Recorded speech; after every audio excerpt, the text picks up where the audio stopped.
It's a good morning. You're watching All Schools Media Sports Express as we bring you live coverage of the Chisz soccer tournament right here at Lomagundi College in Mashonaland, West Province of Zimbabwe. It consists of 17 schools from all over Zimbabwe, and the competition is making its comeback after 2-year absence due to the COVID-19 protocols.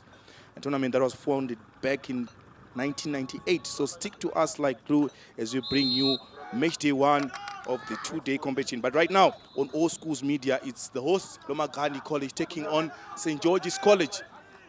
Lomagundi College in their traditional white shorts and green and gold jersey, and as of St. George's wearing white and red striped jersey.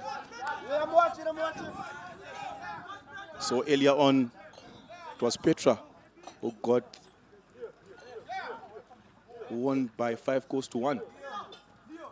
And already, as you can see, the tension that is between these two teams, their eagerness to win this game, is St. Joseph just won themselves a free kick deep in the half, and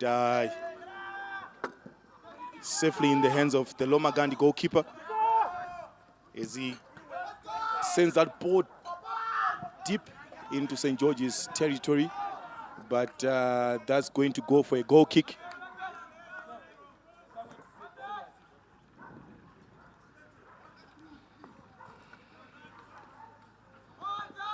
So it's St. George's who restart by their goalkeeper, just building from the back there.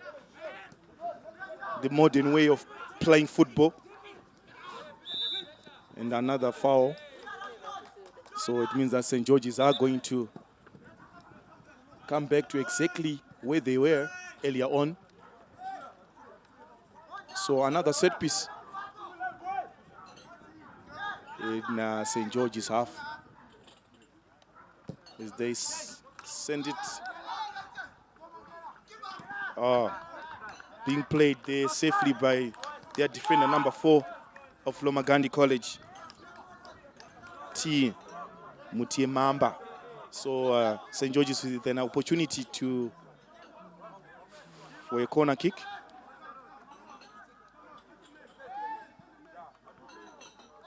Let's see how this pans out.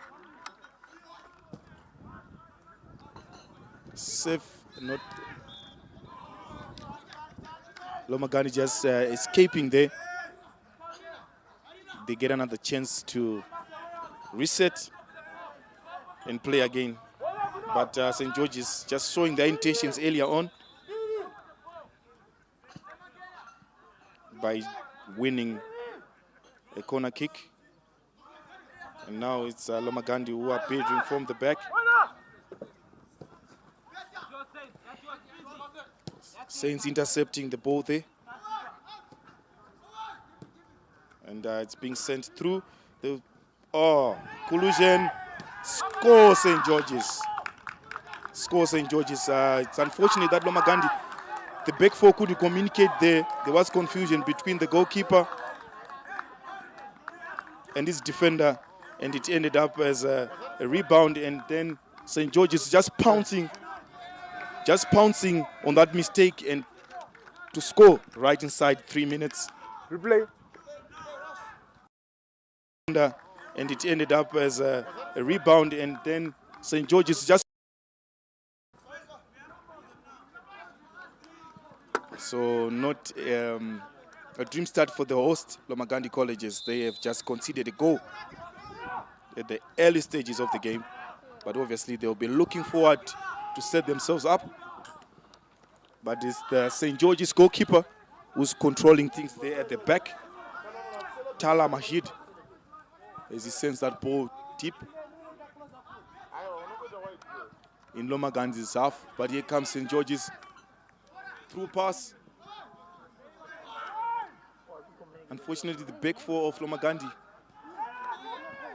struggling to clear their lines, and eventually they did. But still, St. George's just pressing high up the pitch and winning themselves a ball in the midfield. And they're still in control of possession. Still St. George's, unfortunately, couldn't control the ball. That young man, number 15, Tapiwanashi Chisango. So it's going to be a goal kick to Lomagundi, as they have opted to use their defender. And that ball, fortunately enough for Lomagundi. Unfortunately, again, they are losing ball in the midfield. It seems as if the center is not holding for the host, as St. George's College are piling pressure on them.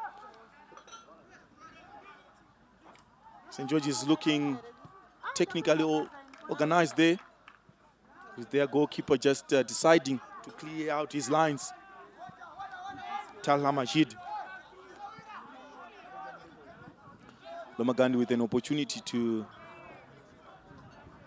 for a throw-in. So it's now catch up for Lomagundi, the host. We've just conceded a soft goal earlier on. A little bit of tussle. And Lomagundi tried to spit out that ball. Unfortunately, they just lost that ball in the midfield. But great defending there by Lomagundi, right back.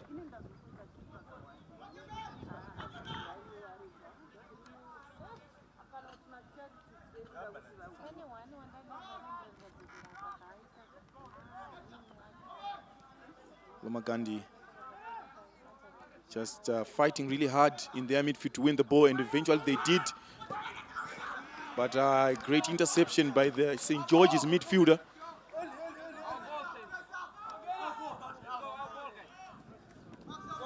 Who just won themselves a throw-in.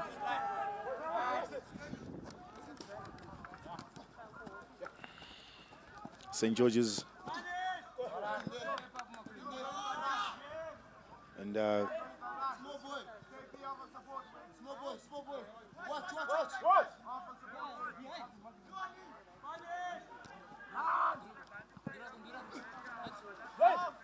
right back just doing what's needed to be done, just clearing out his lines.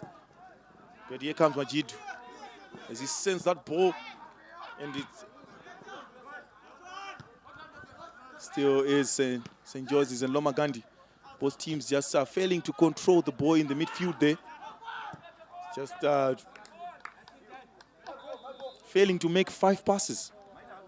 Both teams are being guilty of just not having that fluidity in the midfield.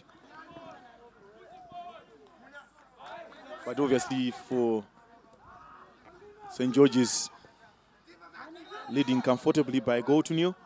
And obviously they look on to inflict pain to the host.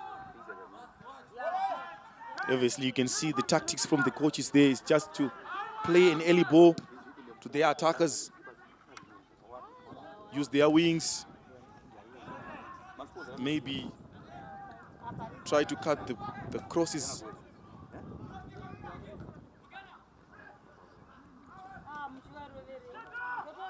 So here comes Lomagundi, a through pass that finds their number 10, Aradina. A little 1-2 pass, but one too many as they've lost the ball in an attacking position. And St. George's, we've managed to retrieve ball in their midfield. But that number 4 from Lomagundi just doing justice. But unfortunately, the clearance is not good enough, and it's still just St. George's. And the shot is blocked. St. George's with the second corner of the game. Yeah. Earlier on, when St. George's won themselves another corner kick at the left side of the pitch, they managed to get that ball on target. But this time around, let's see if they are going to score. The St. George's College just looking dangerous. They decided to take it short, and the cross is in. Another corner kick.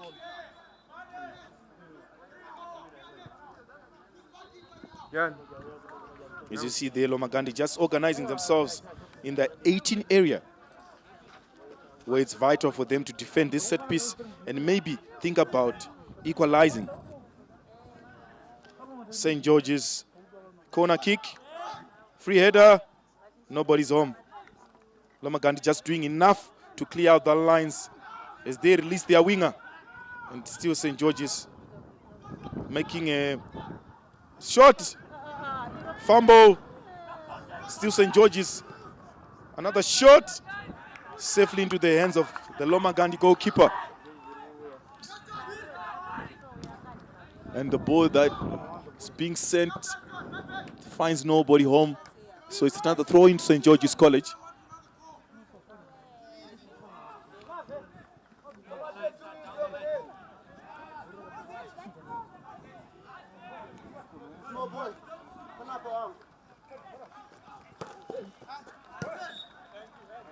St. George's just winning themselves a foul. And with that no-nonsense, Lomagundi right back, who's wearing number 7, Kauton Jirevo, just marking tightly his opponent there. Obviously, the idea for St. George's just sent that ball deep into Lomagundi's 18 area. And safely into the Lomagundi goalkeeper's hands. And that ball is being sent to his winger. And St. George's right back just doing enough to deal with, just to delay Lomagundi's attack. And a little bit of 1-2 pass in between their left winger and their right back. Unfortunately, that ball goes out of play.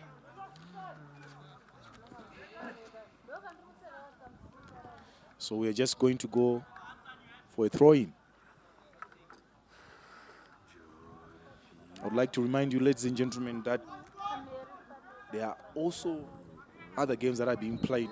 Remember, 17 teams, they found themselves right here at Lomagundi College playing at the Chisz tournament, Chisz soccer tournament to be specific.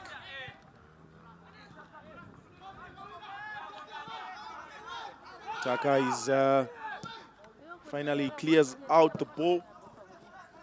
Just missing our control room here. Yes, yes. And it's throwing.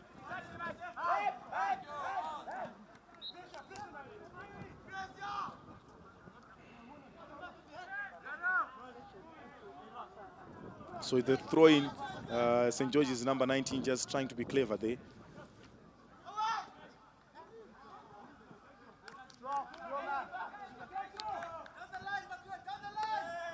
So it's Lomagundi winning themselves a throw-in. And the cross safely into the Lomagundi's goalkeeper's hands.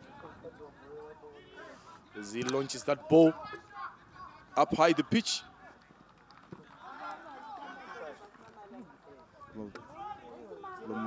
St. George's College just winning themselves the ball. Precious possession in the midfield. A little bit of 1-2 passes. 1-2 passes, courage.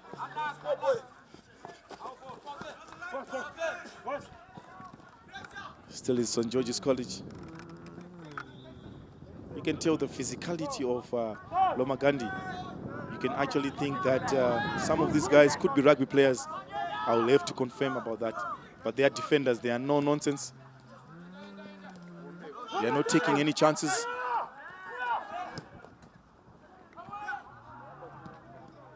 Unfortunately for Lomagundi, just losing the ball in the midfield. Here comes St. George's. Still is St. George's. Shot! Into the hands of the goalkeeper, Lomagundi, who's been impressive so far. His blemish just coming only when he couldn't communicate with his defender, and it ended up as a goal. But so far, he's been playing brilliantly for his team.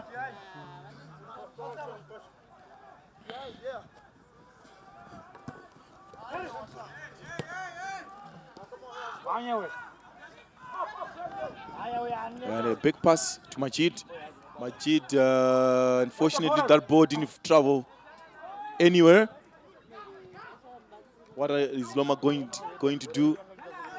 But the defenders of St. George's, another good steal there. Oh!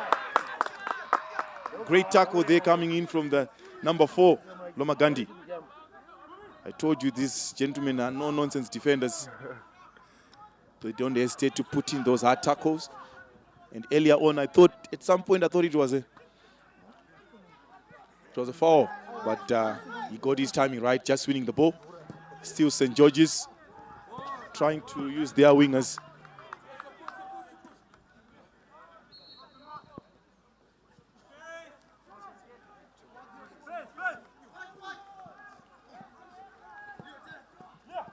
Here comes the captain for Lomagundi, unfortunately, just passing that ball to St. George's.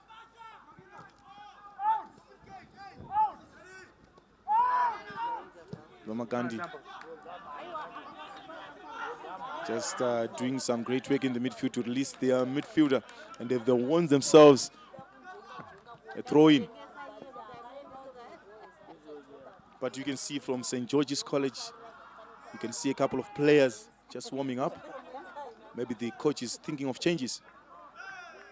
Remember, this is a tournament, so you need to win convincingly. Earlier on, Petra just doing themselves a favor, a huge favor, by winning by 5-1 against Sky College. The biggest scoreline of the day so far. St. George's College failing to penetrate that stubborn defense of Lomagundi. You can see some hard tackling. Unfortunately, that pass didn't find anyone home. Lomagundi, their defense is solid, but it seems as if they are failing to find the goal, to string together passes that can actually split this St. George's defense.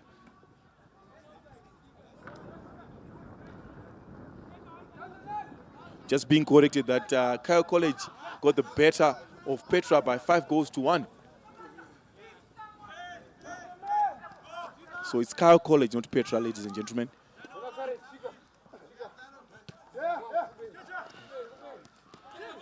A little bit of trickery from their Lomagundi number 8, who did well. And is he sends that ball to the winger? Is he home? Unfortunately, we are going to go for a goal kick.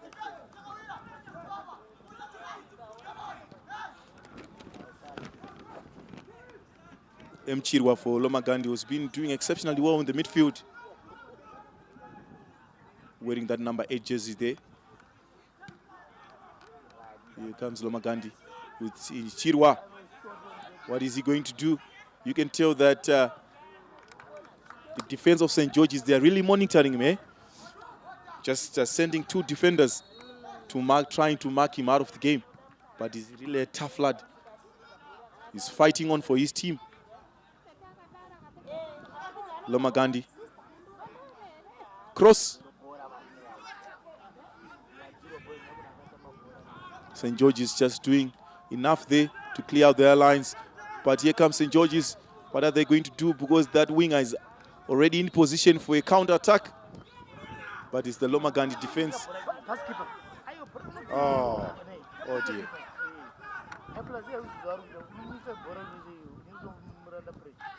So the defender just deciding to play it clean. But unfortunately, that's not what the coach had in mind. It was that pass of that clearance of almost put them under pressure. Still is St. George's. A cross in the 18 area. Shot. Oh dear. Directly into the Lomagundi's goalkeeper.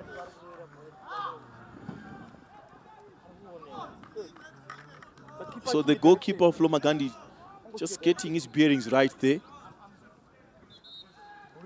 His positioning has been exceptional.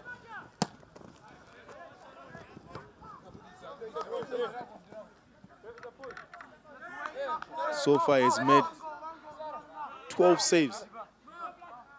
Just preventing that goal earlier on.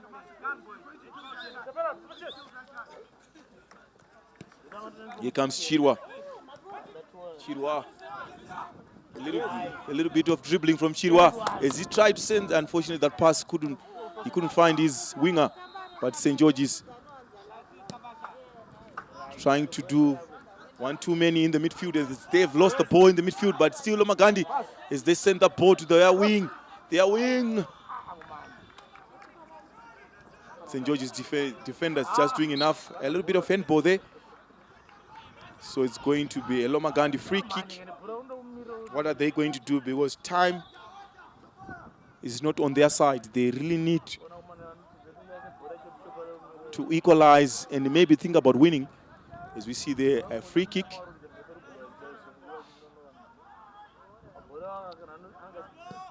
Is that ball being played directly into the 18 area of St. George's? Are they going to take a shot? And there goes the buzzer. So it's almost St. George's who have finished this first half strongly by just scoring a goal earlier on. And we're just going to go for a halftime. When we come back, we'll give you the remainder of the 20 minutes. So stay tuned right here on All Schools Media. A 5-minute halftime. And it is also a 35-minute call for the next matches starting at 10. On field A, we have Westridge playing CBC. On field B, we have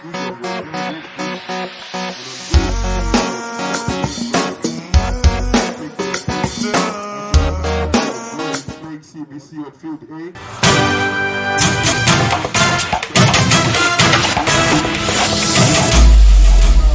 Lomagundi on field C. These are the results of the previous matches, the first round of matches. That one 3-0.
triple fresh pair of legs in their team. That clearance being scored by St. George's. So it's Lomagundi with an opportunity. Here comes Uhuru. Number 13 just failing to control the ball there.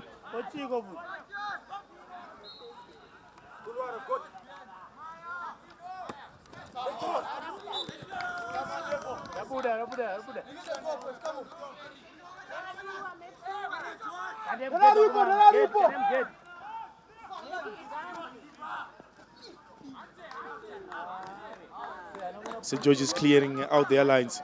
You can tell that they are really looking for that opportunity to counter-attack as they are sitting deep.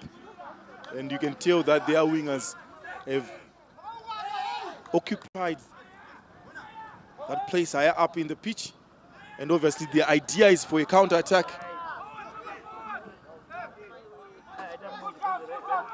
But Lomagundi just doing enough and controlling the pace of the game. An opportunity for a score. Unfortunately, the captain, his shot that's finding the reliable pair of hands of Majid. Majid as he sends it deep in Lomagundi, and trickery play there from St. George's winger. But here comes St. George's. Good interlink play there. A little bit of dribbling. What are they going to do? They've just won themselves a corner kick.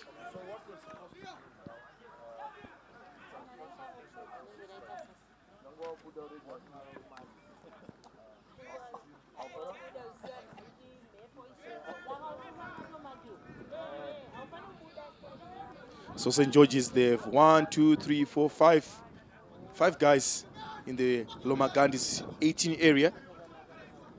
Obviously, you can tell that by that number 8. And number 8 sending their tallest guys in the 18 area. Obviously, the idea is to win that area ball. And that corner kick, just deceiving a couple of guys. And it's Lomagundi have won themselves a free kick.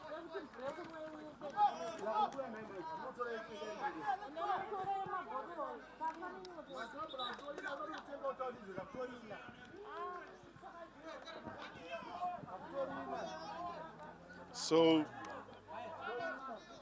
first yellow card of the game being given.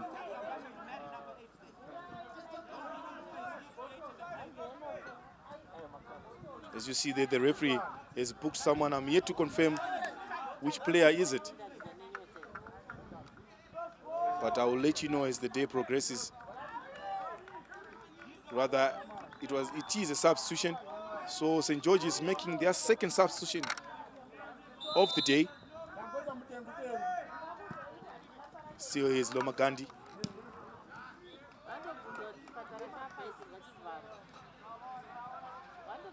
As that ball goes out of play. The Wolves are trailing by a goal to nil.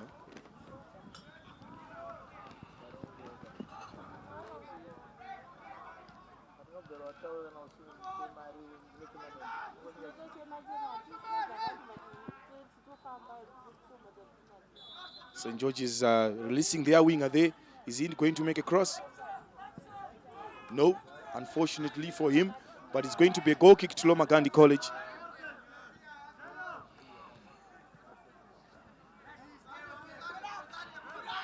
As they are using their defender to take the goal kick.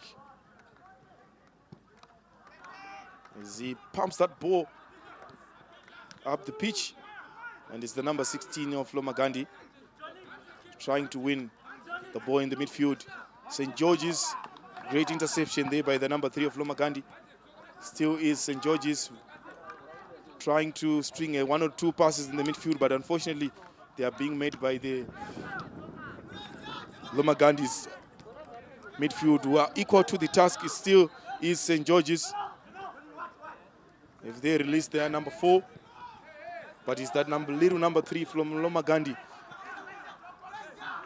Great pitch awareness, just intercepting almost everything that St. George's is throwing at him.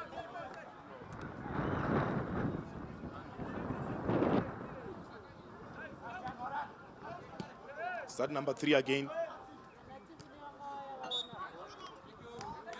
So Lomagundi just winning themselves a foul. Taken quickly. Who is home? Great ball control there. Still is Lomagundi.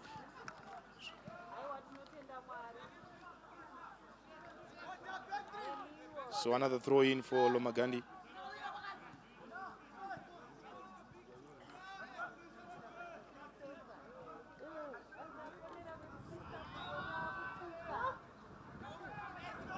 So Lomagundi failing to take that throw in. So is Lomagundi trying to string a few passes in the midfield. Here comes the little Morwira. Still is Lomagundi. Shot. Unfortunately, it goes agonizingly wide for Lomagundi, but you can tell that they really want to score that equalizer. They're really pushing for that equalizer. But unfortunately, the shooting boots are not on for them today. And St. George's will be more than happy to wind that clock down as they are leading by a goal to nil. Just getting the better of the host. I'm pretty sure that St. George's will be delighted if this result stands. But here comes St. George's trying to build from the back. Katsi, as he releases there, his winger number 10. What is he going to do? A cross. And it's Lomagundi, number 4, who deals with that ball comfortably. And we are going to go for a corner kick to St. George's, the visiting team. You can tell that there is no agency in St. George's team as they are leading. Obviously, they will be more than happy to wind down that clock down, as it only gives them more and more time. So the corner is taken. Great defending from Lomagundi. 1-2 passes from St. George's as they tried offside. Offside.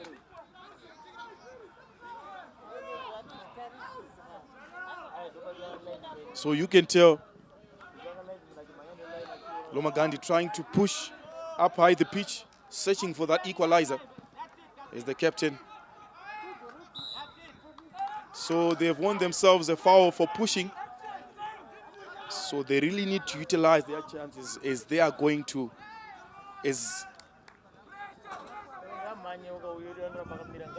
so it's Lomagundi who have sent 4 people into the 18 area, and the ball is taken.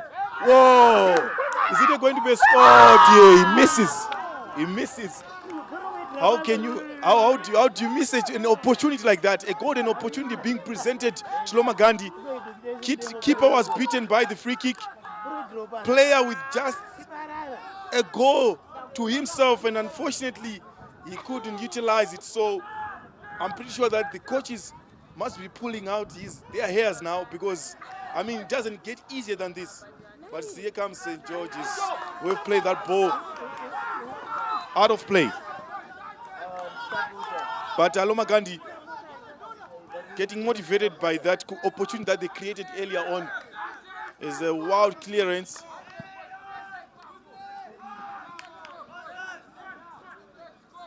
You can tell that this Lomagundi team is really beginning to gain more confidence. But is it going to be enough? Because time is on their side. 2 or 3 opportunities being missed there.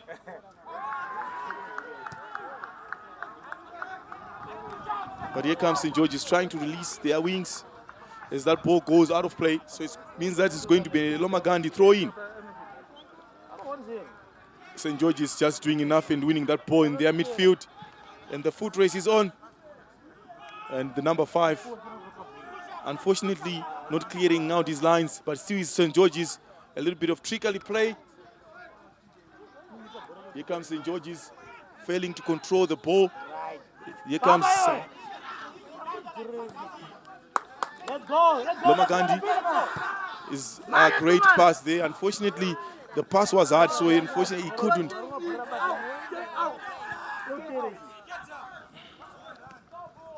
He couldn't run and catch that ball.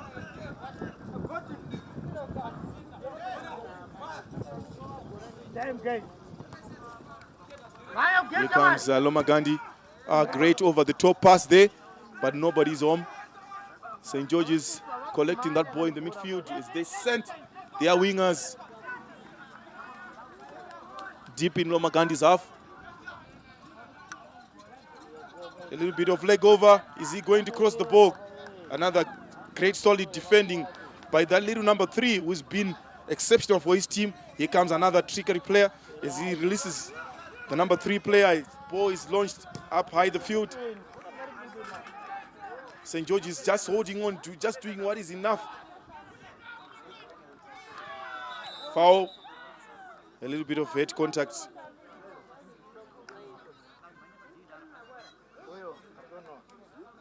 So FIFA concussion protocols, obviously they need to stop the play. But it's good to see encouraging signs from the young man that is moving as the medics are about to attend to him.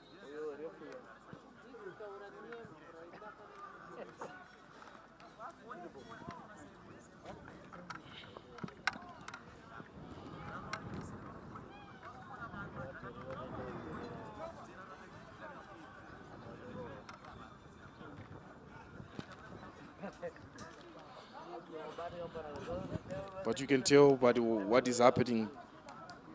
Lomagundi encouraging each other. Lomagundi's players encouraging each other there. Just coach is just having a little bit chat with the players, saying, guys, come on, we can still win this game. Yes, it's true, but they just need to take their chances.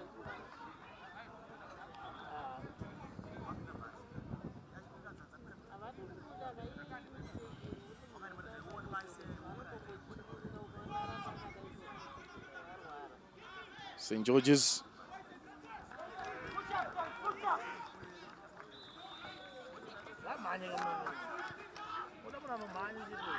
Foot race is on.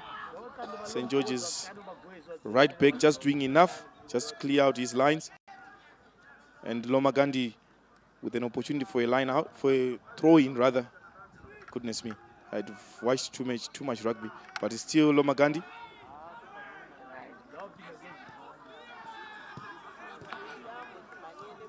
St. George's College trying to string 1-on-2 passes in their midfield.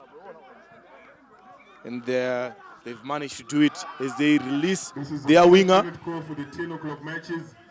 A 5-minute call for the matches. As he holds up play, trying to dribble past the defender. That little number 3 for Lomagundi has been exceptional. On field B, we have Eaglesville playing Westridge. On field C, we have Kyle playing Lomagundi. A 5-minute call for the 10 o'clock matches. Goldridge playing CBC. On field A. On field B, we have Eaglesville playing Westridge.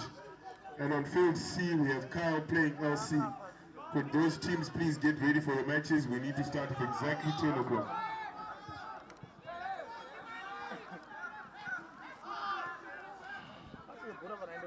Still is Lomagundi. Sliding tackle there. The referee says play on. What are they going to do? Another opportunity to shot. Unfortunately, it goes over the crossbar.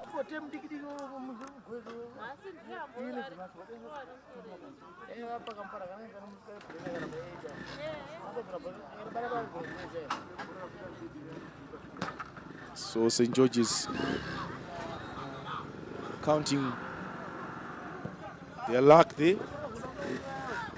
Was Lomagundi have been really piling pressure on their defense, and at some point they almost broke it down, but unfortunately they couldn't score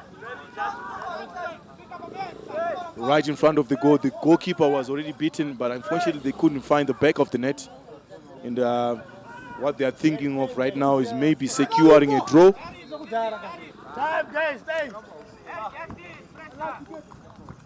So Murida just failing to control the ball there as the ball goes out of touch.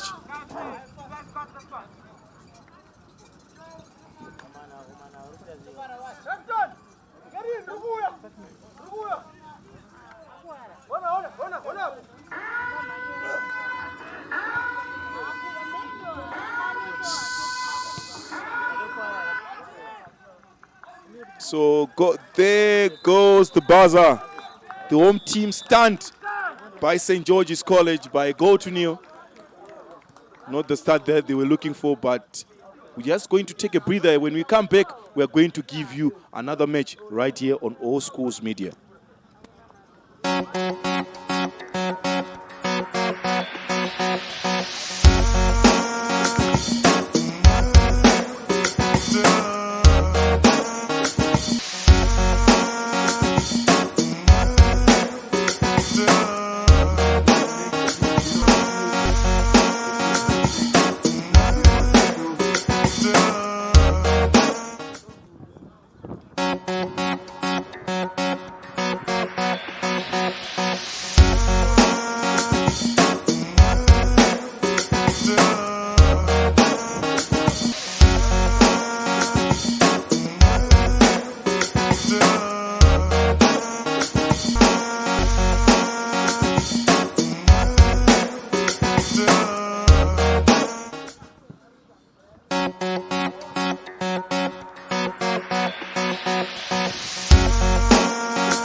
So good morning. You're still watching Old Schools Media, and the hosts have managed to get another opportunity to play again as they are playing probably the most dangerous team so far. Kyle College, you have scored 5 past their opponents, Petra, earlier on. And obviously, earlier, the match that we showed you a couple of minutes back, it was St. George's against Lomagundi, the same team that is on the field of play that was stunned by the visiting team by a goal to nil. So, just showing the right intention there of just attacking. If you want to get goals, you need to attack. So, Kyle College, they've just won themselves a favor by scoring those 5 goals. Obviously, they now have the superior goal difference. But for the players that I've managed to watch earlier on, is that number 8 for Kyle College. Very dangerous, very comfortable on the ball. Tanaka Msika. He can also get others into play as he can control that midfield. So Lomagundi, they really need to watch out for him. So Lomagundi wins. Oh! Another miss for Lomagundi. Just a goalkeeper to beat, a free header there, right on the near post. And just glancing that head, just glancing that ball wide. So it's Kyle College, you are looking to play from the back, modern type of football. But their play being intercepted there by Lomagundi on the midfield.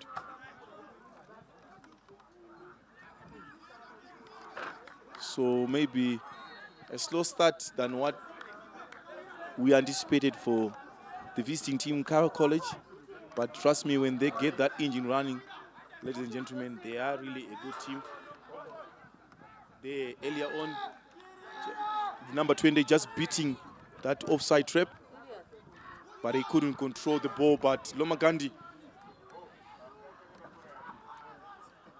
great play there from the Kyle College goalkeeper.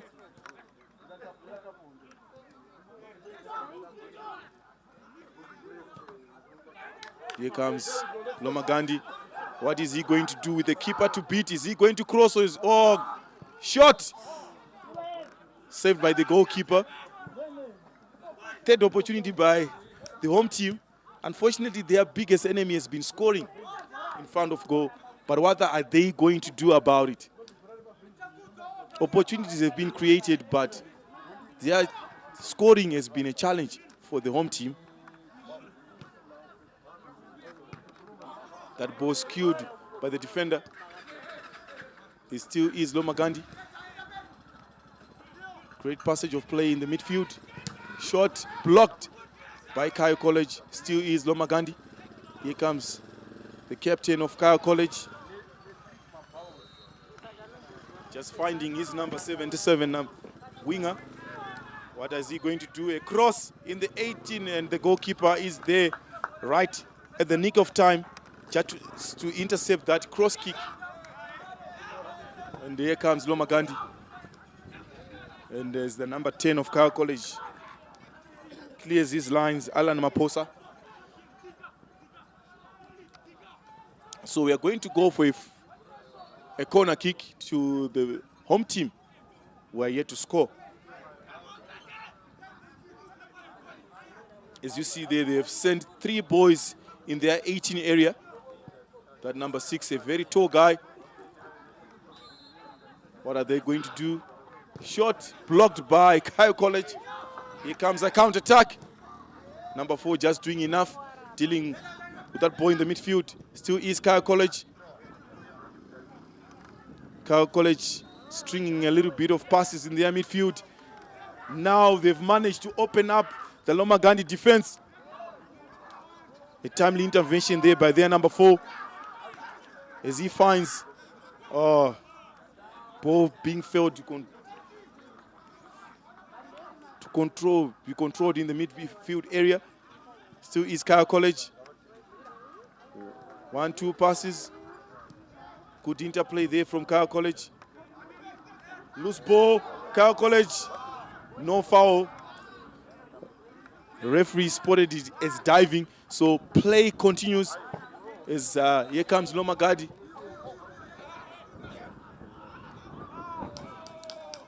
As they've won themselves a throw-in.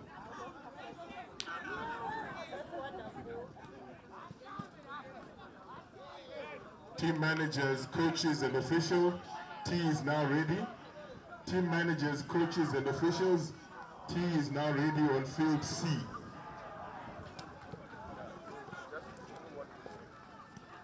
So here comes Kyle College.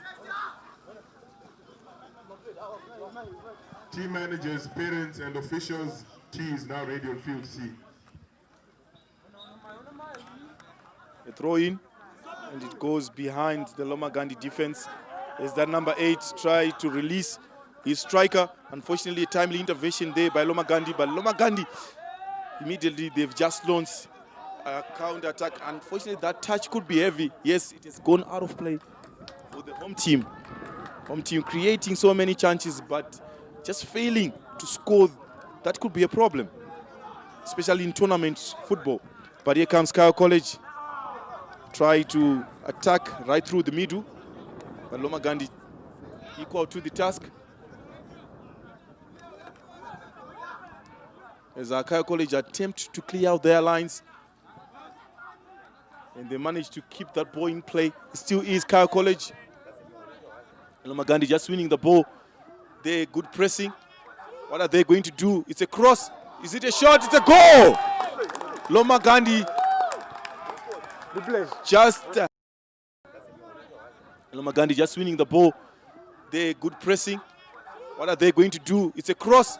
Is it a shot? It's a goal! Lomagundi, they are really stunned. They are shocked. Lomagundi just winning the ball. They're good pressing. What are they going to do? It's a cross. Is it a shot? It's a goal! Lomagundi break the case of Lomagundi of just failing to find their goal. But here comes Kyle College. If they are retaliating to that goal, a cross, timely intervention there by Lomagundi. Rather, it's an offside.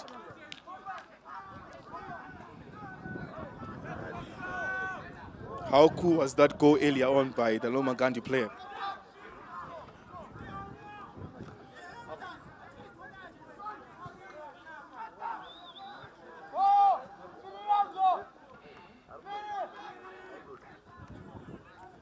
So, if this result remains, it opens up this group as Kyle College played earlier on and won.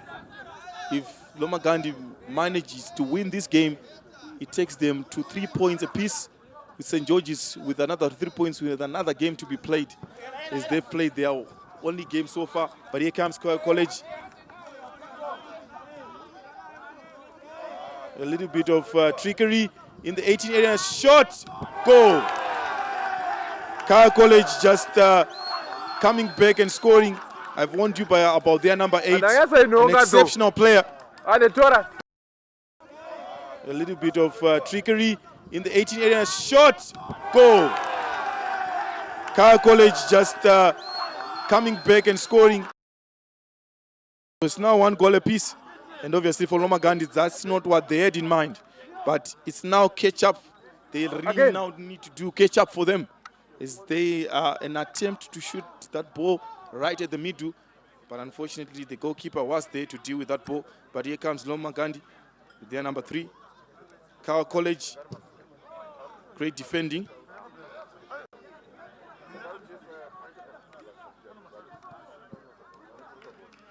Lomagundi just pressing high up, high the pitch, and just managing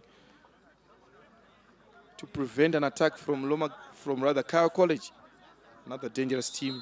This could be the most dangerous team in this Group C. So far, they've scored 6 goals, including the earlier one that they scored 6 goals in 2 games. not having a problem of scoring goals. Here comes Lomagundi. Their defenders just doing well, managing to push up high the pitch, so it's actually easier for you to intercept and ball.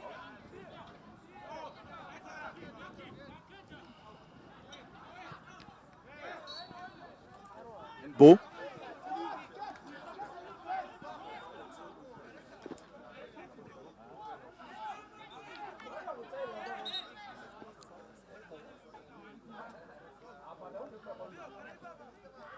Obviously, Car College, they would want everyone to push up high the pitches. They are going to send that ball up the field. Here comes the number 28 who provided that assist earlier. A little bit of a dribbling player. He's a little bit trickery. He manages to beat two defenders. And there's been a pain in the flesh for the home team.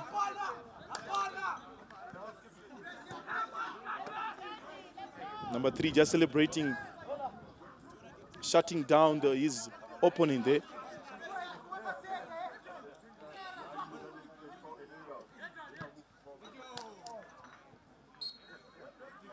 So it's another throw into Kyle College.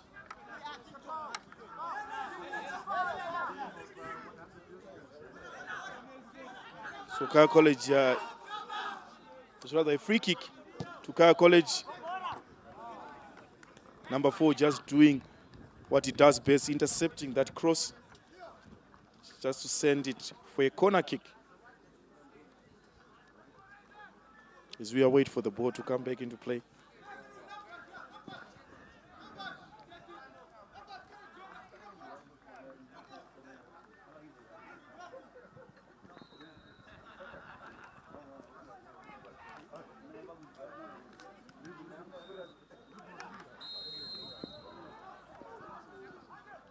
Free kick. What are they going to do?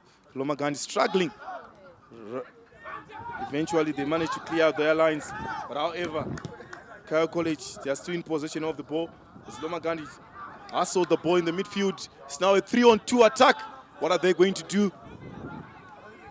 A cross. Right into the Kyle College's goalkeeper. Still is Kyle College beating an offside trap there. What are they going to do? Terrible defense there. Shot over the top with just a keeper to beat. Great passage of play from Kyle College. It's just showing that they are comfortable on the ball and they have composure. But not that composure of just sending that ball across the bar.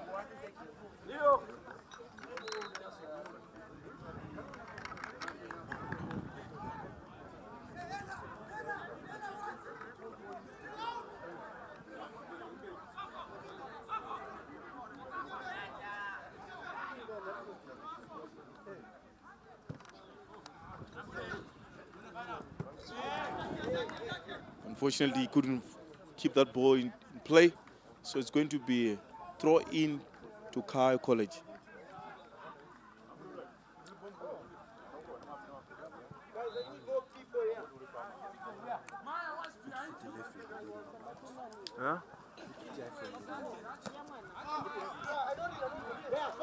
So here comes the number 8 as he releases his number 28. Good.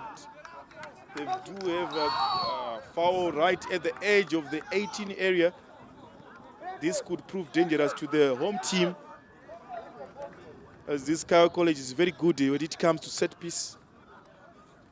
What are they going to do? Are they going to shoot directly? Or they're just going to maybe find the tallest guy and get that ball at the back of the net? What are they going to do? Ooh, well taken free kick, but unfortunately it finds the Lomagundi's goalkeeper's hands.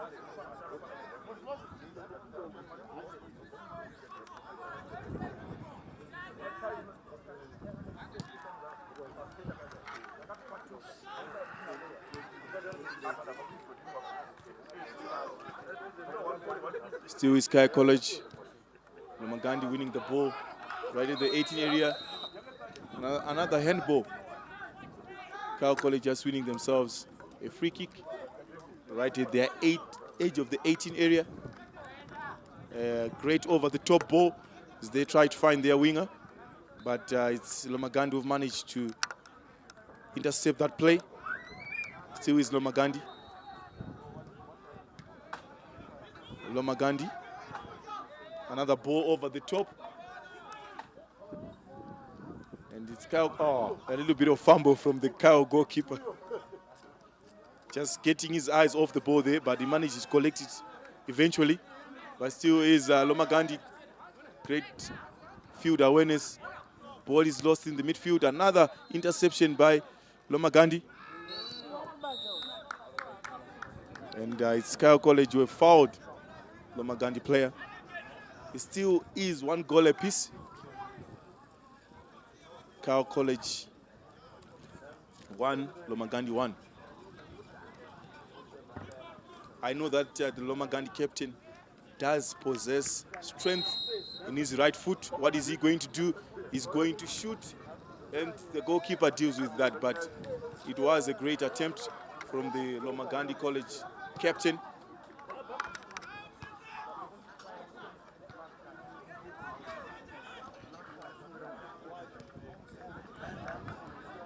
Lomagundi just setting themselves up in an attempt to play that ball through, but still is great pressure from Kyle College. Kyle College, here comes Kyle College deep in their half. As they try to launch that ball over the top, unfortunately that pass was too hard.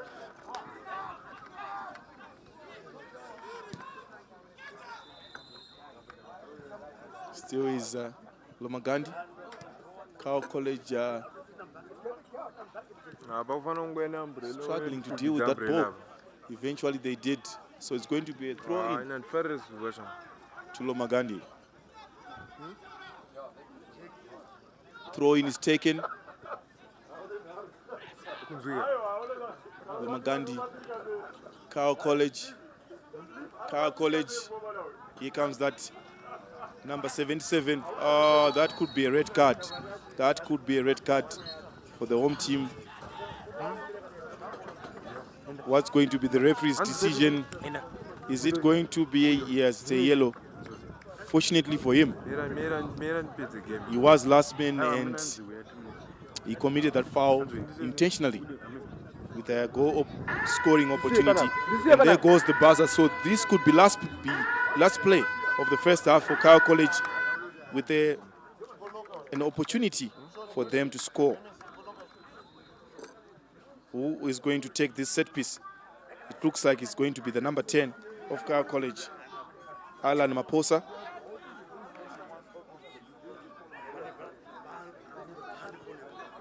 Is he standing over the ball? What is he going to do? Taken, it goes over the crossbar. So stay tuned for the second half right here on All Schools Media.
Westridge is 1-0 against Lomagundi.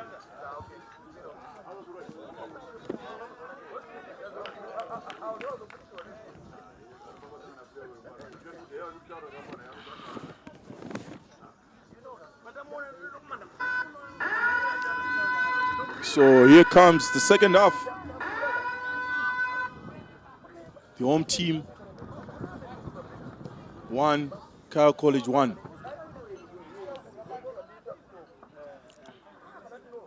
So obviously at the back of their heads, they're thinking we really need to win this game, as they're yet to register the 3 points on the log.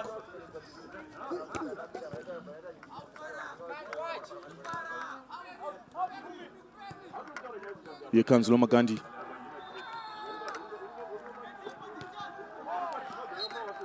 So handball to Lomagundi. So it's an opportunity for Kyle College just to clear out their lines there. As you can see, that number 77 just putting pressure on Lomagundi's defense as he's running in between those defenders each and every opportunity that he gets. Obviously, the idea is to find that through pass or over the top ball. So Kyle College with another opportunity of a free kick. We've seen what they can do when it comes to set piece. That ball goes out of play.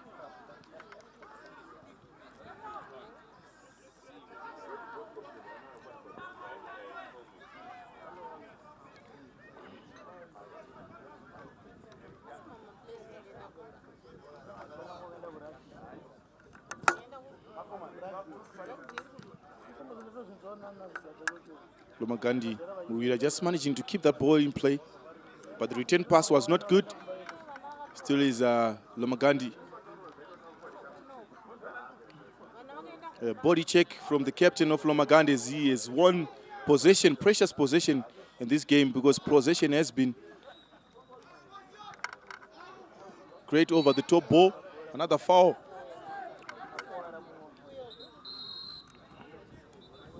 So another head injury. Please be reminded that the bar is now open behind field C. If you want to get a drink behind field So C. FIFA refreshments there. concussion protocols. Player needs to be stopped. Player rather needs to be stopped so that they can check the player if he's okay. But from where I'm sitting, there are encouraging signs of that there is movement. So the medics are attending to him. But still is 1 goal apiece. Kyle College is just scoring their 6th goal of the tournament in this game. Played 2 so far, or rather this is their 2nd game. Lomagundi just doing everything right. So far what they've managed to do is just to score the opening goal in this current match.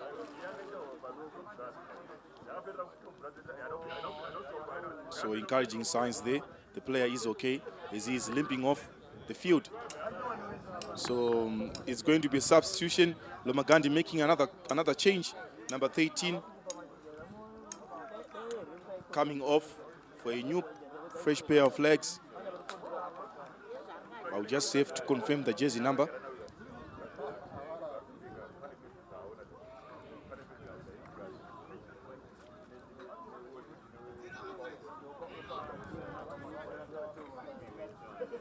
So there are 2 players from Kyle College, rather one. The other one just retreated. Shot taken. Fumble by the goalkeeper, and eventually he deals with that ball. So it's going to be a goal kick. That ball is sent right directly in Lomagundi's direction. Unfortunately, Lomagundi failing to make meaningful string of passes there. But here comes Kyle College. And over the top ball, and it's going to go right into goalkeeper's hands. Goalkeeper decides to play his right back. Still is Kyle College a handball. Well taken quickly, but the referee wants it to be taken on the mark.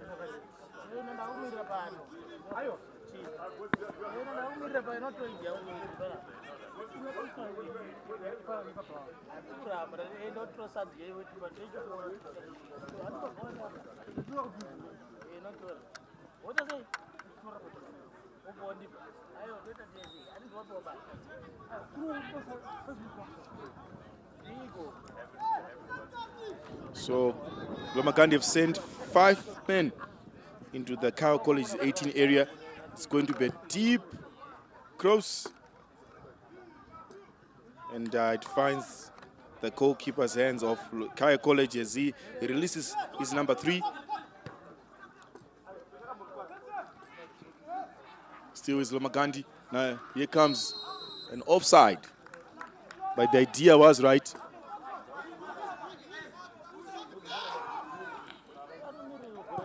Number 3. Trying to find his number 9 there, but his number 9 being muscled off the ball. Still is Kyle College. Great through ball there from the number 3. Here comes number 28. What is he going to do? Shot!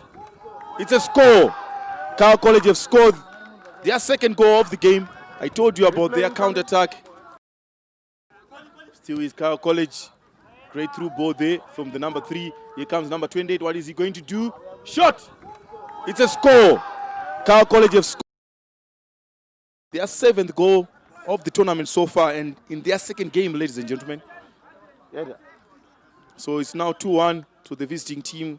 Lomagundi now needs to do a lot of homework if they are going to come back and win this game.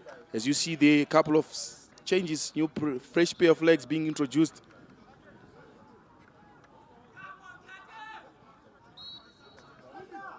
As he goes, but great pressing from that number 77, full of energy, full of energy. He doesn't give up. All the wingers are pushing up the field, higher up the field, on and off the ball, really putting pressure there. That defense of Lomagundi.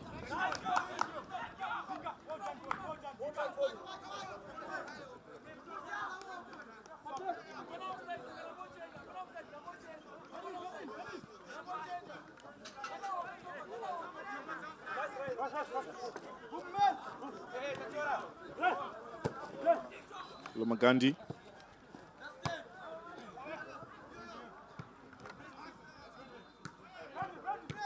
That ball is being sent over the top, but it's number 12 who deals with that ball for Kyle College.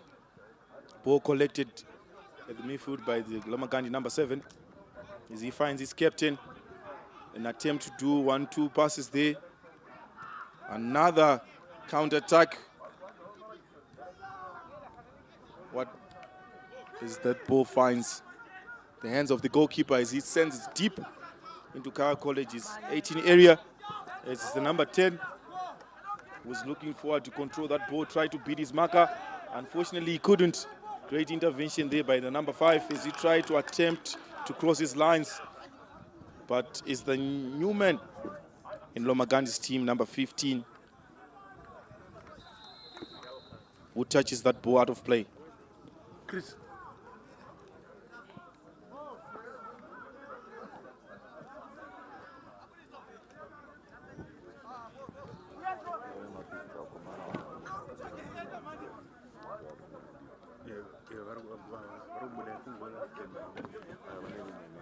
So Kyle College good building from the back as they managed to put together a few strings of passes. And here comes number 8, the captain for Kyle College, controlling things in the midfield as he loses the ball. Still is Kyle College. As they, rather Lomagundi College, as they release their number 14.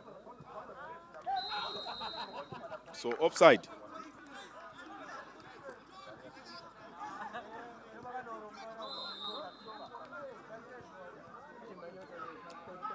So pressure to the host team to equalize and maybe win this game.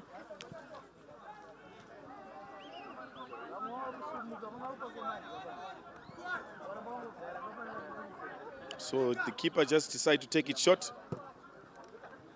Cal College, as they send it up high the field. Here comes their number 28. Another exciting player full of running with the one man to beat.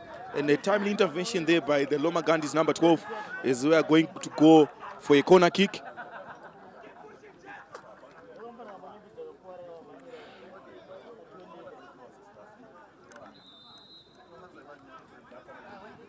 As Cal College have sent 1, 2, 3, 4 players deep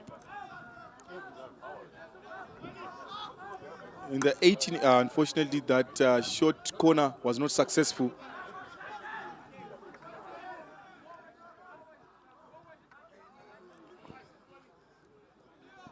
As the captain is taking that goal kick, as he sends it, it goes over the top of the Cal College defense. What's going to happen now? An opportunity to score. That return pass was not good. A shot taken, deflection. So it's going to be a corner kick, but great passage of play coming in from the host, Lomagundi College.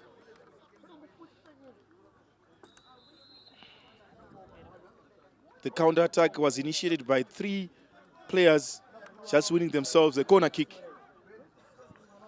So we're just waiting for the ball boys to do their duty.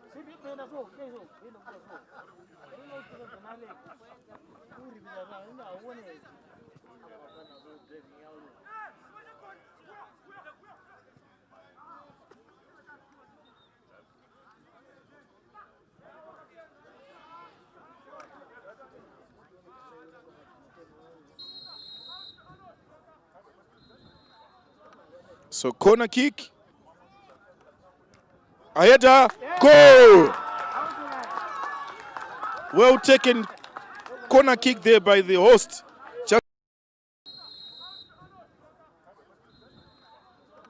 So corner kick. A header, goal!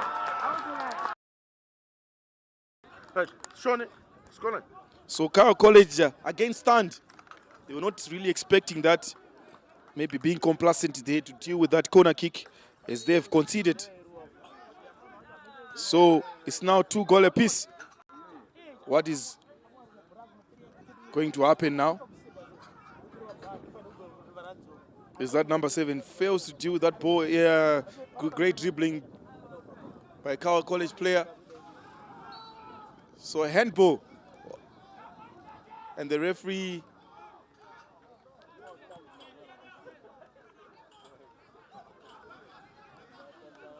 so Lomagundi College, they're just conceding a silly free kick in a very dangerous position. We all know the potential that Cal College has when it comes to dealing with set pieces, as they've sent 1, 2, 3, 4, 5 guys in Lomagundi's 18 area. What is he fails. It was a free header. Unfortunately, he couldn't control the ball in the air. But Lomagundi, another sigh of relief for them.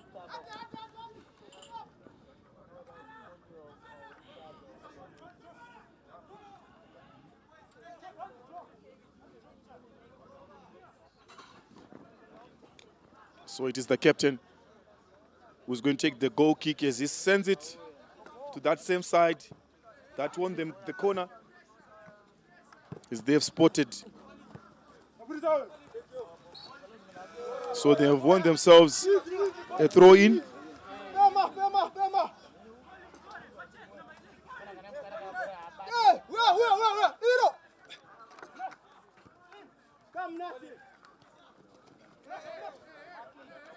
Lomagundi just managing to muscle off Cal College players off the ball as they've won the ball in the midfield, trying to string a 1-2 passes. They've managed to do it successfully. Unfortunately for that number 10 being a split second slower. But here comes Cal College trying to place themselves out of danger as they release their number 28. Another dangerous player as they manages to try to dribble past two players and has won himself a foul in another dangerous position. Lomagundi College, if they are thinking about just maybe drawing this match, they need to be careful when it comes to these tackles.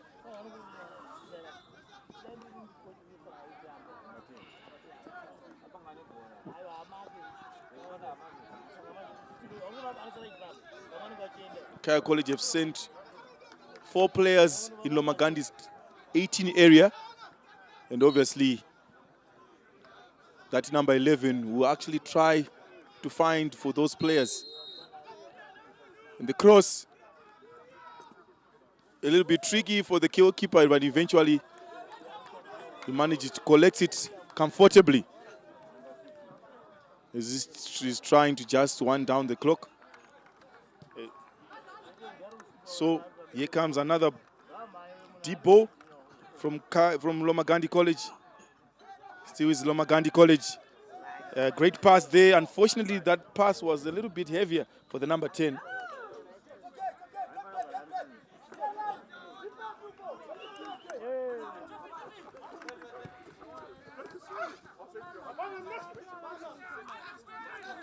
Lomagundi College launch another attack. Here comes Lomagundi College. A little bit of 1-2 passes as they find the number 10. What is he going to do? And it's timely intervention by the number 8 captain of Kaya College. And the ball has been charged to go out of touch. So it's going to be a throw in to the host team, Lomagundi.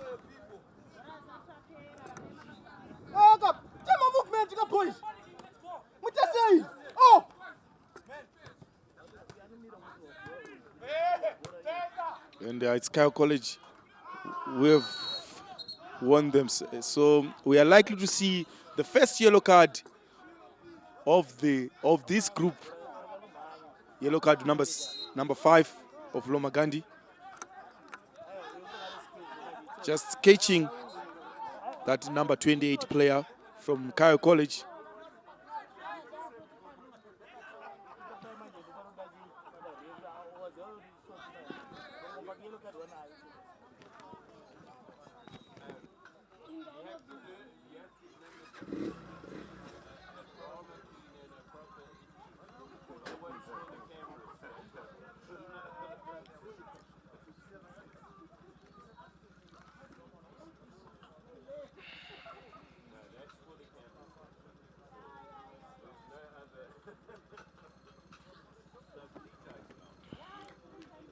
So I've just confirmed it is a yellow card to number 5 of Lomagundi.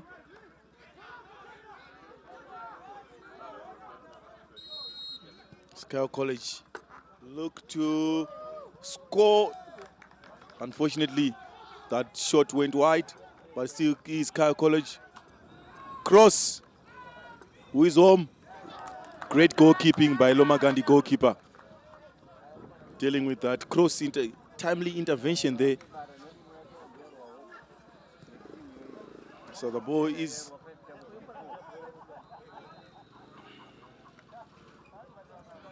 Lomagundi manages to clean up things in the midfield.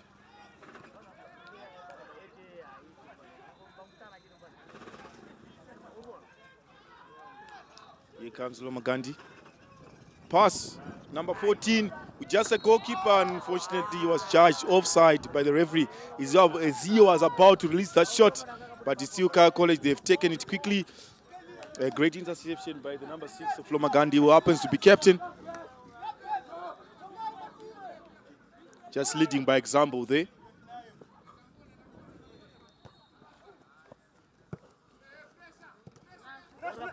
Nashi just managing to win that ball for his team. What are they going to do? Tackle from behind. Surely that could be a yellow card, but rather the referee. But great pressure from the home team, just piling pressure on that Kaya College defense, who have managed to win themselves a free kick. So they've sent 3-4 players into the Kaya Colleges, but it's the captain who's going to take it. He's going to shoot. Is it? Oh! Well played there from the captain. But it's Kaya College who have managed to play themselves out of danger, and the counter-attack is on. But a timely intervention by their number 12 for Lomagundi as he managed to clean up things for his team. And as he finds the number 4, unfortunately, or rather fortunately for them, they managed to clear out their lines by some time and press reset. But great effort earlier on by the captain, showing massive power in his that right boot.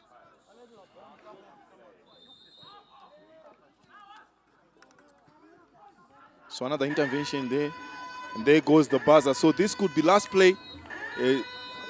Rather, the referee blows for full-time whistle, but great effort from both teams as this match has just ended 2 goals apiece. So stay tuned right here on All Schools Media as we're about to bring you the next fixture.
going to be enough as they haven't registered a win so far. This is their second game, that is Petra. In this Chish's Group C game, they are yet to win a game. Earlier on, they were thoroughly beaten by Kyle College by 5-1. So it's going to be pressure on for Petra. Are they going to rediscover their form and upset this St. George's College team?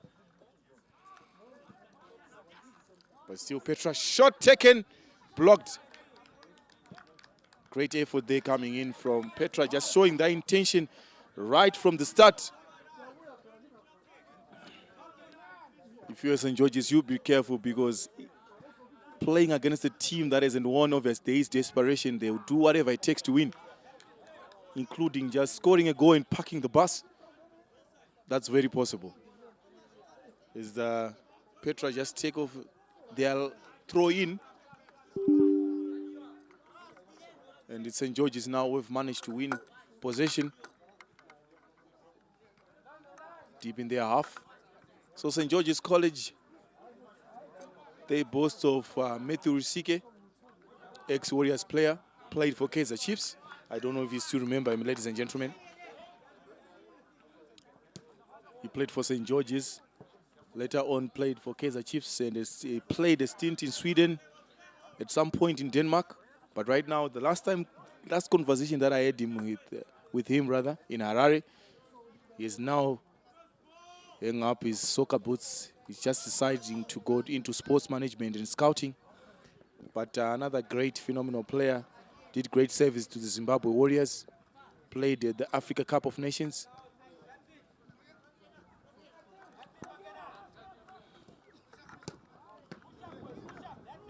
So here comes St. George's College.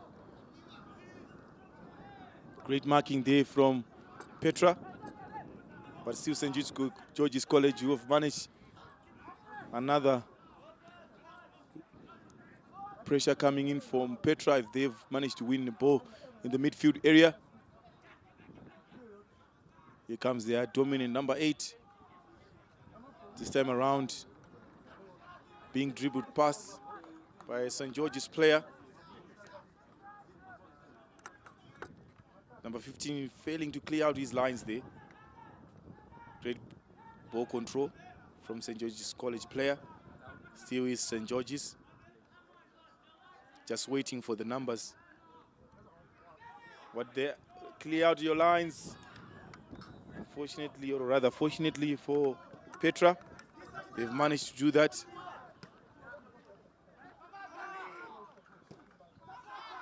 Kambasha, as he releases his winger, as he cuts back inside, through ball shot that goes agonizingly wide. But great pressure coming in from Petra, showing their intention. We are yet to see St. George's in the penalty box of Petra. So it means that St. George's have a lot of work to do if they want to emulate what they've done earlier on, beating on the host by a goal to nil Lomagundi. Still is Petra, that is looking very dangerous so far, but still St. George's trying to play themselves out of trouble. Here comes St. George's with an opportunity to a tackle from behind coming in from Petra. He had to take the man as he had missed the ball.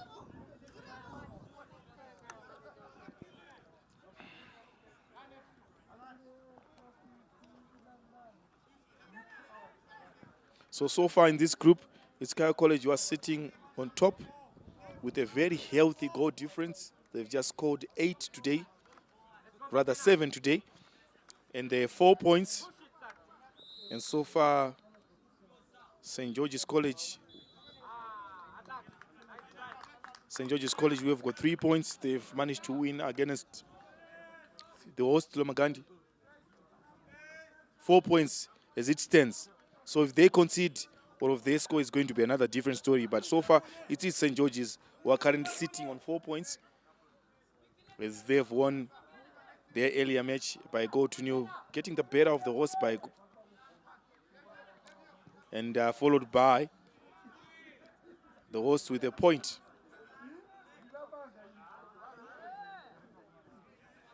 So it's all catch up to St. George's. Obviously, what you don't want when it comes to tournament football is great defending. They're coming in from the big defender of St. George's College, just out-muscling and just playing that ball out of play.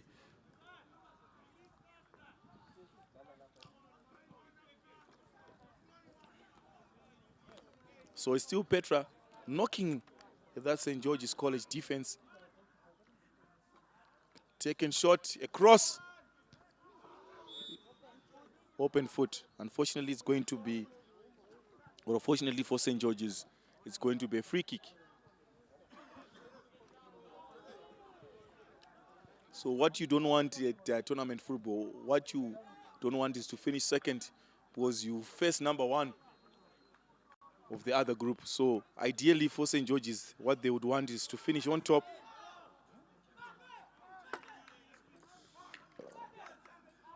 So that when you are going to face the number two of the other group. Ideally, that's what you want when it comes to knockout football. St. George's have won themselves a throw-in.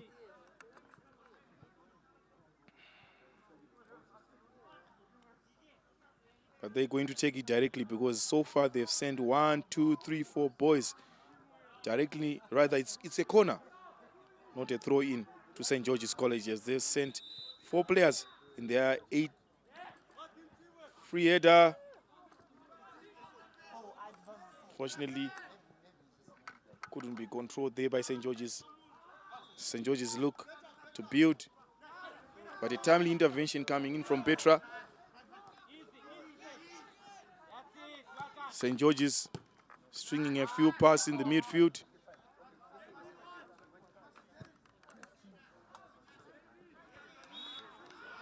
Number 6 just using his muscles there, and the referee judges it as a foul.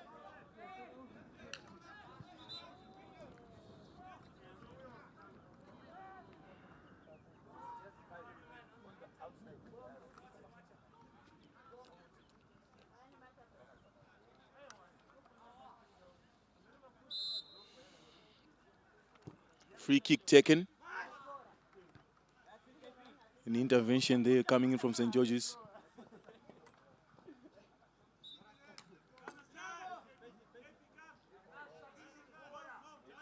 So is Petra. Cleared by St. George's. The chase is on. It's now high pressing to St. George's. They've lost possession. Still is Petra. Petra. Petra. St. George's. Here comes Hassan for St. George's. A great through pass there from St. George's as he releases the number 18. What is he going to do? He's managed to win themselves a corner.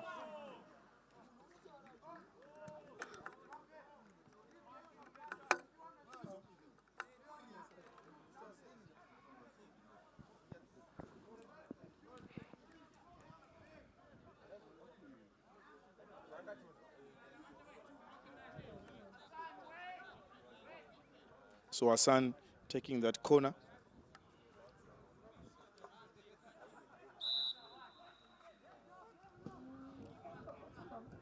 Oh. Defender and goalkeeper, there was no communication. Was the keeper had committed a little bit of pulling of jersey there. So it's going to be a free kick to Petra.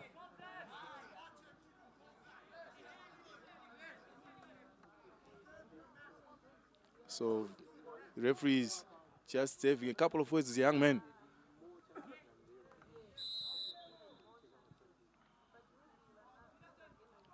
Free kick is taken.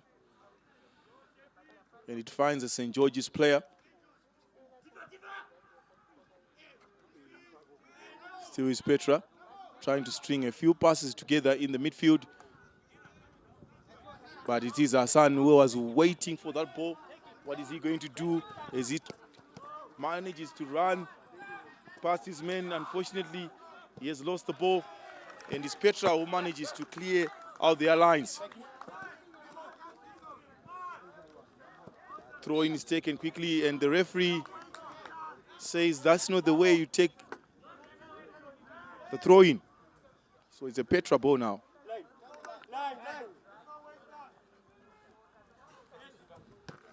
And it finds the St. George's player.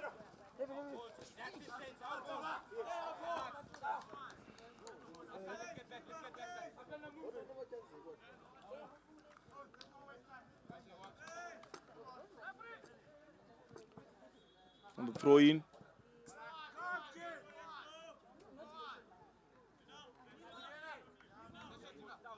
So we are yet to see goals in this match. There were a couple of chances, but they were nothing special. So we are yet to see these guys getting off the mark. But that free kick is good, intercepted by St. George's player. But it's Petra who managed to outmuscle St. George's on the ball. Still is St. George's. And here comes Hassan. Good switch play there by St. George's.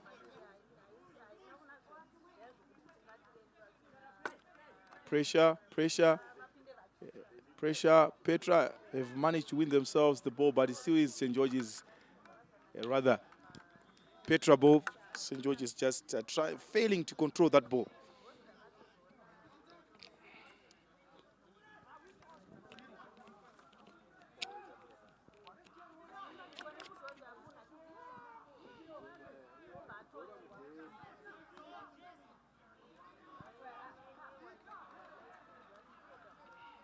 Throw-in taken.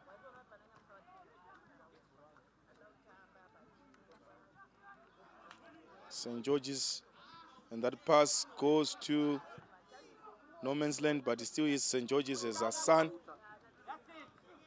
wins the aerial ball.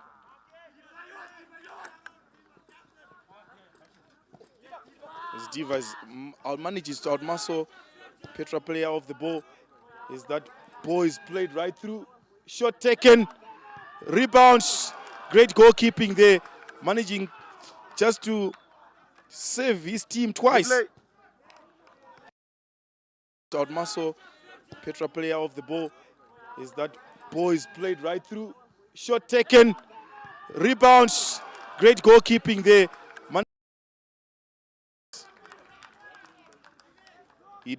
That young man from St. George's has done well, but unfortunately that final pass, he came in very late. Or rather, he was getting comfortable on the ball. Maybe too comfortable. But still St. George's have managed to win themselves a corner.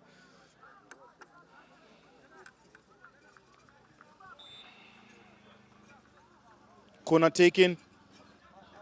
Number 19 has missed that aerial ball, but still is St. George's.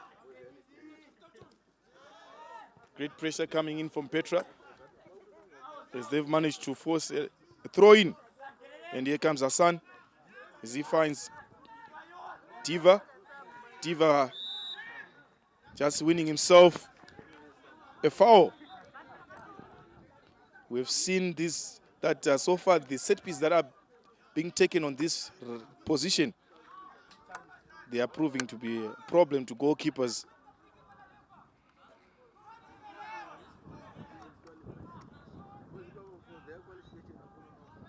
So it's Hassan who stands over the ball. What is he going to do? Is he going to go directly for ball? Or is he going to try to set up those three players that are in the 18 area? Hassan, as he bends it. Ah, great goalkeeping.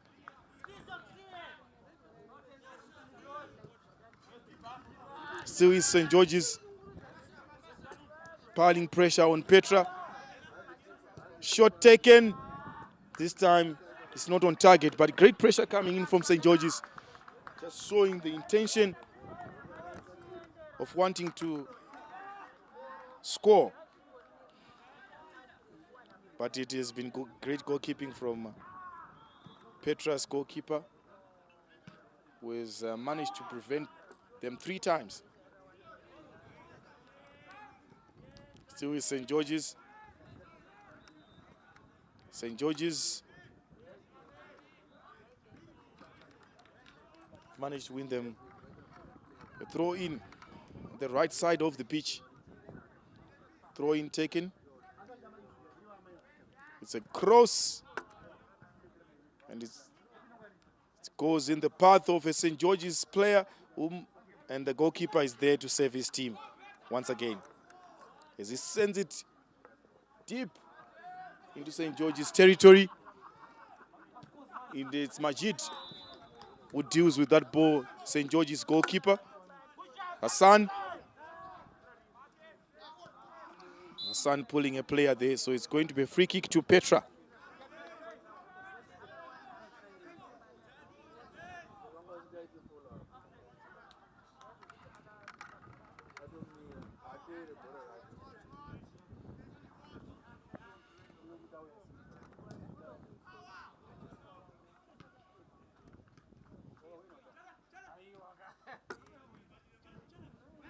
St. George is just cleaning things on the midfield there and attempted.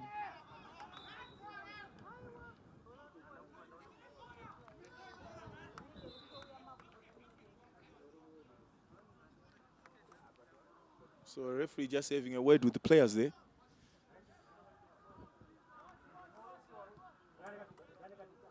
So that should be Peterson taking that free kick. As he sends it. And the ball finds itself to Hassan. The referee says no. The player dived. Clearly that was a dive. Just trying to be clever there. Maybe watching too much of Neymar in the PSG team there. He's known for diving.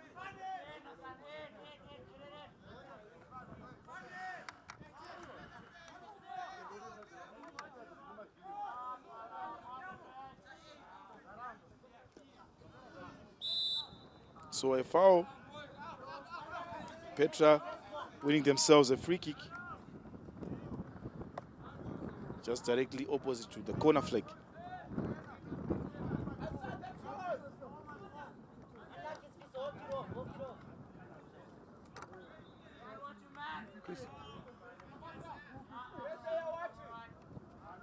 Free kick is taken.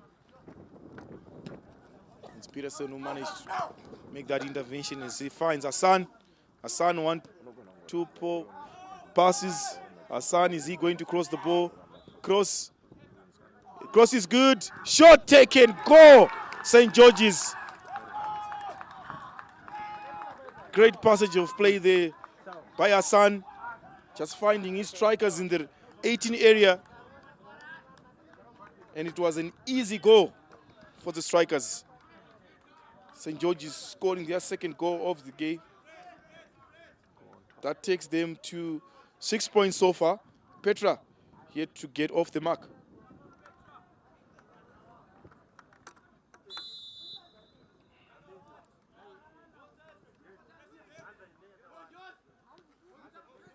St. George's College just cleaning things in the midfield area there. Hassan, unfortunately, that ball went out of play.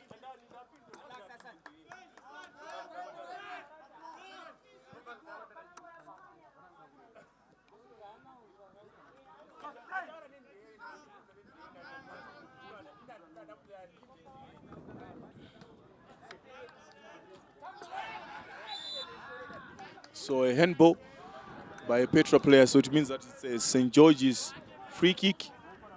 What are they going to do is Peterson stands over the ball. Just scanning his pitch there. But it's a Petra player who's down. Seems as if he's holding his abdomen area.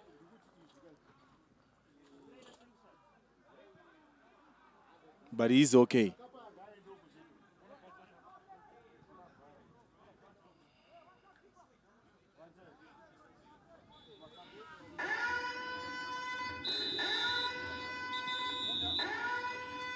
So there goes the buzzer. St. George's are currently leading by a goal to nil. And stay tuned right here on All Schools Media as we give you the second half.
And it's Peterson, number 12, who's going to do his set pieces chose. As he scans the field, what is he going to do? He sends it to where the two guys are. And there is a fumble in the 18 area. An appeal for a penalty, but the referee is not interested. He's saying, get up and play. An announcement concerning lunch. The teams that are going to be having a double header or that are going to be playing straight after lunch. Remember, lunch is between 12 and 2. So whenever you're free, please go and have lunch so that you've got time to rest before your game. Still St. George's College. Of all teams, please come and sign and collect Great t-shirts pass. for your teams. The Another managers, pass. please come and sign and collect t-shirts for your teams. St. George's College. Shot taken. It went over the crossbar. Mr. B. Moyo, please come to the announcer's table. Mr. B. Moyo, please come to the announcer's table.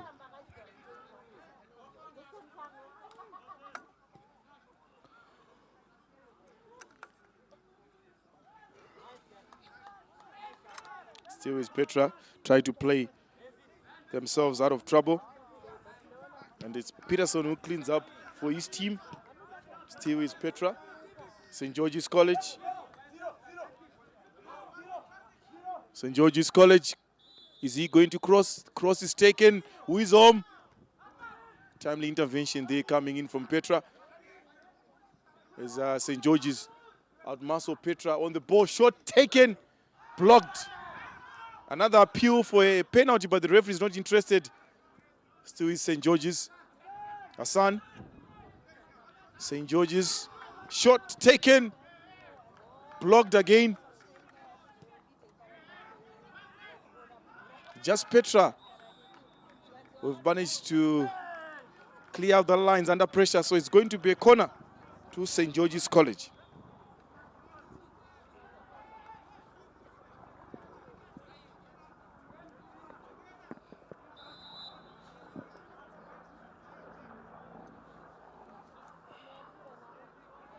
So corner taken.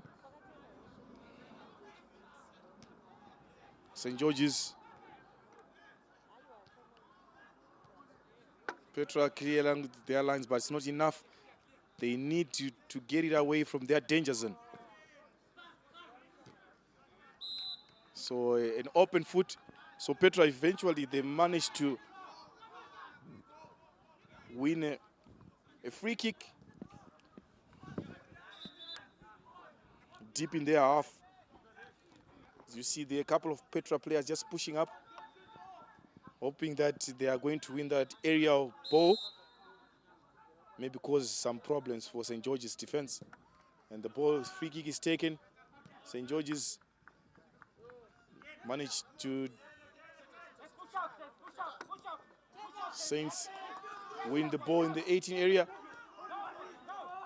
As you see there, the number 15. But the referee sports a foul, so it's going to be a free kick to St. George's. Was that tackle, I believe that it was from behind. So yes, it is a foul by Petra. And it's going to be Hassan taking that free kick, number 7 for St. George's. Is he going to take it directly, or is he just going to send it to one of his tour guys? I believe that that guy, number 5, should push up and get in the 18 area, the number 6, as he has a little bit of a height to his advantage. Free kick taken.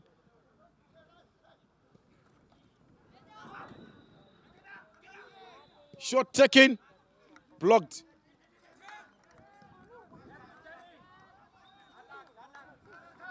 Petra.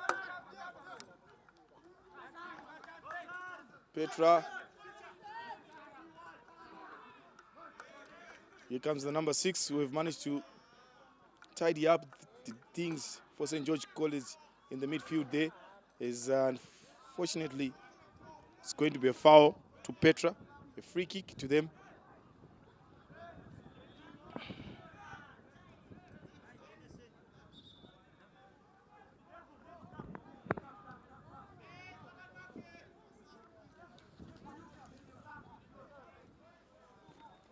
Is that number 8? Just scanning the whole field just to see where his players are. As they've managed to get 2 players up just next to the 18 area of St. George's College. And the free kick is taken, finds the St. George's College player. Still is the youngest player on the field of play, wearing number 14, just 15 years of age. Still is Petra.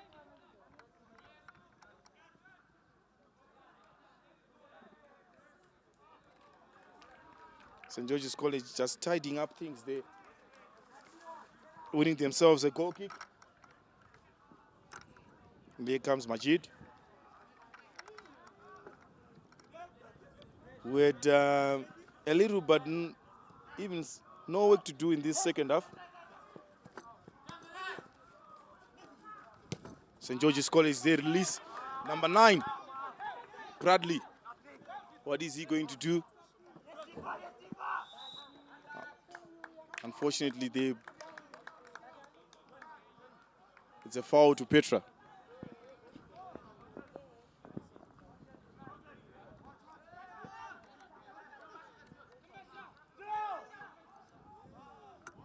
Still Petra, an opportunity to cause problem for St. George's, but it's that number 6 who was out-muscled, gifted with power. They are box-to-box midfielder there, just doing his job, tidying up things in the midfield for his team.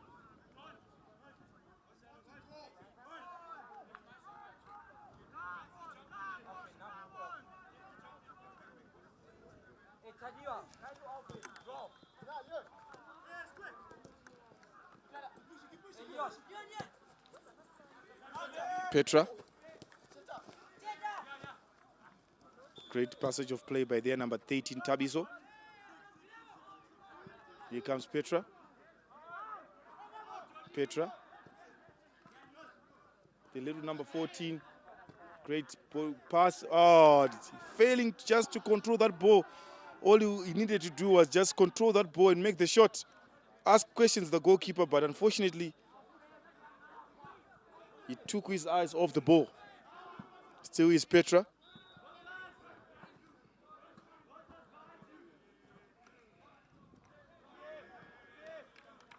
So St. George is winning themselves a throw-in, which they take quickly.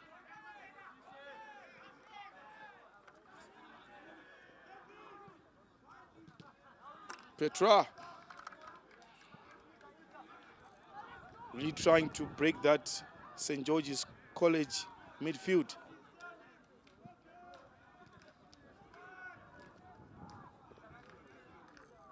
Still is Petra. St. George is winning the physical battle there. Unfortunately, that ball is sent to nobody's home. So it's going to be a throw-in to Petra.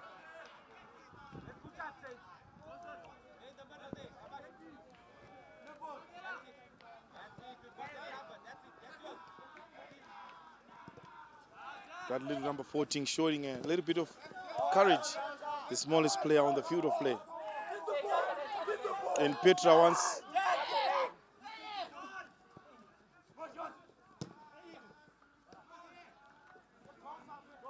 St. George's College. Oh, great pass. What is he going to do? Keeper to beat. Oh, unlucky there, but it was a great attempt by the St. George's player. St. George's College.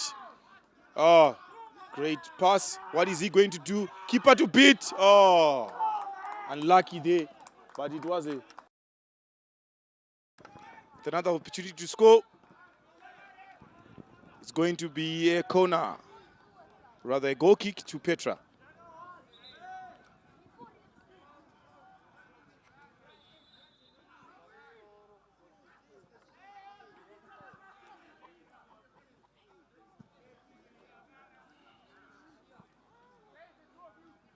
So I can see from where I'm standing that St. George's are likely to make a substitution anytime soon.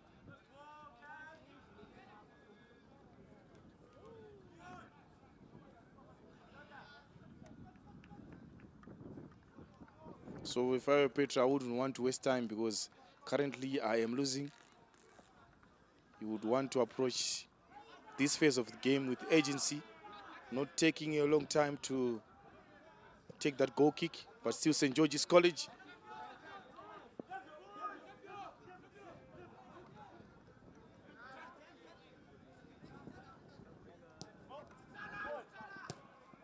St. George's College, Petra clearing out their lines, just making sure that they've won themselves a throw-in. Unfortunately, there are no guys in front. Eventually, it's Peterson.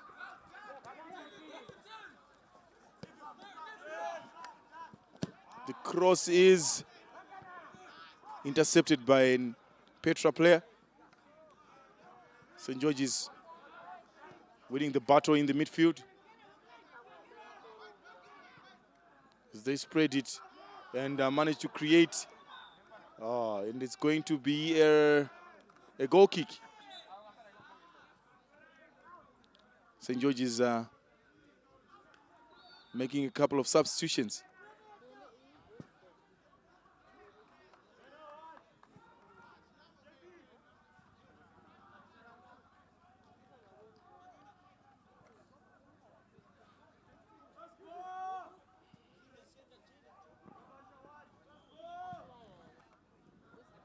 So new fresh pair of legs for St. George's College as they make their substitution with a couple of minutes to go. Petra clearing out their lines.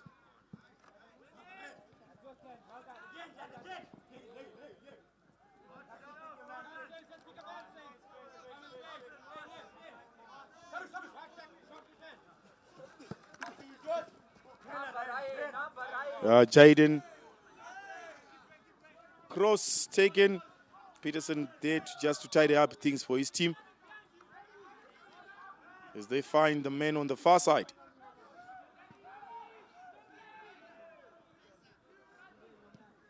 Just attempting a little bit of 1-2 pass, but that pass went nowhere. St. George's. A ball over the top.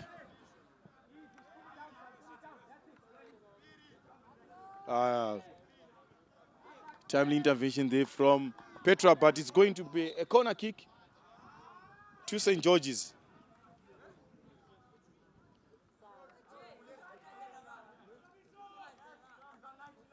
Rather, it was a foul, so it's going to be a Petra ball.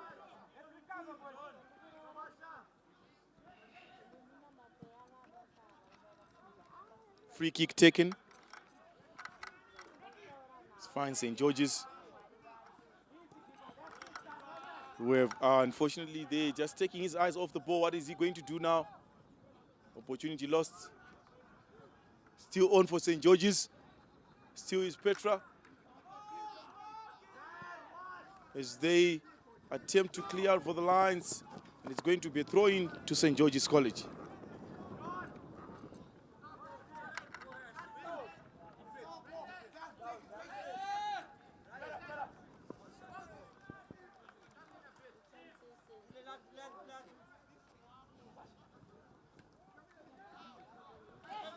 Throw-in taken. Petra. St. George's just clearing their lines. Why not? Because they are currently leading by goal to nil, and they just want to run down that clock.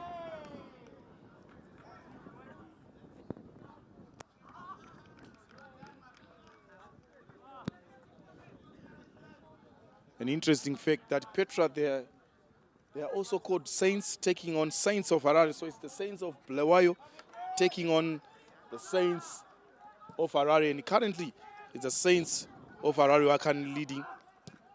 So Saints of Bulawayo with a lot of work to do there.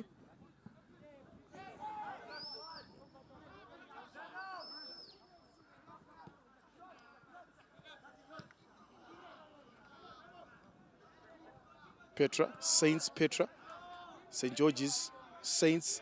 Shot taken, and it goes over the crossbar.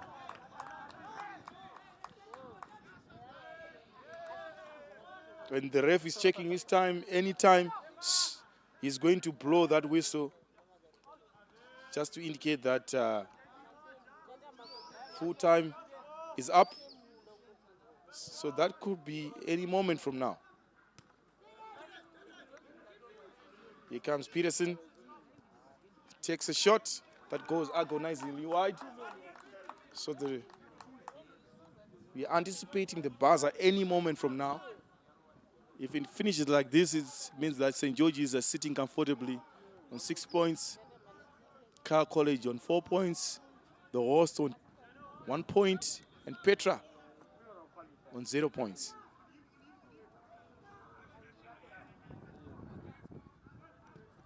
St. George's just clearing their lines there. Why not? Pushing up and pressing high up the field.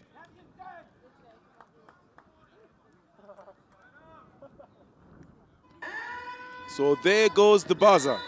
St. George's College just managing to win by go-to-nil against the other Saints of Bulawayo, Saints of Petra. So congratulations to St. George's. We are currently topping the Group C. That marks the end of our fourth So round stay of tuned games. as we bring you Managers, please be reminded to come another to set of games that is going to be that will be showing here on All Schools Media. Table to collect t-shirts for your teams. The next set of matches we have for 11 o'clock. We have Masia Pambili playing St. John's on field A. For 12 o'clock, sorry. Match is starting at 12. Masia Pambili playing St. John's on field A. On field B, we have Peterhouse playing Goldridge. On field C, we have Westridge playing CBC. Teams, let's be ready in the next 10 minutes to start. We are running ahead of schedule. Let's keep it that way.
A great interception there coming in from the Westridge defender. Unfortunately, couldn't clear out his lines, but still is CBC in possession of the ball. Shot taken, went agonizingly wide. Well, you would understand because CBC right now they're under pressure. They need to score an equalizer.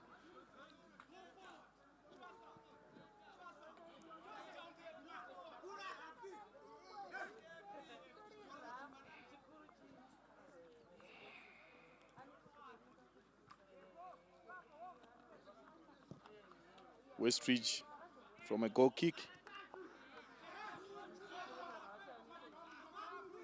Still is Westridge. Great passage of play from Westridge.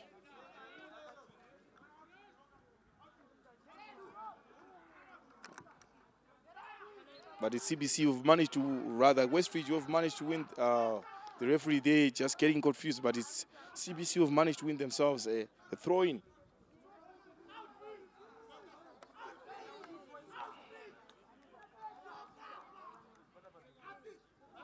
So throw-in taken.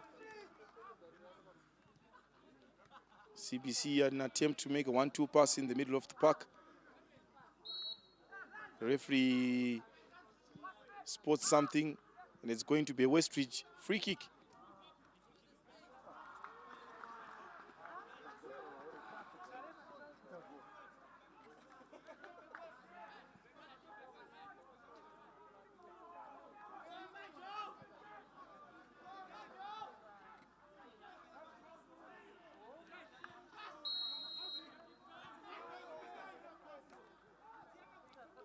Free kick taken directly into CBC 18 area. Problems. Keeper is not home. Shot. Timely intervention coming in from CBC defender there. But the keeper.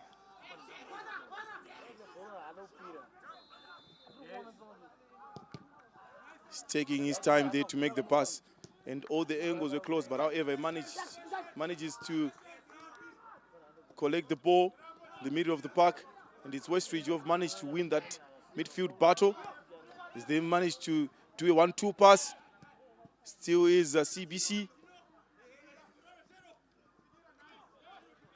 CBC player there being shut down by Westridge player. Still is CBC. CBC, is he going to cross? A little bit of a dummy as he sends his marker to the cleaners, but he also slipped. So it's still Westridge.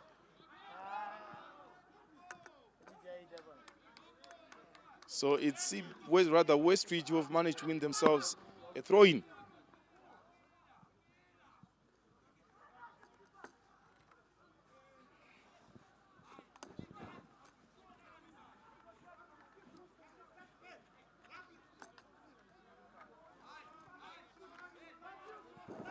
Throw-in taken by the captain. CBC clearing out their lines there. As you have seen that they have got 9 players behind that halfway line, just to show you that they are a team that defends as a pack. The only gentleman who hasn't moved up is their striker, who's just standing right on the middle of the line, just waiting for that counter-attack. And there comes CBC if they've managed to release their winger, but unfortunately he's not that quick, as he's been beaten by defenders of Westridge. And still Westridge. Good passage of play from Westridge. And the passes, most of them are not accurate, but still CBC failing to find his man, the player from CBC, and eventually the ball goes out of touch. Taken quickly by Westridge. Great interplay there. Great interplay. A cross. Marking there from a CBC defender. And the ball goes out of touch. So it's going to be a Westridge throw-in. Take it quickly. Fortunately, the little number 10 from Westridge couldn't control, keep that ball in play. So it means that it's going to be a CBC throw-in. Still is Westridge. Great ball control. His stature reminds me of Lionel Messi. But it still is CBC. So a foul committed by a Westridge player, they just pulling a jersey.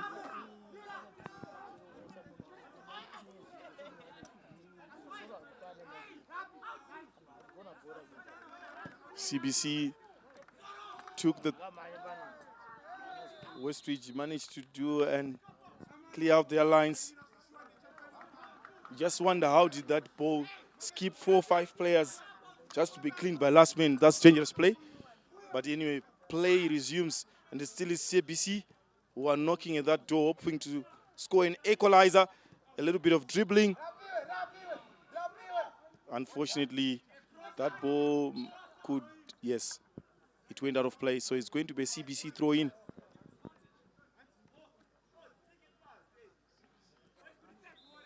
Taken quickly and shot.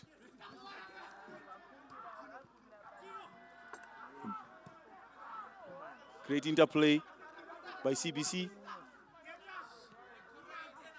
Still is CBC trying to maintain their shape there. What are they going? Cross. Who is home? Nobody. Just one man was in that 18 area of Westridge.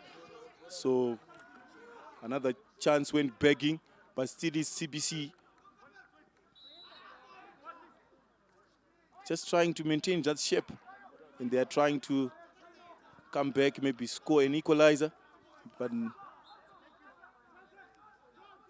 just trying to use their wings to penetrate. But however, the loss is ball, but the ball is lost by CBC in the middle of the park. And it's CBC defender who managed at the nick of time just to clear out that blow. It still is CBC.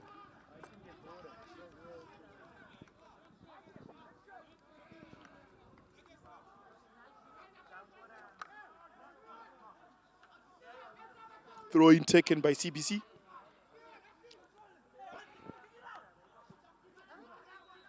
Cross taken, who's home? The goalkeeper deals with that cross comfortably. And he pumps it up pitch. Oh, that was a deliberate handball. That could be a red card or a yellow card if the referee is lenient. It's a yellow card. I wonder what was going through his mind when he did that. But anyway, play continues. Because that was a deliberate handball. Just giving away a cheap yellow card there. CBC player there.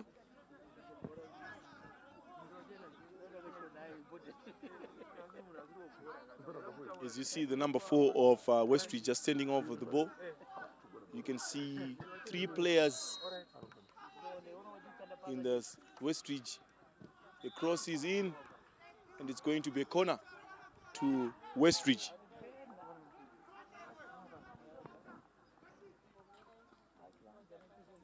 So a CBC player is down. I wonder what's wrong with him.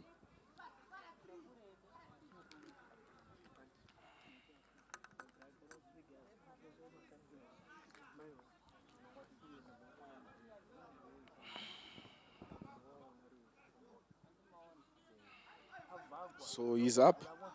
He looks fine. So we're just going to go for that corner. As you see there, Westridge sending 1, 2, 3, 4 players in the 18 area. Obviously, they are tallest players. They are in that 18 area, and the cross is in. It's a fumble. Is it short? No. Try to control that ball in the 18 area, and CBC launched the attack of their own. Who's home? As they managed to clear out their lines. That is Westridge, and the ball is taken quickly. It's a one-on-one, little man versus little man, and the little man of CBC just showing his dribbling skills there. Show me your jersey. So they've managed to win themselves a free kick. But great passage of play coming in from the CBC number 10 and 12, showing their wizardry on the ball. As you see there on this set piece, CBC, they've got 1, 2, 3, 4, 5 players in the 18 area. Then number 4 standing on the ball.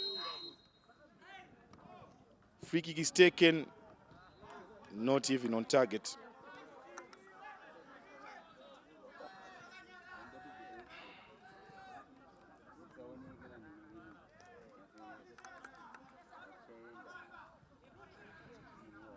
Westridge, goal kick intercepted, but still is Westridge. And the ball goes out of play because that touch was heavy. Still is CBC. As he manages to play that player who's on yellow card. Still is CBC. CBC winning that, they're losing that, and winning at the same time that midfield battle. As you see, the Westridge players, they are really pressing up high the pitch, and the cross is good. Who is home? Nobody. And the shortest man on the Westridge team just intercepting that ball past the CBC. If only they can manage to make that perfect cross, because they have 2 tall players against probably the shortest player on the field of the park. Marking against the tall guy, obviously, that number 20 from CBC has height. He might score, but it still is Westridge. So play resumes. Shot. Are we going to see a penalty? No, the referee is not interested.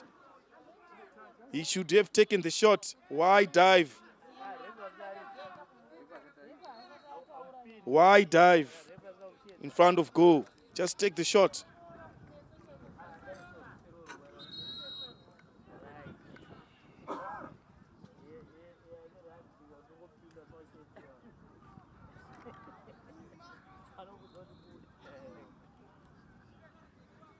So earlier on there was a sound of that appeared to be like a clap or a slap to a Westridge player, but however the referee was far from action, so he couldn't blow, he didn't see it. So now I'm pretty sure that it's not a serious injury, but now the medics are attending to Westridge number 4 player who's on the ground currently.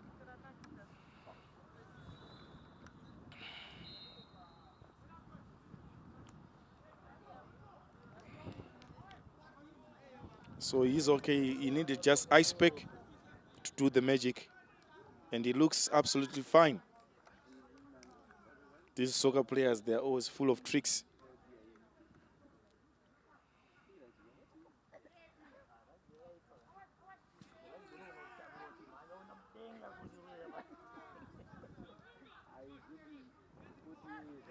So the free kick is taken.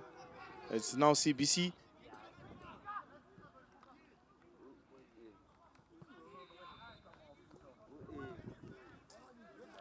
Westridge captain just clearing out his lines there. From that gentleman who's a little bit jittery from CBC. If only Westridge could exploit that weakness that is in the CBC back four. That gentleman with orange boots. Another injury for Westridge. So they're calling in for the medics.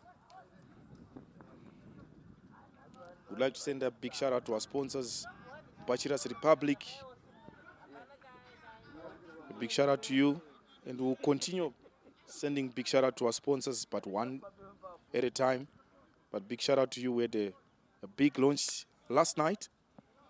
Would like also to thank Lomagundi College for making this tournament a success.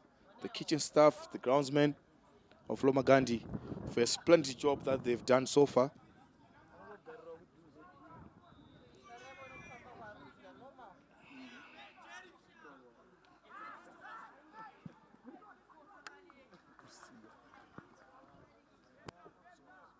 All Schools Media, obviously, is always giving you quality sports content.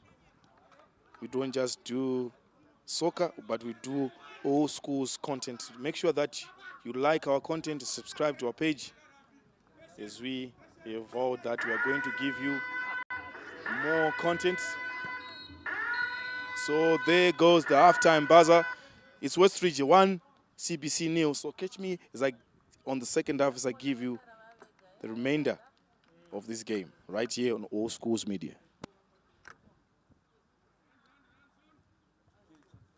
That marks the halftime for those matches.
So second half is currently underway, and it's Westridge. You have scored probably the fastest goal of the tournament so far, just under a minute from kickoff.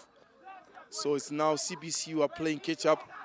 If they've just won themselves a free kick right in the middle of the park there, taken quickly. Westridge, CBC sending that ball to the wingers. A cross is in, but equally met by their captain. Eventually, Westridge, they clear out their lines, and it's going to be a throw-in to CBC.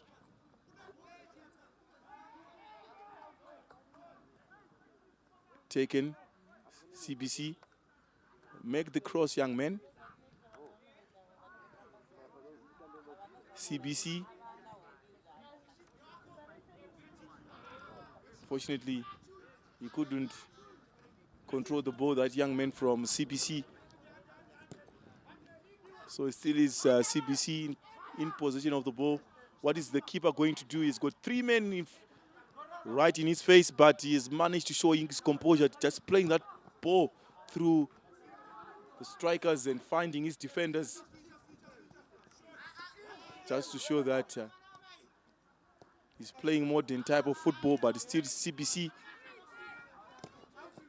A pass over the top, a cross. Who is home? Unfortunately, those Zesa pylons just getting in the way. So the keeper manages to collect that ball comfortably. Still is Westridge.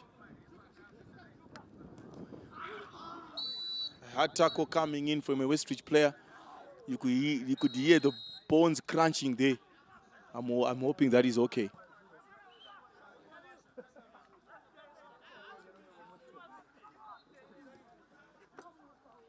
He's okay. He does not want to waste time because his team is trailing, so he's just going to suck it up and resume playing. Taken, free kick. Still is CBC. Cross, nobody's home. Still is CBC. CBC.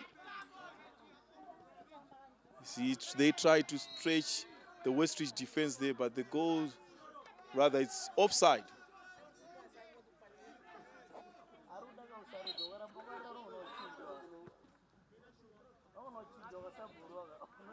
So I'd like to also thank the Zimbabwe Referees Association or Society for making sure that this Chisz soccer tournament is a success. The tournament that started back in 1998.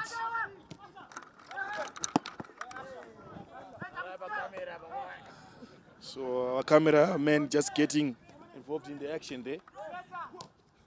But a bone-crunching tackle coming in from the CBC player. Ball lost in the midfield. An out-footer pass by a CBC player. And an attempt by Westridge to clear their lines, but however, it's the winger who collects the ball. Still is CBC. Good switch play. What is he going to do? Yes, it is going to be a free kick right at the edge of the 18 area. And a yellow card. So both teams now have cancelled each other as far as yellow card are concerned. The first yellow card given to the CBC Central CB. Now it's another Westridge player into the books. Just maybe overstretching in that tackle there and catching a CBC player. But CBC with another opportunity for a set piece. What are they going to do?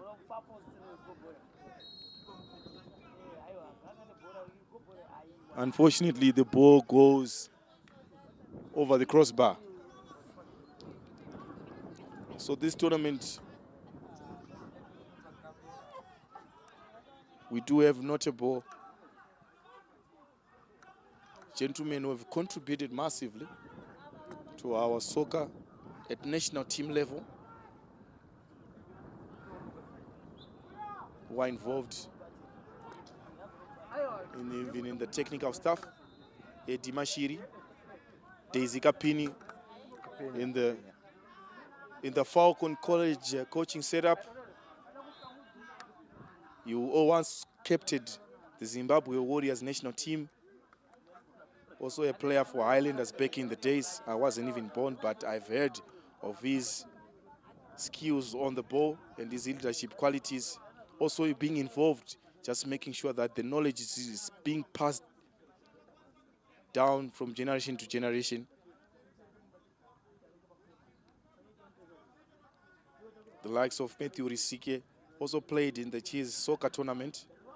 The gentleman that I mentioned earlier, that he attended St. George's College and played for St. George's College, played for Kaizer Chiefs down in South Africa, arguably the biggest team in South Africa.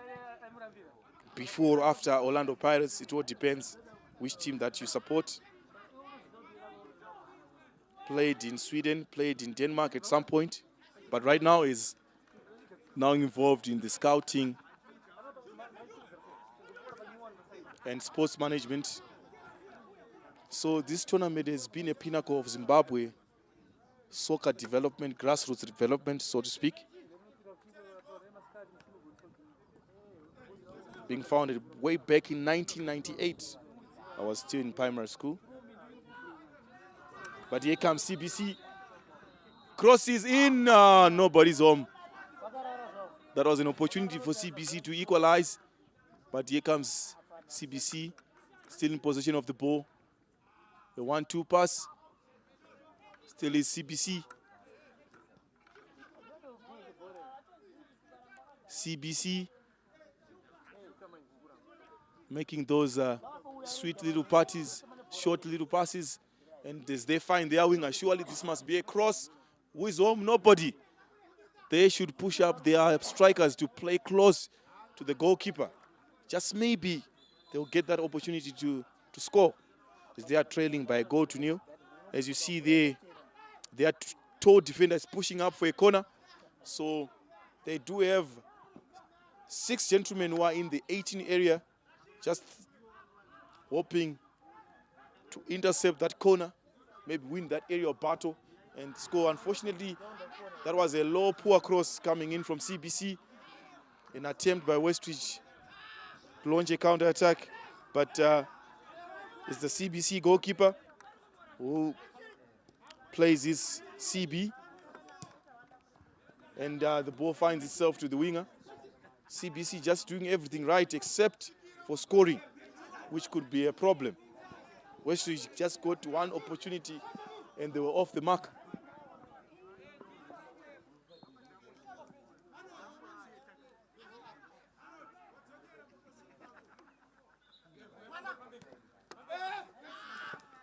Here comes Westridge.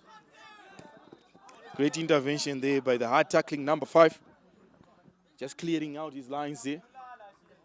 Also, I would like to give a special shout out to Eddie Mashiri, a former Dynamos player. I know that he's involved with one of the schools here. And also yet Lomagundi, we have a legend,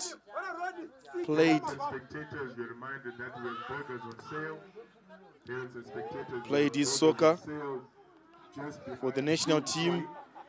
And I hear that he's attended coaching courses in Brazil.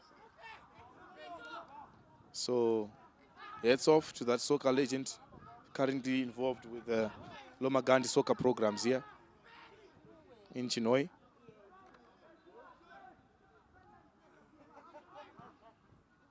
So a cross, and it's the goalkeeper for Westridge who deals with it comfortably.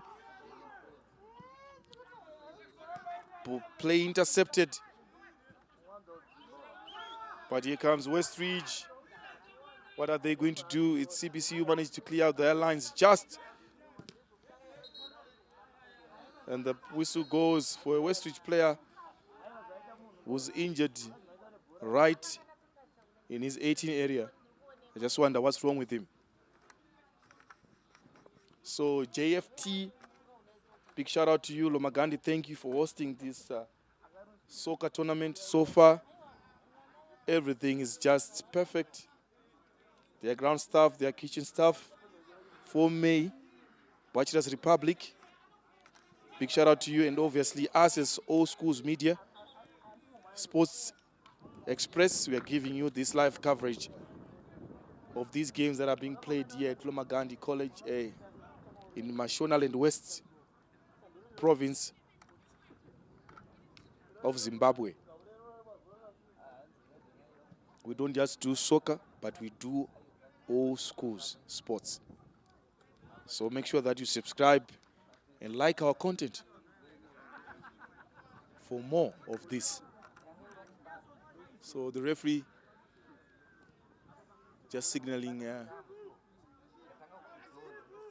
substitution. CBC introducing new pair of legs in their team. Hopefully that will help. Still is CBC.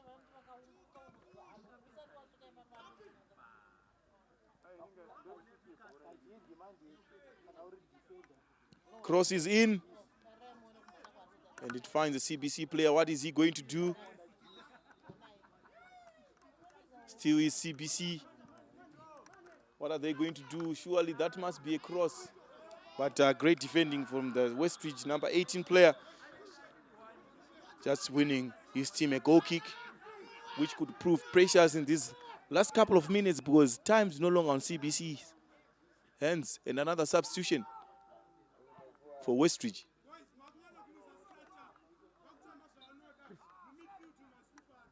You can hear the captain of Westridge backing instructions at his boys.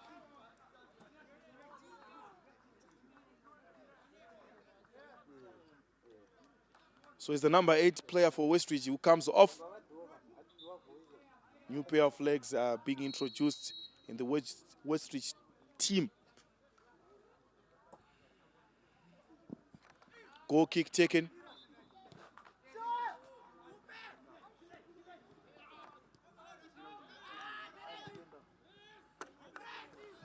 So here comes Westridge.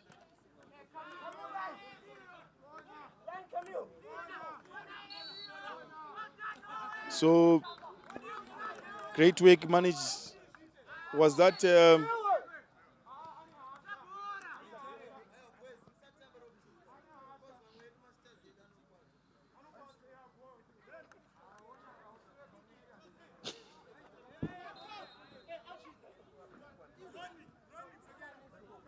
so it's a corner kick to Westridge.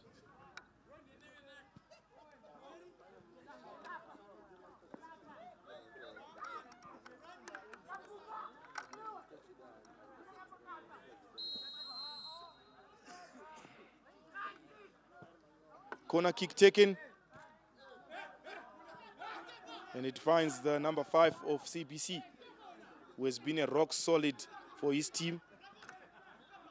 A hard tackling man and no-nonsense defender. Still is CBC with an opportunity to score. What are they going to do now? What are they going to do? A pass. Good body. Good, great control. But where is he going? Surely you need to release that pass in the 18 area. So Westridge just clearing their line separately. Great switch play there coming in from CBC. What is they going to? Shot taken, blocked by that toe number 10 of Westridge. Still is CBC. 1-2 passes. Westridge clear out their lines temporarily, but still is CBC in possession of the ball as they are pushing hard for that equalizer. Still is CBC. But Westridge just sitting deep and defending. As you can see there, that's what happens when you defend, you concede. And it's Westridge who have just conceded in a very dangerous position there, a free kick.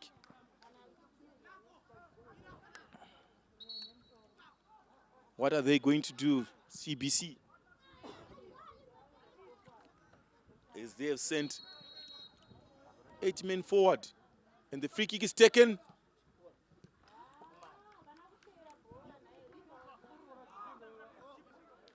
So it's going to be a corner kick to CBC. As they've sent their defender, the tall guy in orange boots, rather pink boots. 6 players.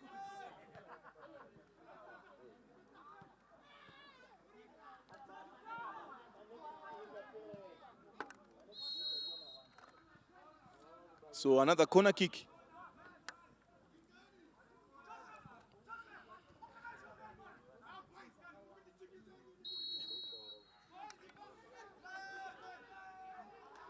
So another opportunity for a corner kick for Westridge. This time is taken in a different, what is he going to shoot? He shoots and it goes over the crossbar. An opportunity lost by the trailing team CBC there.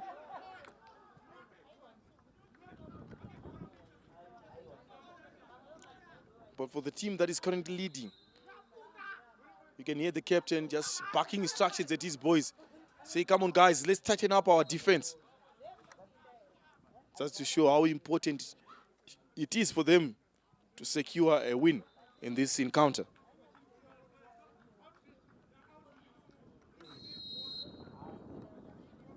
But now time is running out for the team in green and white.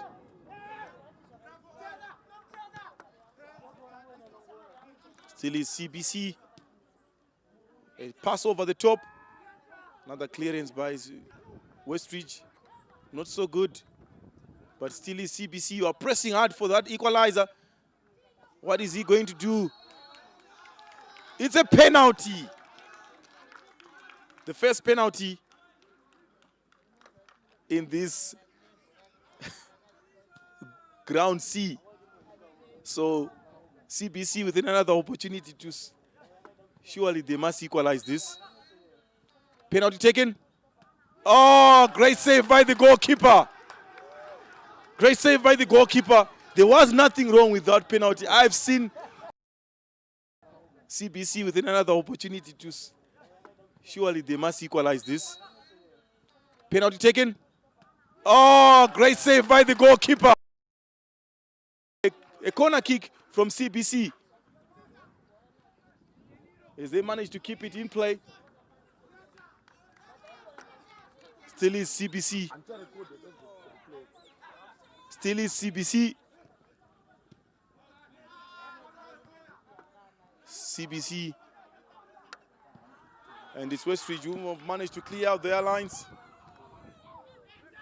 Temporarily. CBC.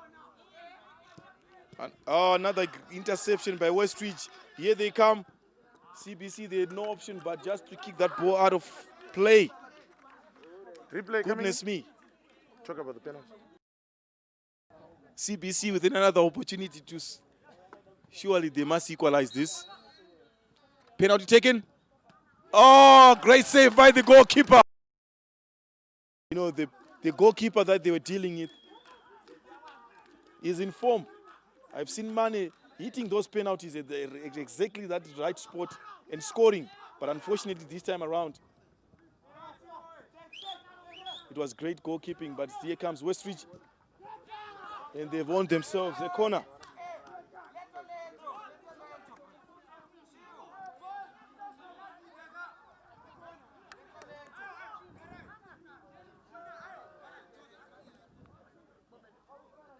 So only 3 guys for Westridge in that penalty box of CBC, and they've managed to take it short.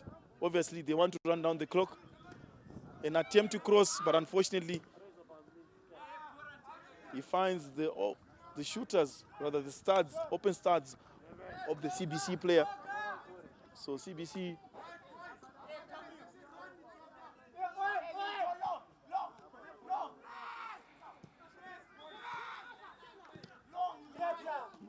And great pressing there coming in from Westridge.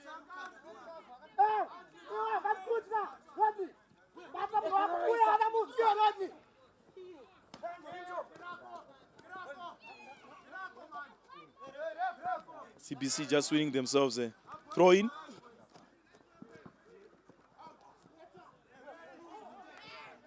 So CBC They found themselves in a familiar position.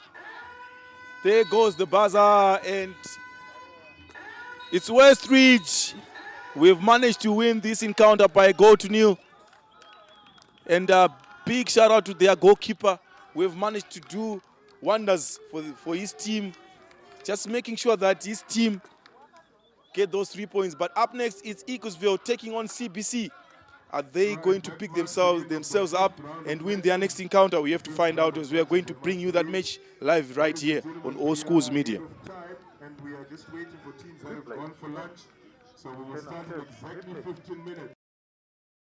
CBC with another opportunity to, surely they must equalize this. Penalty taken. Oh, great save by the goalkeeper.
So it's a very good afternoon. We are here at Lomagundi College, and on the field of play is the CBC of Kobulawayo taking on the Eaglesville of Harare.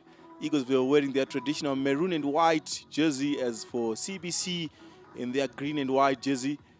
It will be exciting to see how CBC are going to square up against these debutants of Eaglesville with an exceptional run so far of 2 wins with this one pending. Let's see how this pans out between the debutants and CBC of Kobulawayo. And we're just waiting for the referee there to blow the whistle to mark the start of this encounter. And there goes the whistle. CBC just starting.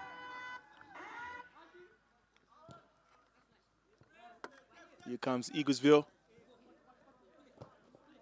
Just winning the ball in the middle of the park there.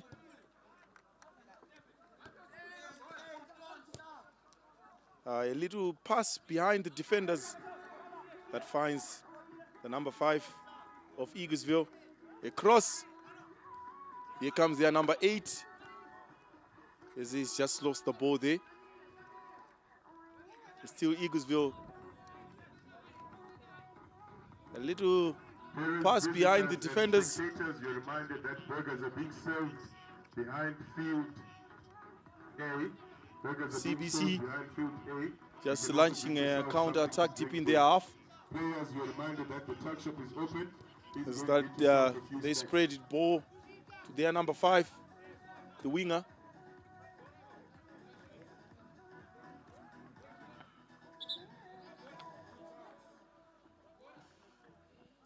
So it's a throw-in to Eaglesville. And what at the back of the minds of this gentleman from Bulawayo CBC is maybe to try and win this encounter. They've lost previously to Westridge. They did everything right. They even managed to win themselves a penalty. But unfortunately, the goalkeeper of Westridge was on form. He made a splendid save there, just to save the 3 points for his team. So it's now pressure on to CBC against the Eaglesville that beat Peterhouse earlier on by a goal to 0. And I've been just told that prior to this game, they've managed to win 2 games. So it's 2 out of 3 for Eaglesville with this one pending. But everything is looking good for the team in maroon and white.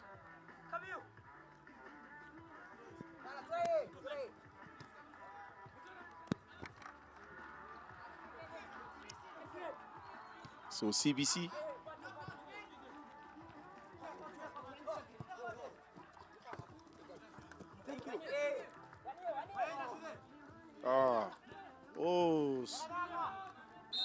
great ball control there. So that should be offside. Referee just judging that player offside. But nice play there coming in from the number 3 and number 11.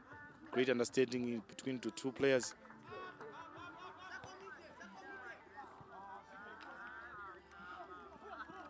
The number 11 just standing flat-footed there, and the play managed to go just behind him. But great ball distribution coming in from the Eagles for goalkeeper as he sets up his team, and it's a shot taken. Goalkeeper up to the task, managing to save that. And a cross coming in. Goalkeeper once again saving his team. So we're going to go for a goal kick.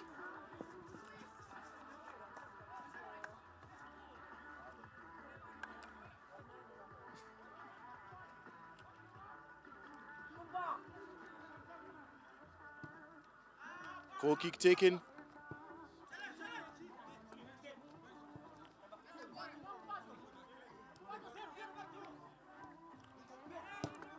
So CBC, as they release their winger, the goalkeeper comes out. Playing as a sweeper goalkeeper there, that gently young lad from Eaglesville. But it's Eaglesville. We haven't settled in this game so far. CBC enjoying more territory and possession in Eaglesville half. But CBC player just being judged offside there. It's Eaglesville. Great body swave there, and the ball control coming in from the little number 3. So a foul committed by CBC left back there, rather a right back.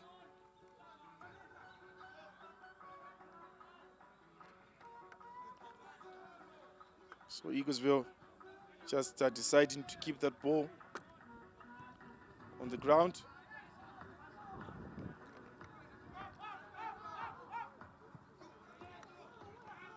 Eaglesville money. Oh, that could be a yellow card. The player was brought down there illegally, but the referee is being lenient. So it's CBC with an opportunity for a free kick. They are sending their players forward just to contest that 18 area. So far I can see 3 players with another 4. The 4th player making himself available in the box for his team. Free kick taken.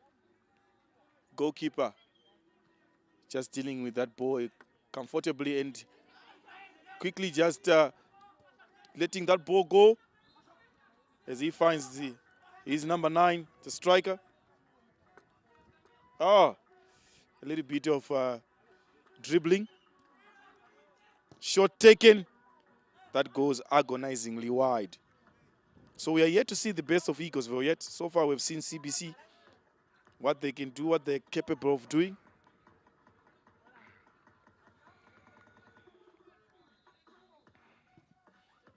So goal kick taken by a defender.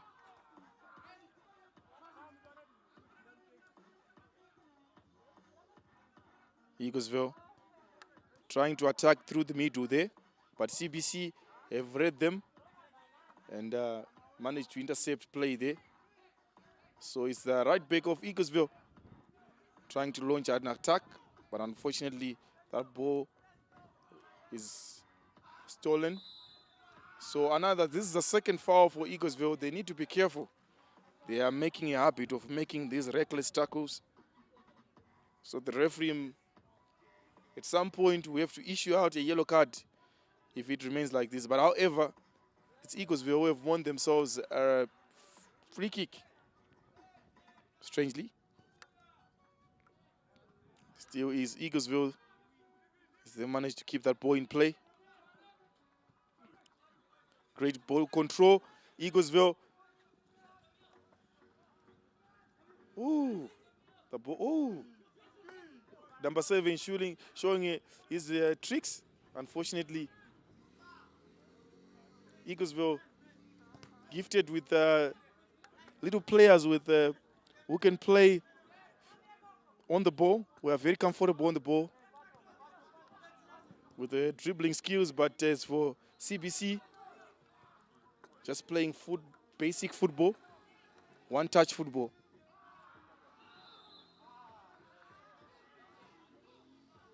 So the referee spotted something there. So another foul. So Eaglesville once again committing a foul in their half, in a very tricky position, but it's CBC.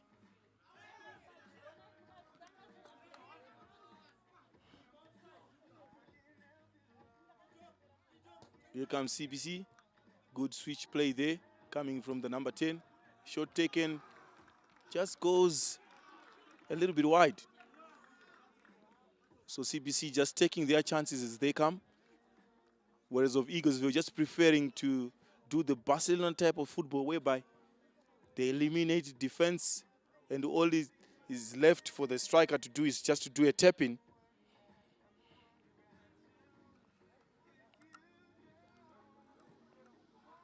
Here comes the goalkeeper, who has been impressive for Eaglesville, especially with his ball distribution skills. An opportunity for an attack there lost by Eaglesville. Unfortunately, they're going to control the ball in the middle of the park. CBC goalkeeper just trying to emulate what the Eaglesville goalkeeper is doing. So another foul. Eaglesville making a habit of making this foul. Still is CBC. CBC, good interplay there coming in from the CBC midfield and wingers. Shot taken comfortably in the hands of the goalkeeper. Here comes his ball distribution by an Eaglesville goalkeeper, which has been impressive so far. The best that we've seen in this field so far.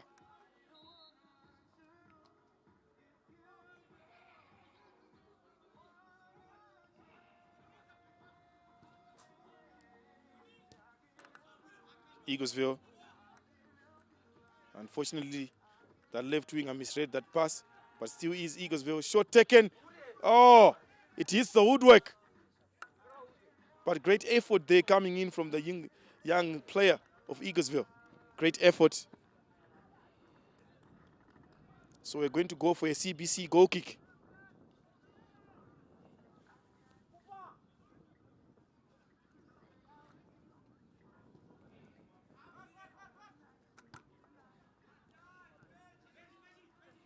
So Eaglesville winning the battle in the middle of the park.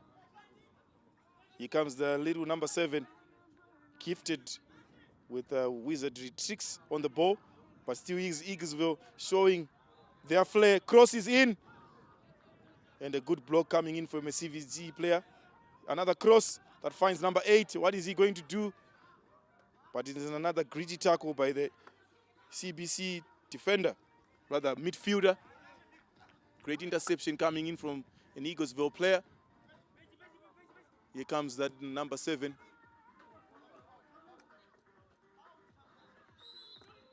So a foul to CBC.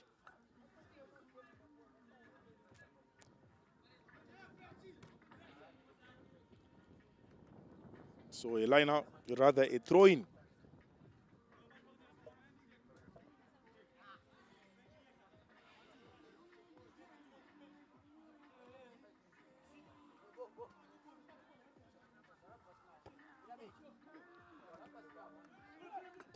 Eaglesville, that touch could have been anything for that number 9. But however, managing to, and the cross is in, finds number 7. Shot taken straight into the hands of the goalkeeper. Eaglesville just coming in closer and closer to that, scoring that goal. Still is Eaglesville. Great cross. What is offside, unfortunately.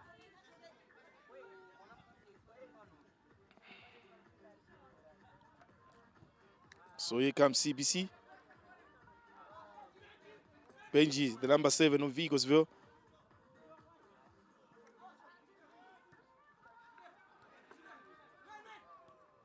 Now Eaglesville playing deep in CBC half so far with 2 shots on target. And look at that fluidity that Eaglesville has. Cross. Nobody's home. Eaglesville piling in pressure. And surely you can't defend forever. At some point you will concede a foul. So what's going to happen here? I can see their number 7.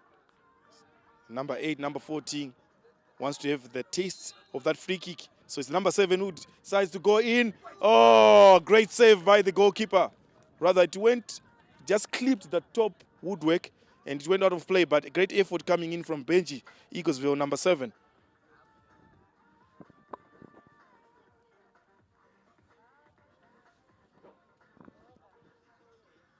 So now Eaglesville getting that engine running, getting comfortable on the ball now.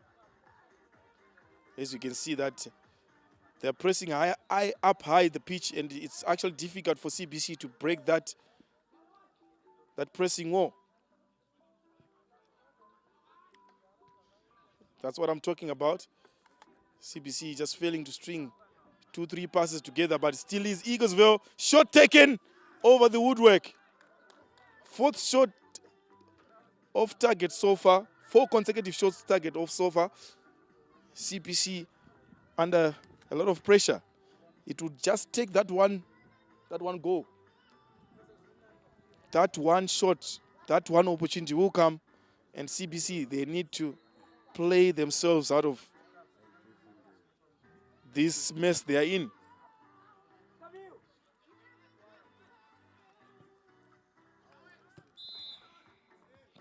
So, CBC now, obviously they'll be pressing that reset button as they've won themselves a foul deep in their half and sending 6 players up the field.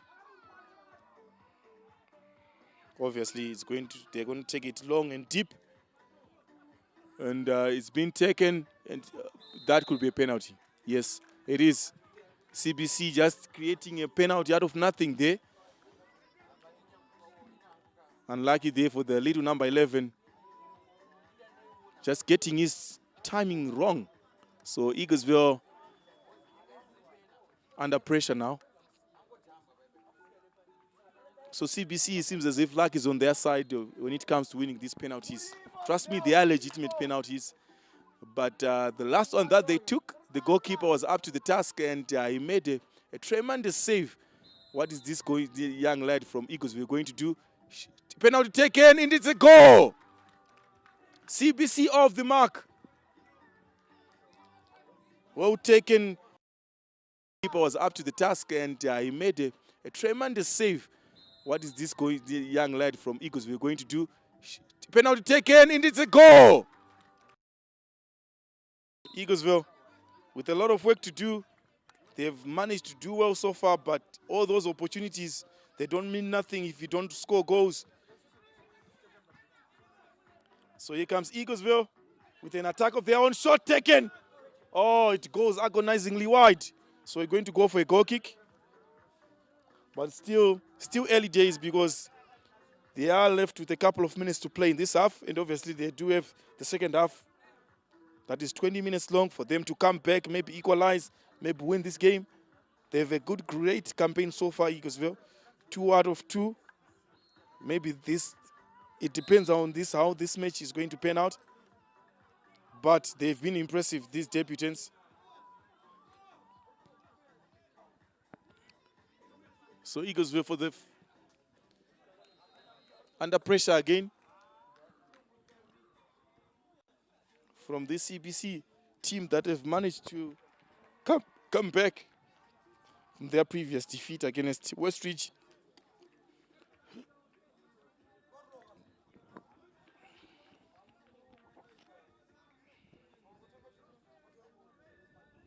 CBC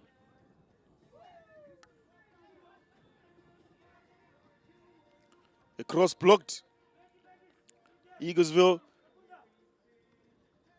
playing themselves out of danger.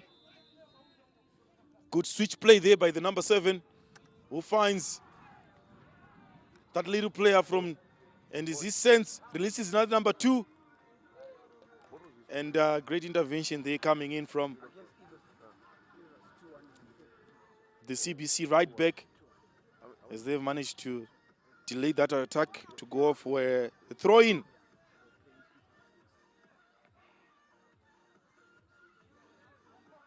So Eaglesville just playing that ball out of play. So it's going to be a goal kick to CBC.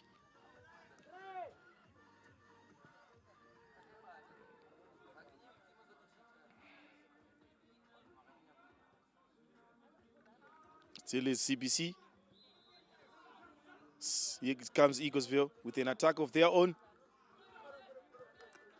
It's a 4-4. What is he going to do, the little number 7? As he finds his teammate, number 8. Shot taken. It's a goal! Can you believe that? How cool is that? What a finish from the young man, number 8. Can you believe that? English Premier League. It's a 4-4. What is he going to do, the little number 7? As he finds his teammate, number 8. Shot taken. It's a goal! Replay again. Replay coming in. Wow, how cool is that? It's a 4-4. What is he going to do, the little number 7, as he finds his teammate, number 8. Shot taken. It's a goal!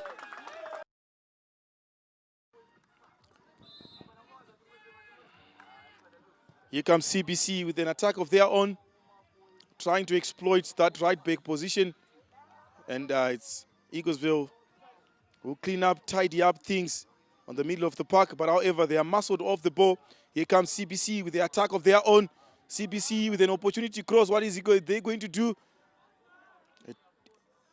A timely intervention there by the Eaglesville defense. Surely that should be a cross. Delayed. Eaglesville winning themselves a throw in, rather it's CBC.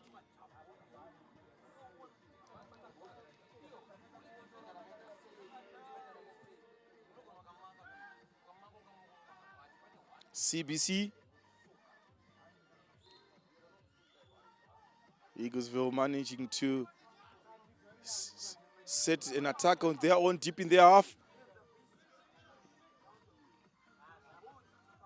Unfortunately, CBC, they're struggling to clear the lines, but here comes Eaglesville.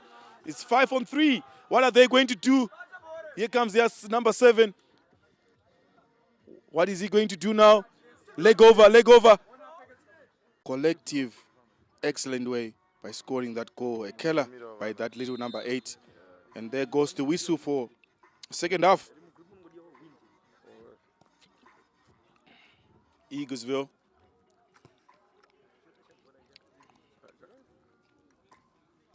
Eaglesville.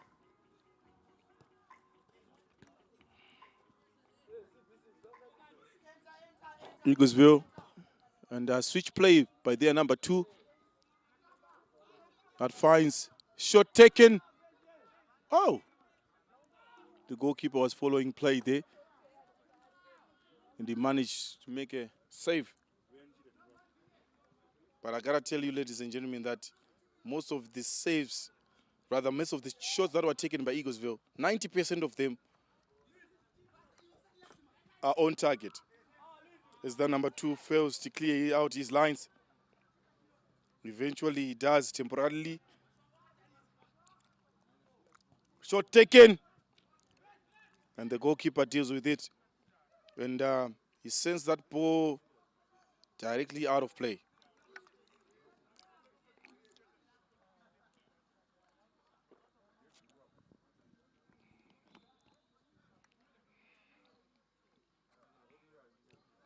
Here comes Eaglesville. Just winning that midfield battle. And another great switch play there coming from Eaglesville. Unfortunately, it was well read by the CBC number 3. Still is Eaglesville. Another switch play. Eaglesville playing with fluidity. A nice cut back inside. Cross. It's the CBC who manages to clear out his lines. The number 4. Still is Eaglesville.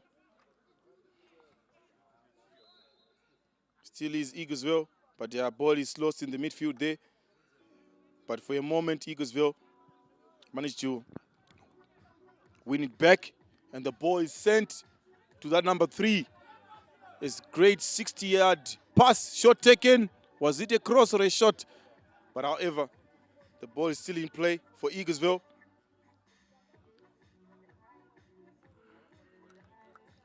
Great defending coming in from the CBC player.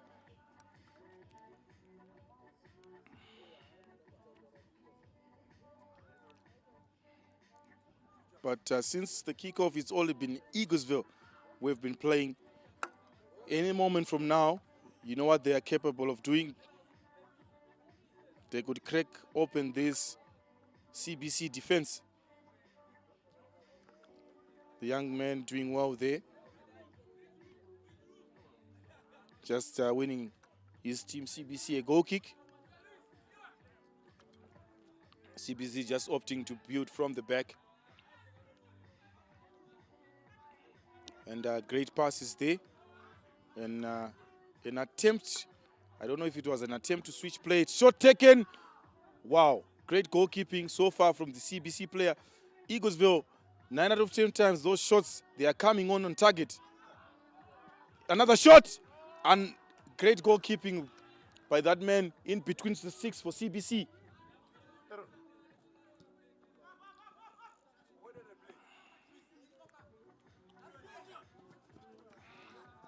CBC player just managing to win that physical battle, but does he have enough in the tank to win that ball back?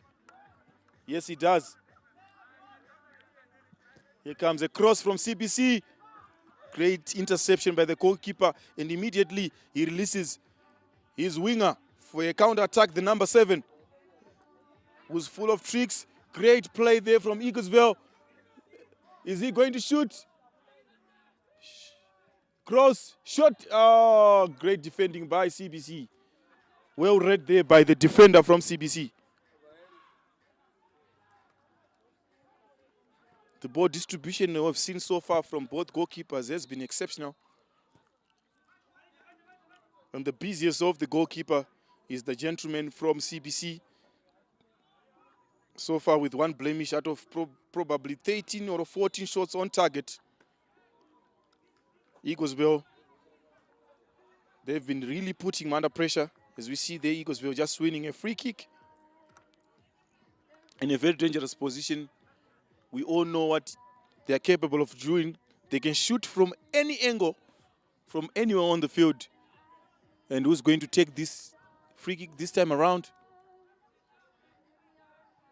So, free kick taken. It goes over the crossbar.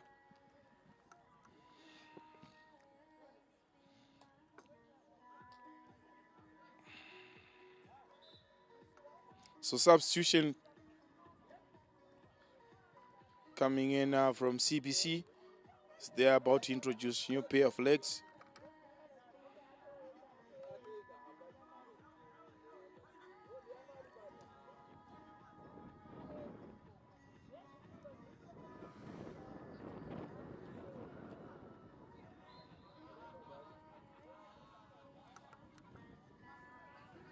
So unfortunately, CBC lost the ball there, but still is Eaglesville. Great through pass.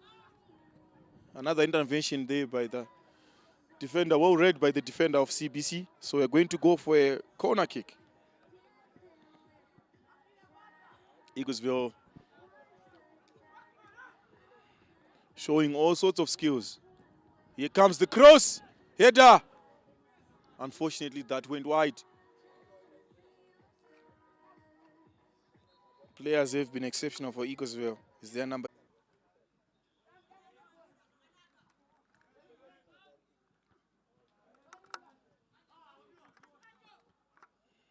Still is Eaglesville.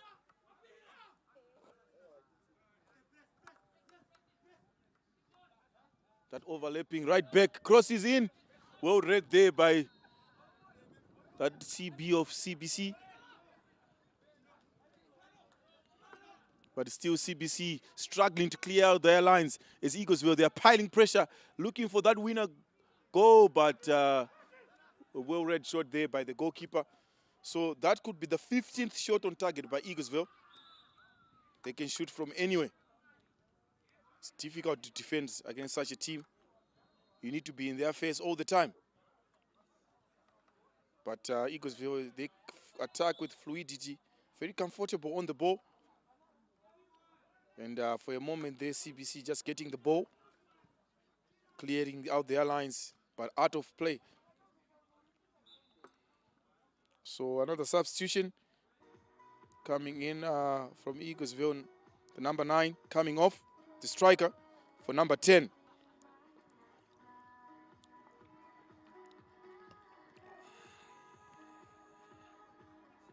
Eaglesville just introducing another player higher up the field. Obviously, the idea and the intention is try to win this game. Throw in to be taken by Eaglesville. Another slippery move there by the Eaglesville number 6 as he finds his opposite number 7. Another Clever interswitch play there from an Eaglesville player. And here comes the raging, charging number 2, the right back. Cross is in. It's a header by Eaglesville. Shot taken, and it's over the bar.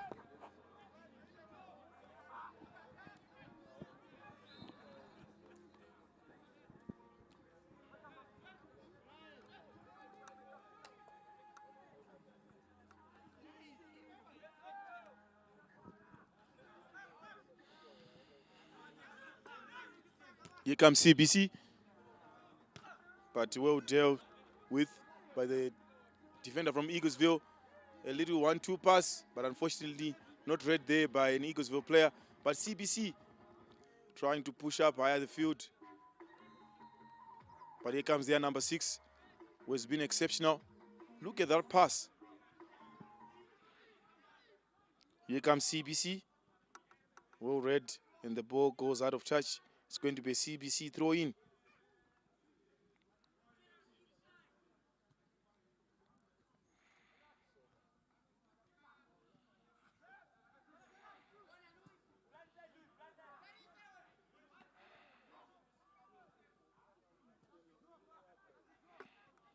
Throw in taken.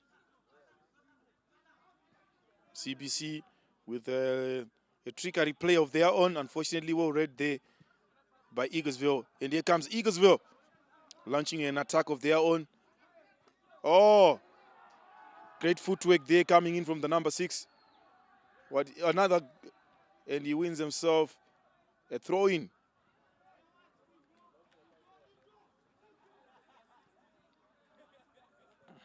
Quickly taken.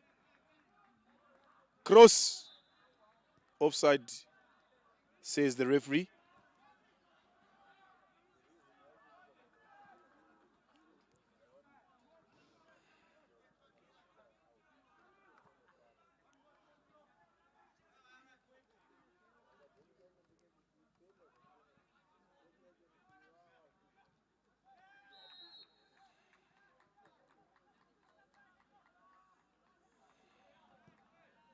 So the free kick is taken, and it finds itself in the Eagles' path. But Eaglesville, shot taken, goal by the substitute number 8. Was this intentional by the coaches?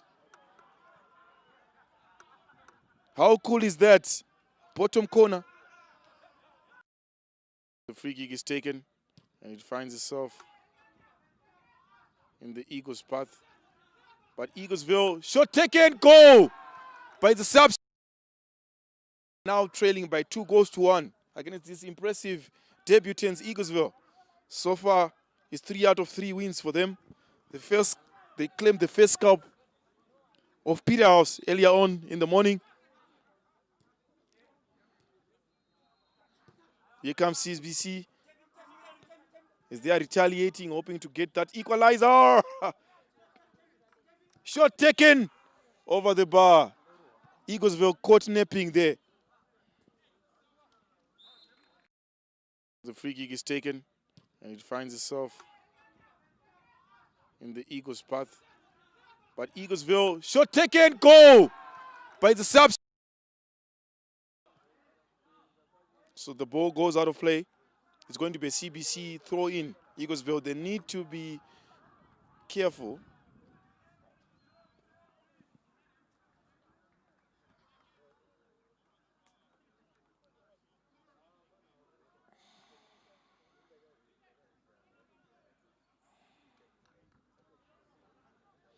The throw-in is taken. On overhead, scissors. Great effort by CBC player. Unfortunately, he would have made the high headlines here at the Chisz soccer tournament at Lomagundi if that ball had been scored. But it's still Eaglesville with an attack of their own. And it's CBC defense that is exposed. Shot taken. That goes horribly wide.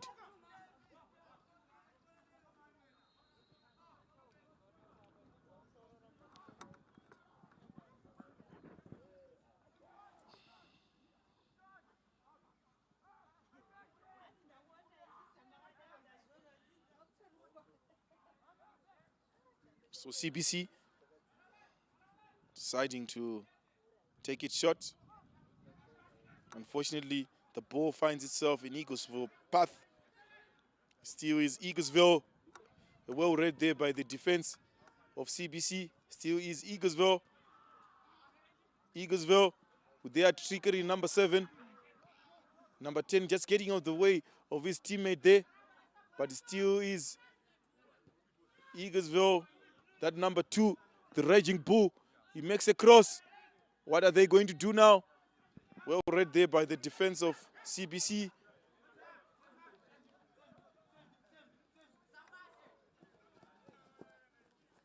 So it's going to be a throw into Eaglesville. Taken.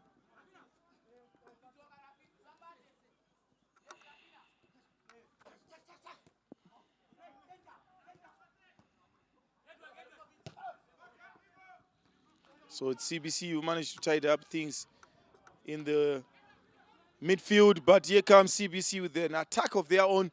What are they going to do now?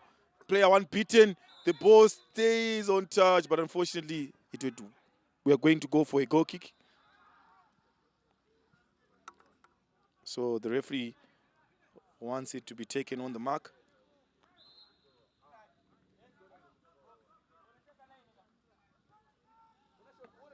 Here comes Eaglesville. Playing deep from the goalkeeper. Just to show that they can also play modern type of football. The referee says play on. And CBC, as they push forward, an interception by an Eaglesville player. Still is CBC with an attack of their own, but we are going to go back for the foul. Such gentleman, fortunately, has been hit where it hurts. So we're just going to call in the medics to assist him.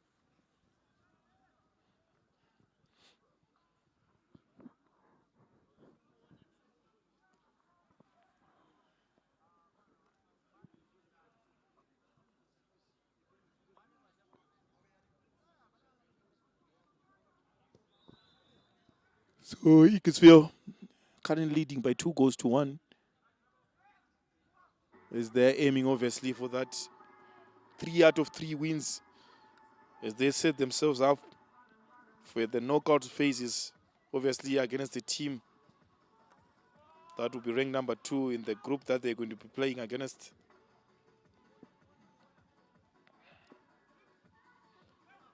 So I had a chat with some of the coaches at Eaglesville. They are really fencing their chances to take this tournament, but we have to find out that they have to go all the way to the final and win. So far, they've been impressive as debutants, but is this another run by debutants, by the underdogs rather?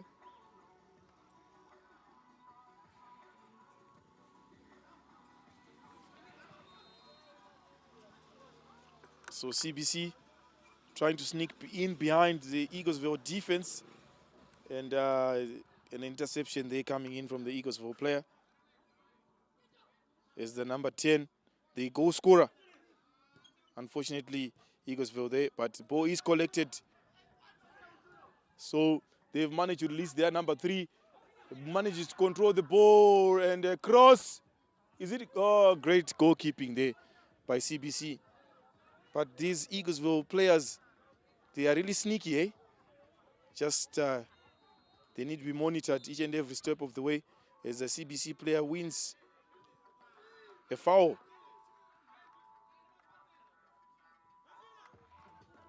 Right on the middle of the park.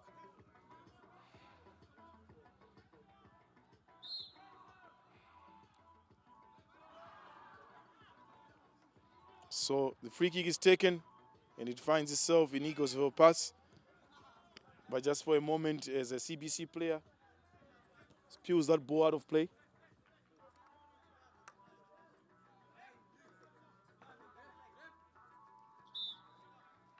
So another substitution. Eaglesville making a substitution. Is that number 3 being substituted?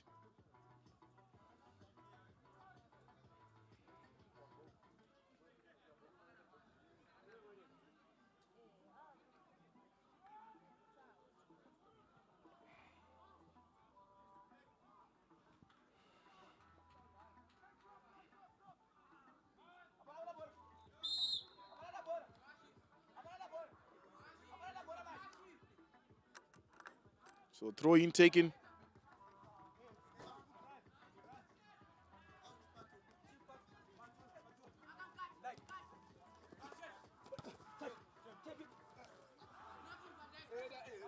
So CBC just touching that ball out of touch. Rather, it's going to be a CBC throw in. Free kick, free kick. So you're going to go for a free kick, not a throw in.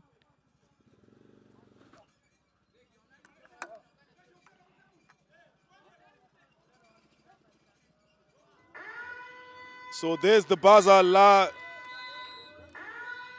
So Eaglesville just getting the better of CBC by 2 goals to 1. So stay tuned as we're about to bring you a match against Peterhouse right here on All Schools Media. Lambo change a bat. Graphic radar.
To assume their duties.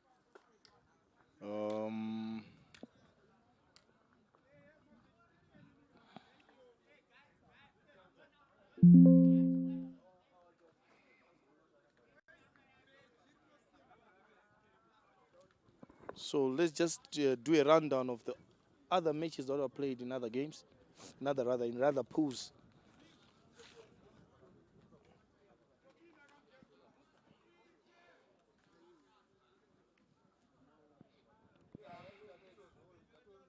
So we are waiting for referees there to get in their positions so that we can have a kickoff.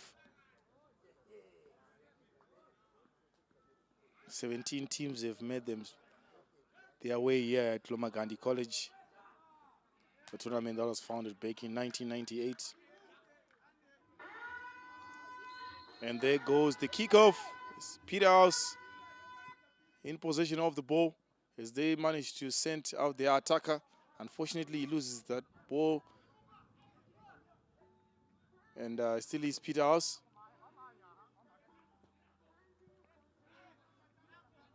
Still is Westridge. Great passage of play there by Westridge.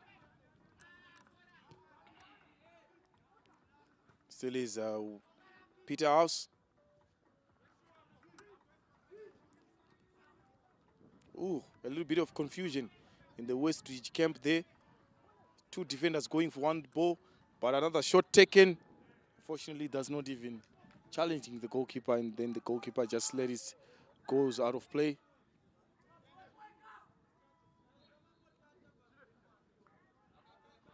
So the goalkeeper of Westridge just chases that ball all the way down there.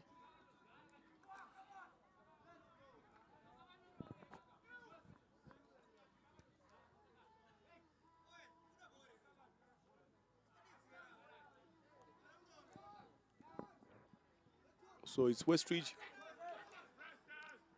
We decide to play from the back. Peterhouse just managing to clear out their lines there. Here comes Peterhouse, trying to launch an attack of their own, but unfortunately that little number 7 has been outmuscled off the ball. Still is Peterhouse as that ball goes out of play. I'm pretty sure that it was intended to go over the defenders of Westridge, maybe find that number 7 from Peterhouse.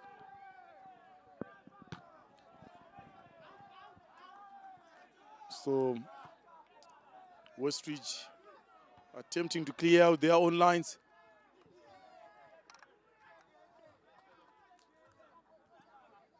So it's a little bit of ping pong in the air, and eventually it's Peterhouse. We have the ball in possession. Here comes Peterhouse. Cross.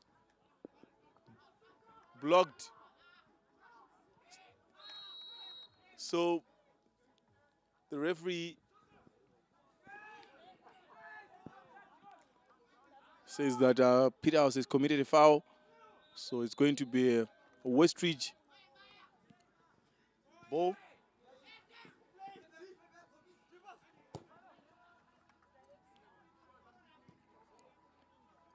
An attempt of switch of play there by Peterhouse, but here comes Westridge as that number 15 tries to go past his marker.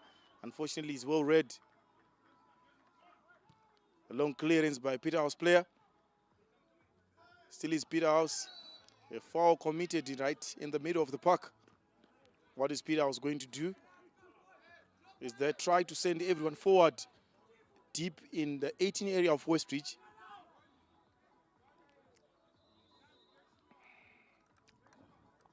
So the free kick is taken, and there comes the runner free. It is the goal. A goal by Peterhouse. A goal made out of nothing. A cool finish there by the Peterhouse player. That came out of nowhere. That number 11 just sneaking in behind the Westridge back four. They were not tracking him and just managing to nudge in the ball behind the back of the nets. Now it's Westridge 0, Peterhouse 1.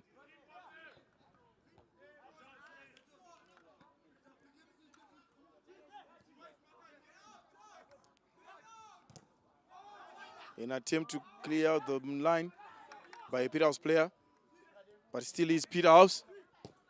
Another cross.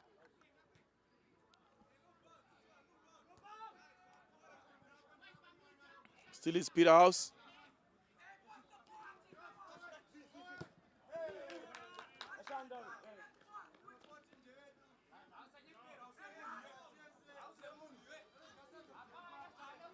Still is.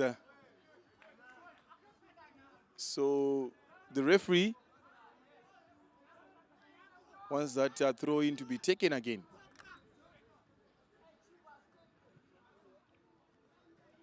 Rather, it's a free kick to Peterhouse. Earlier on, they managed to score off a set piece. Are they going to emulate that again?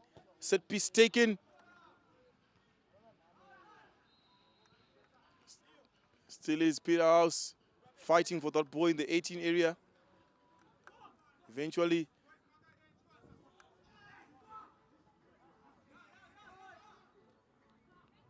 still is Peterhouse controlling the things in the middle of the park.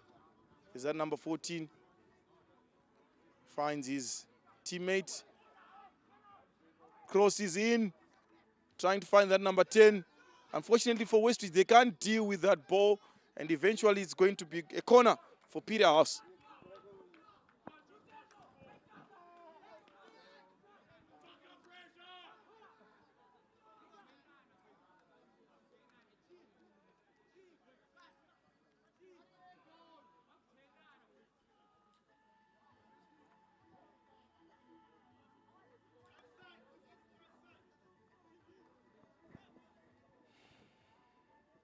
So the number 7 is taking the corner kick.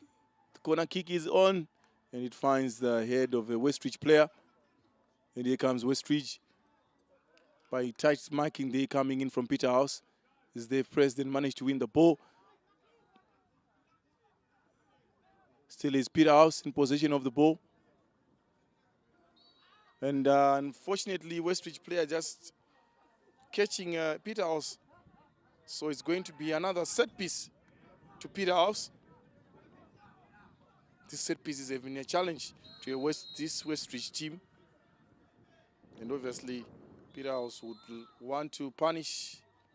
And that, surely that ball was not even threatening. Still is Peterhouse.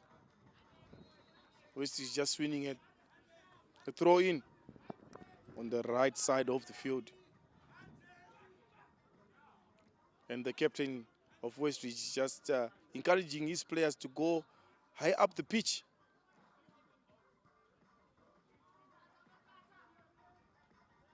And the ball just goes out of play off a Peterhouse player. So it's going to be a Westridge throw in.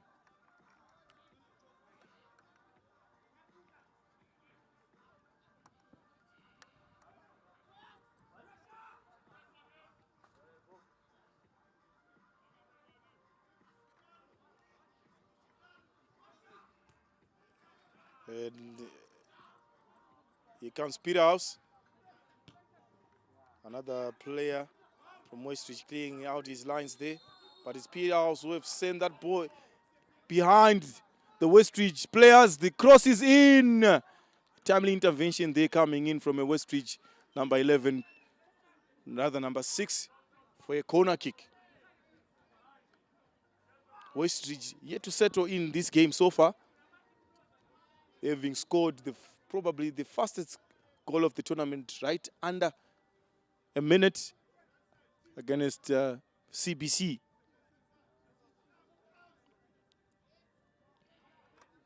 So corner taken. Peterhouse shot. Unfortunately, the ref spotted something there.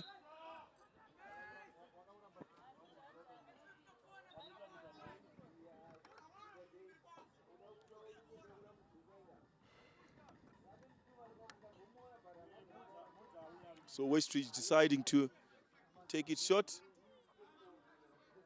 Peterhouse clearing out their lines. Oh, a foul there by a Westridge player. So it's going to be another Peterhouse set piece.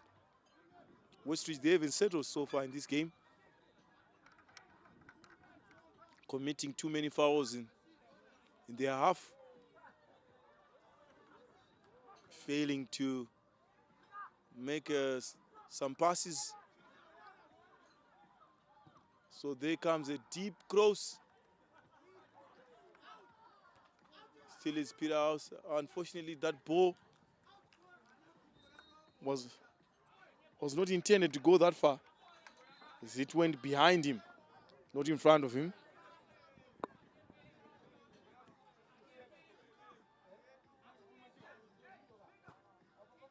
Still is Peterhouse piling pressure on Westridge defense. And they are just in 6s and 7s right now is for Westridge.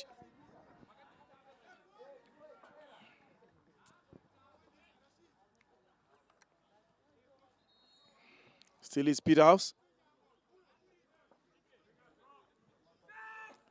So it's another Westridge throw-in.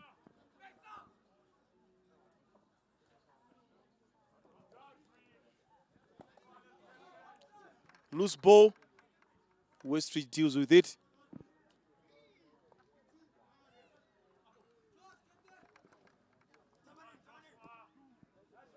Peterhouse managed to retrieve the ball. And it's Peterhouse. Crosses in. The ball is collected on the middle of the park by a Peterhouse player. That could be a handball. But the referee says play on. Shot is taken. That goes wide.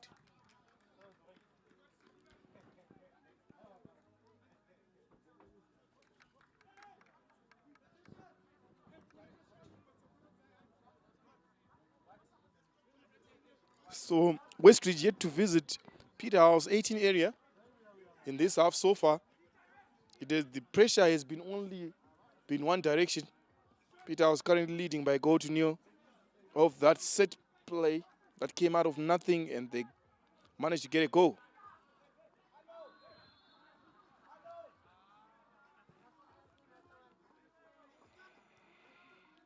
So Westridge, unfortunately, it's hard for them to get out of their half, but here comes the referee says the ball went out of play, so we're going to go for a Westridge throw-in. And quickly Peterhouse are shutting down Westridge there.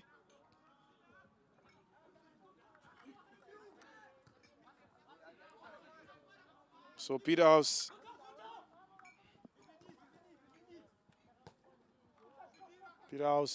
launching an attack of their own. And the Peterhouse player is being muscled off the ball.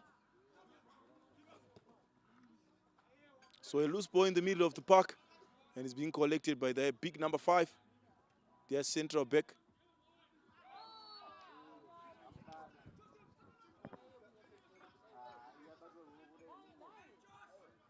Ball taken quickly.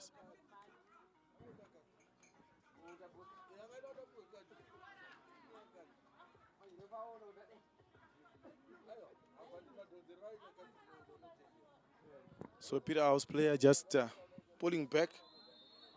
Westridge player there. So we're going to go back for that foul. Hopefully this time around Westridge will be able to put Peterhouse defense under pressure, as that ball has been cleared by Peterhouse.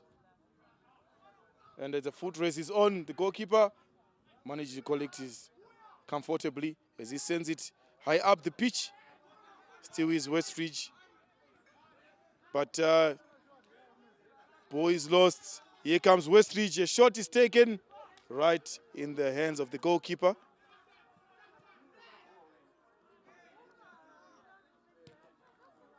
And the Westridge, the Peterhouse goalkeeper just pumps the ball up high the pitch. And the Westridge goalkeeper does the same. So Peterhouse eventually gets possession.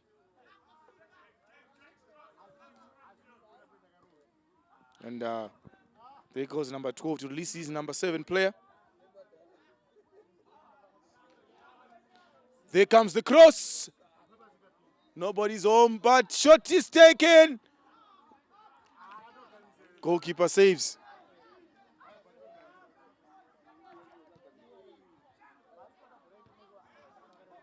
Peterhouse all over Westridge like rush as we speak right now. Number 7 takes the shot. Unfortunately, it goes wide. Westridge struggling to get out of their half. They haven't taken a shot so far. At Peterhouse goalkeeper. And that ball goes out of play. Right from the goal kick. So Westridge, they need to keep their calm and composure. Try to eliminate 1 or 2 players. Obviously, these area balls are not working because, as you can see, that number 5 from Peterhouse and the number 4 they have no challenges with dealing with those area balls. So what they need to do is keep that play what we call carpet football. They might have a chance. But as it stands, it's pressure on to Westridge. Taken on the far end. 1-2 pass. The cross is taken. And number 11 goes in for the header. Goalkeeper was there to save the day. And as Westridge launched an attack of their own.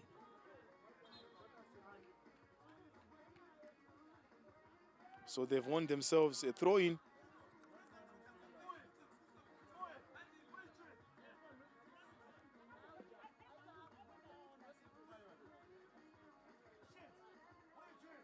So there comes the throw-in.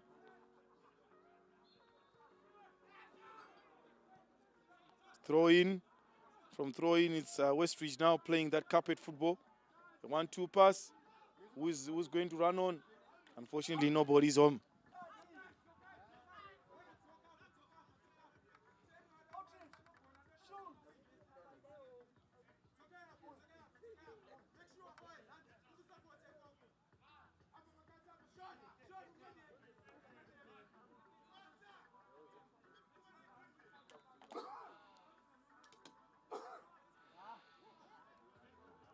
So far this has been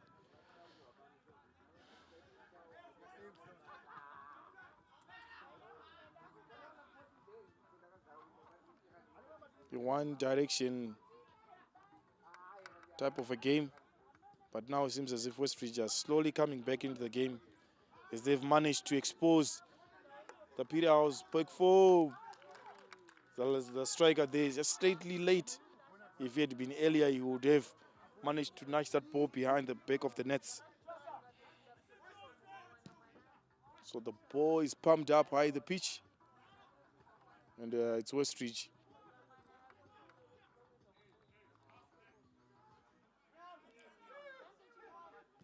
And Westridge keeper does the same. He pumps it up high the pitch. Peterhouse going physical there. But still is Peterhouse. Great interplay there from the number 11. Shot taken over the bar.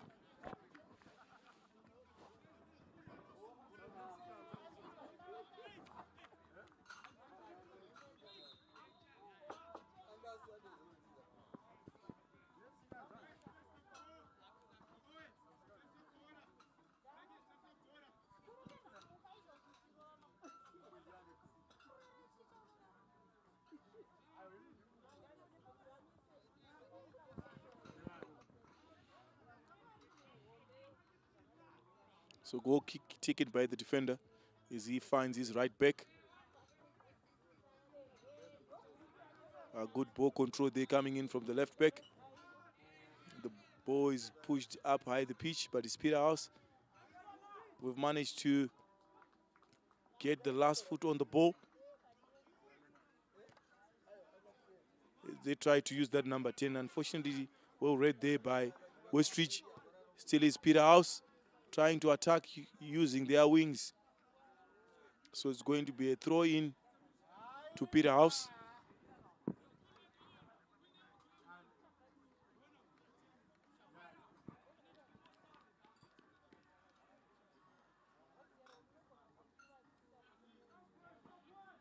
So throw in taken. Westridge. The attempt to use their wing to attack, but well read there by that big number 5.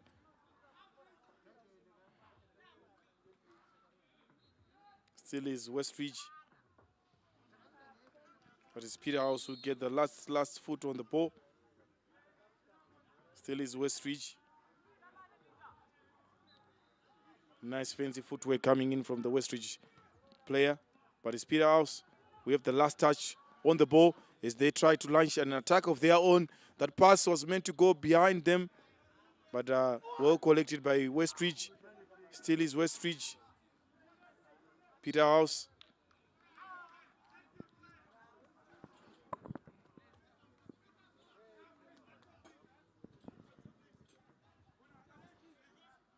So it's the big defender from Westridge taking that free kick. And it's taken, finds a Westridge head. So we're going to go for a throw in, a Westridge ball, but there goes the buzzer for first half. Catch me on the second half as we will give you the remainder of this match right here on All Schools Media.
behind the Westridge defense. And it's Westridge trying to launch an attack using their number 14, who was equally made by that number 13 of Peterhouse. Referees on field A. And finds his midfielder. He should play that ball this side. There was number 9 there open for the pass, but unfortunately good to see him. The siren is gone. Referees on field A, please start the match. So Peterhouse,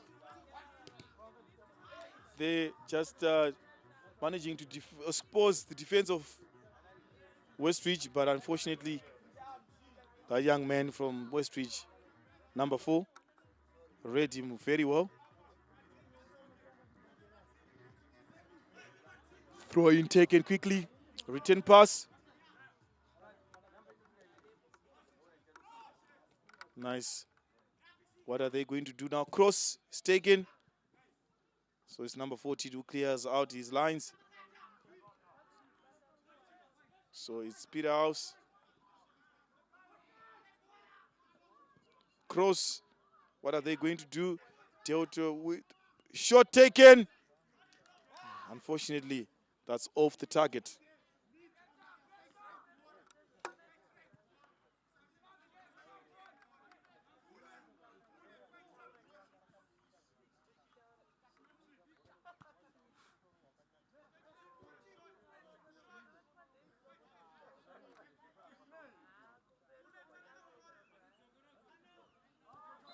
So Westridge just manages to take that shot, but it finds the legs of Peterhouse. It's now 3-on-3.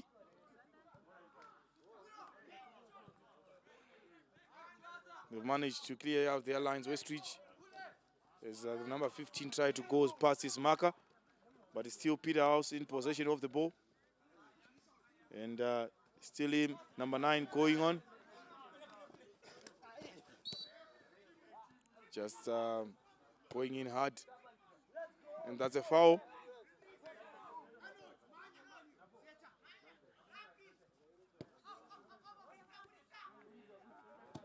So number 4 clears out his lines. Peterhouse.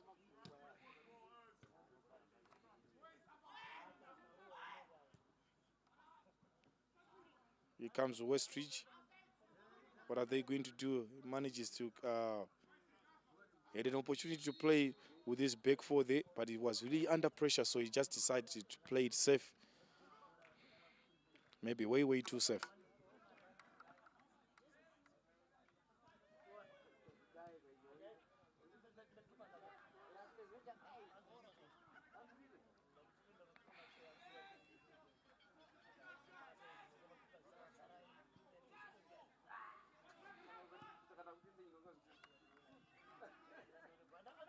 Here comes Westridge.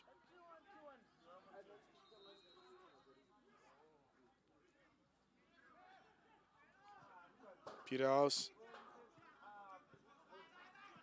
It's number 15 for Westridge. Tidies up things in the middle of the park. Another interception by a Westridge player. Still is Westridge. An attempt to get that ball just behind the Peterhouse defense. But handball. So it's going to be a Westridge free kick.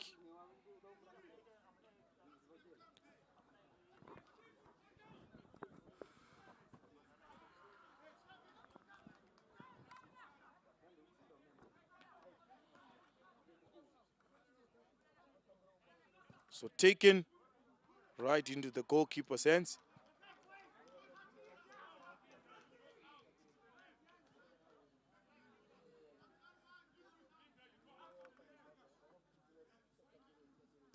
Goal kick.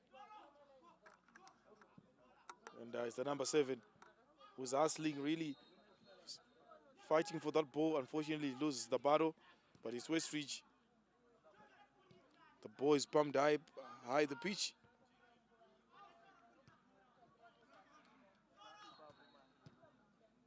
So it's now one-touch football from both teams. Now the goalkeeper pumps it up high up the pitch, intercepted by Peterhouse.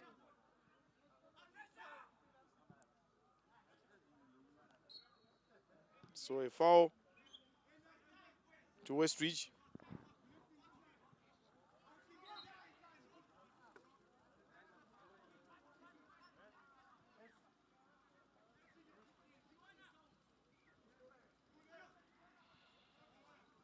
So substitutions, Westridge are introducing a couple of pair legs as well as Peterhouse, making a double substitution there just to get new fresh ideas, inject new fresh ideas into the team. So free kick is taken. Westridge fighting hard that ball. Shot is taken. Goalkeeper, he fumbles the ball, but eventually manages to collect it.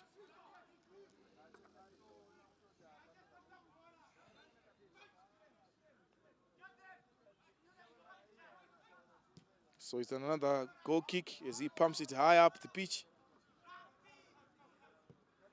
So cleared by number 4 of Westridge.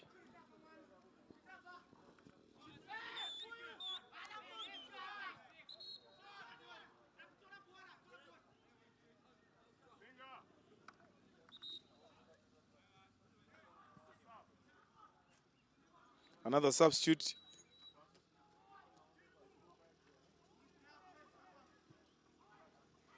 So Peterhouse and Westridge simultaneously making changes there.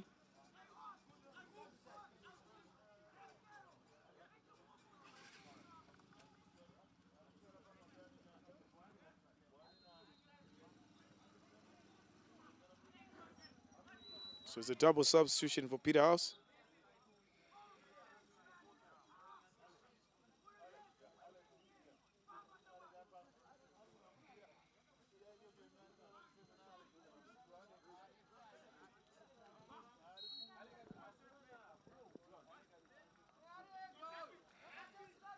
So throw in taken.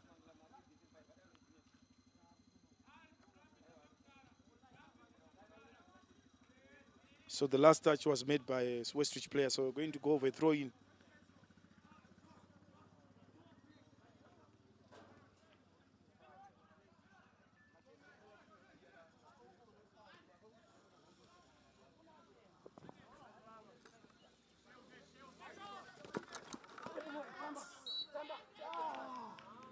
So late tackle coming in from a Westridge player. So the referee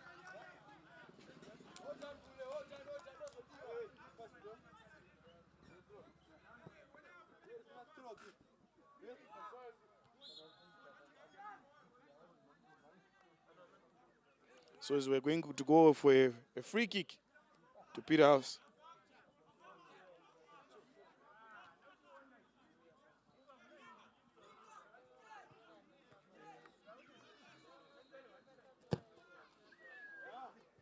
Free kick taken. Peterhouse.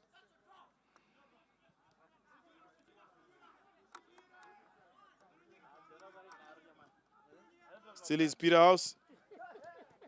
See an attempt for a 1-2 pass. Fortunately, Westridge, we're up to the task. So it's as Westridge. Great footwork there coming in from the number 11. Still is Peterhouse. They've managed to change direction.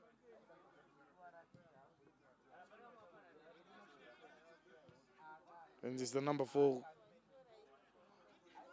who passes that ball to his winger. And cross is in. Deflected a header. We are going to go for a Peterhouse corner kick.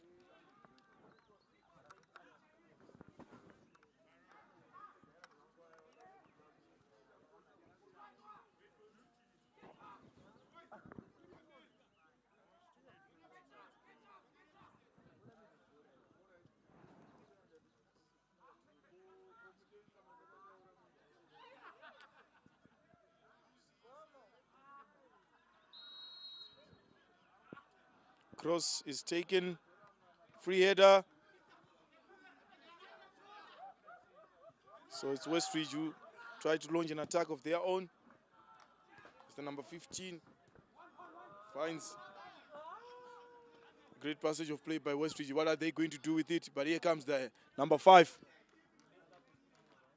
An intimidating figure in the Peterhouse team there. So they just need to eliminate him and try to use the other side of the wings to attack. Maybe try to shoot outside the box.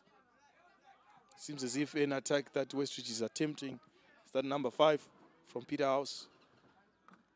He's always in the way. Still is. So Peterhouse winning a foul. Rather, it's a throw-in. And Peterhouse, they've managed to launch an attack of their own. What is the number 11 going to do? A little bit of dazzling. A cross is in.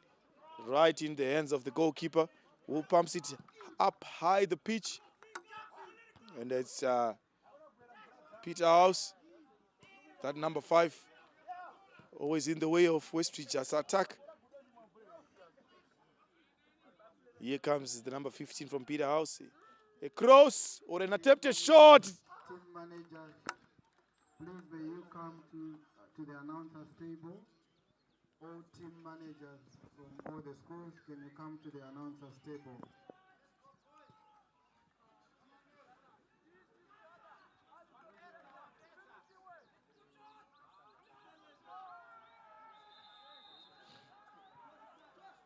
So Westridge just deciding to play from the back.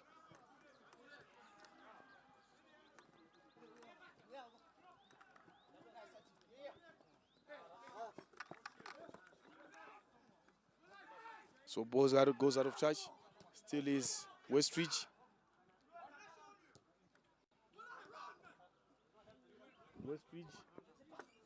And they pass behind the defense. And the keeper was there right on the nick of time to clear out his lines. And this slow paced game with little chances. Both teams just working really hard to create those chances. Very rare chances, so to speak. So here comes Westridge. Nice return pass, but well read by Peterhouse.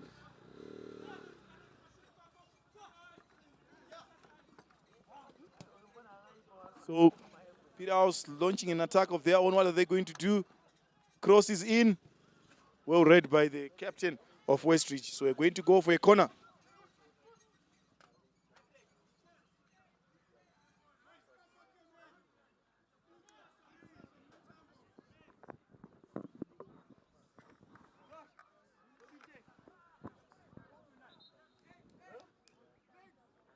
So it's the number 11 who's going to take that corner. As we have seen that tall figure, the man who's been giving Westridge a hard time from Peterhouse, number 5, as he pushes up high the pitch.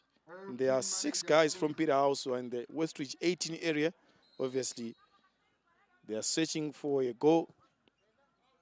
And the corner kick, shot. Eventually, it's Westridge who managed to deal with that threat. And it's Peterhouse who have managed to defend their lines. And here comes the number 15. And a good switch of play there.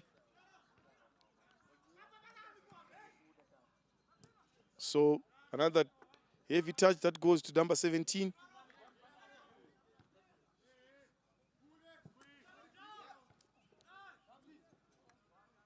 Peterhouse being more physical of the two sides. Here comes the number 5, the intimidating figure for Peterhouse. And that's a foul right in front of referee's face.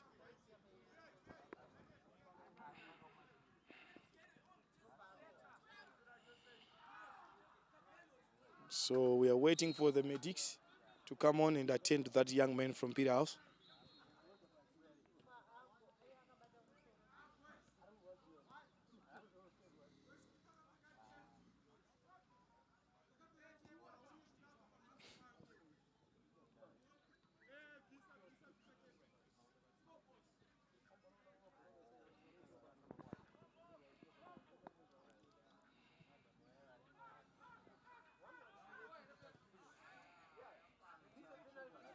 So Peterhouse still leading by a goal to nil.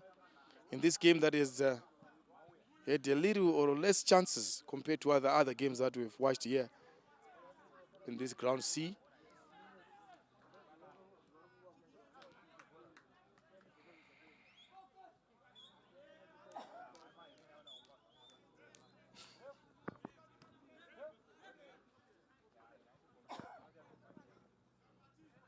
So a substitution by Peterhouse, the injured player, just coming off for a new fresh pair of legs.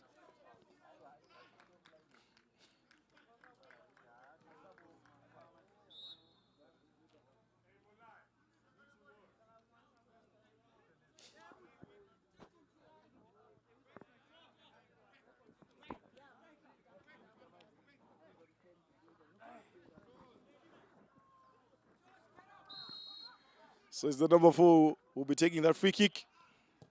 Free kick taken. Cleared by Westridge.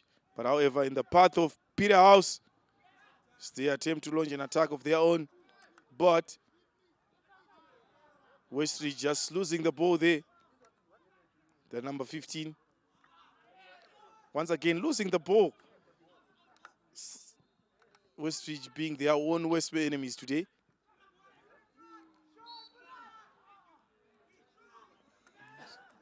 So for a foul, Westridge are going to get that ball. Any moment from now, the final whistle, the buzzer. So you wait for the referees, but it still is Peterhouse. Cleared. But that toe number 5.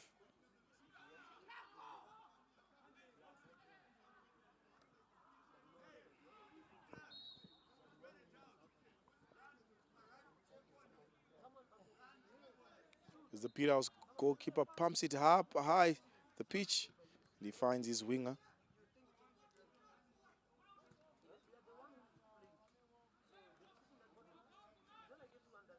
Peterhouse, 1-2 passes in the middle of the park, well read by that number 7 from Westridge.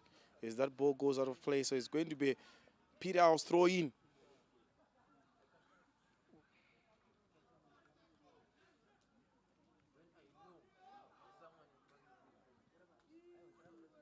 The cross is good, but nobody's home.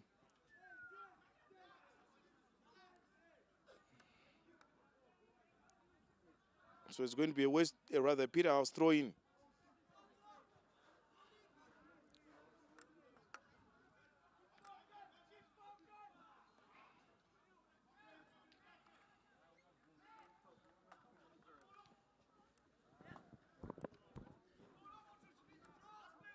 Westridge clearing out their lines.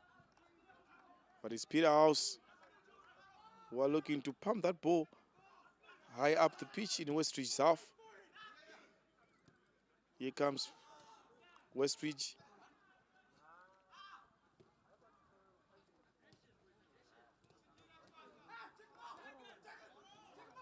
Here comes the number 15 for Westridge, showing a little bit of moves.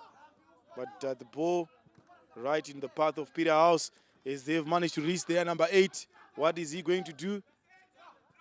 He looks for support. Number 17 just straight down to cross it. Shot taken. That went horribly wide. No, the ball still in play. Shot cross. And eventually it goes out of play.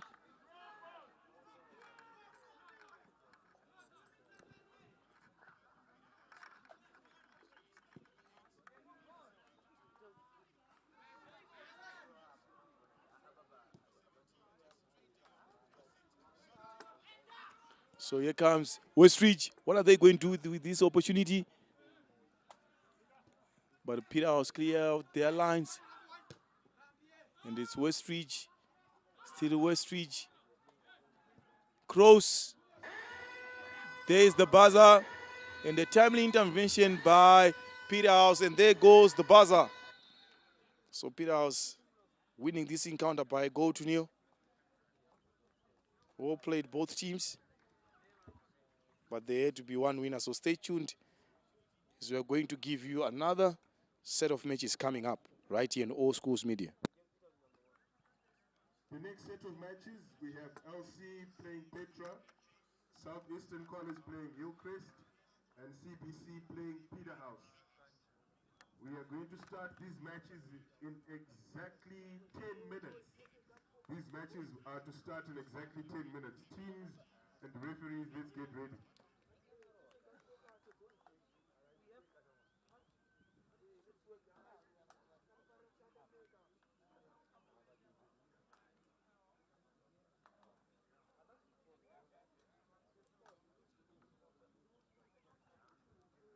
Mr. Twatwa and all team managers, please report to the announcers table. Mr. Twatwa and all the team managers, please report to the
So welcome back. You're watching Old Schools Media, and right now, the CBC taking on Peterhouse.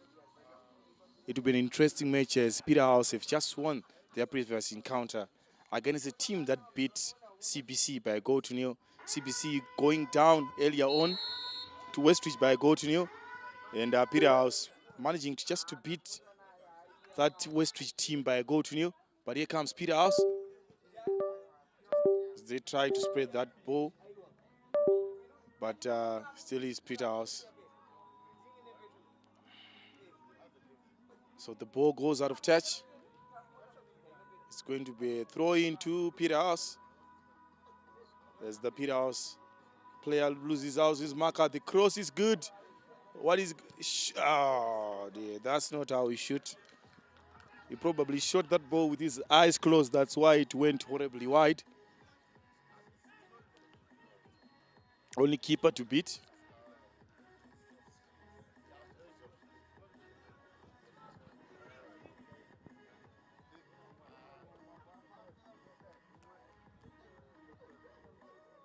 So we're just waiting for the ball. The ball boys are off duty today.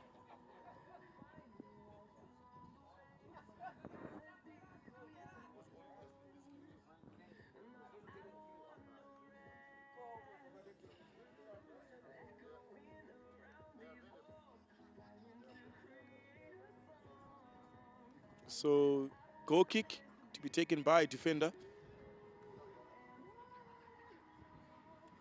So here comes CBC trying to launch an attack of their own. Great play there by the little youngster. And the ball goes out of play. CBC setting themselves up for a throw-in. Not ideal. That throw-in should try to throw it on the ground. As you can see, Peterhouse have got tower twin centers there in their number 4 and number 5. Here comes Peterhouse. As they spread that ball. Switch of play. Switch of play by Peterhouse.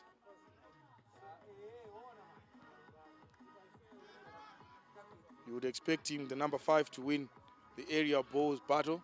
He's one tall youngster. So a foul right in the middle of the park.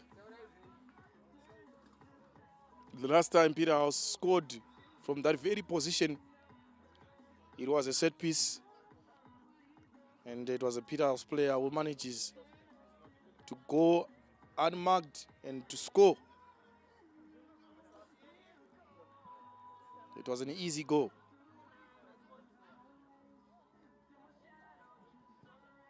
So it's Peterhouse, and that ball goes out of play. Rather, it's going to be a corner kick from...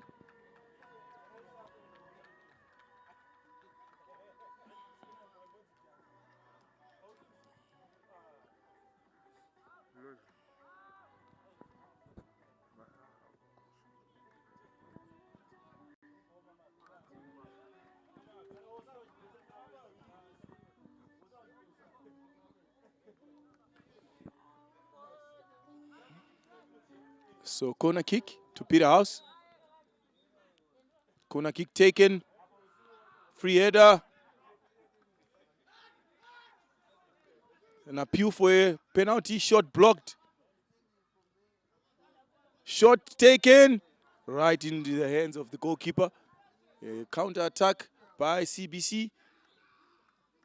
A great switch of play by CBC. But it's still Peterhouse using their physicality to their advantage. And the referee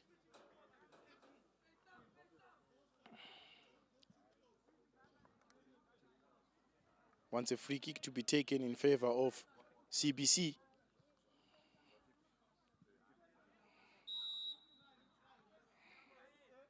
So number 4 takes, and there's the number 5 who manages to clear that line, that tall, intimidating figure from Peterhouse back line.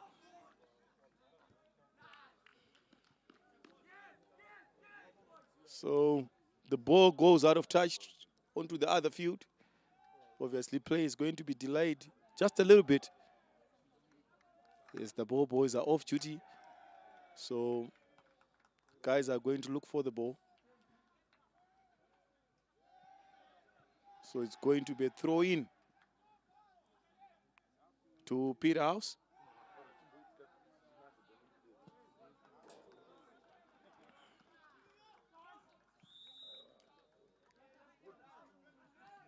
So we're going to go for a goal kick in favor of CBC.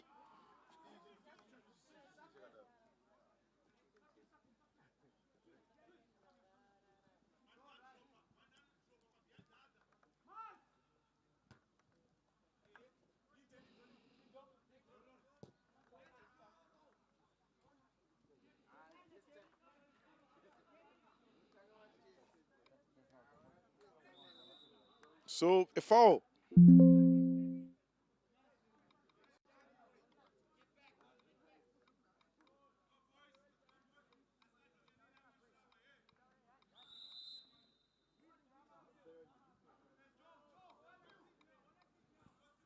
Free kick taken.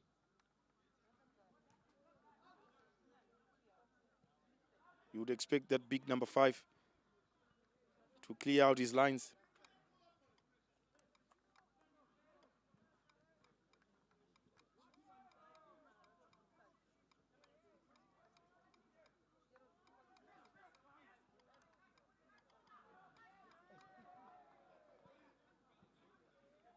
Here comes Peterhouse. A little step over. As that ball unfortunately couldn't find its intended target, but still is CBC. Great interplay, and once again the ball is being left behind there. It still is CBC. So that little guy from CBC just sending the ball, and the referee spotted it. So we're going to go for a free kick.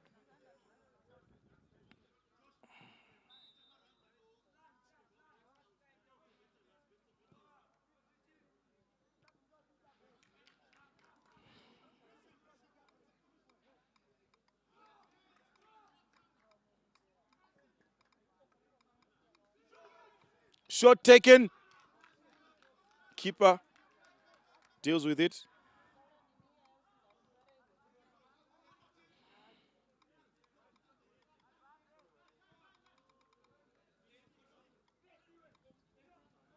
Still is CBC.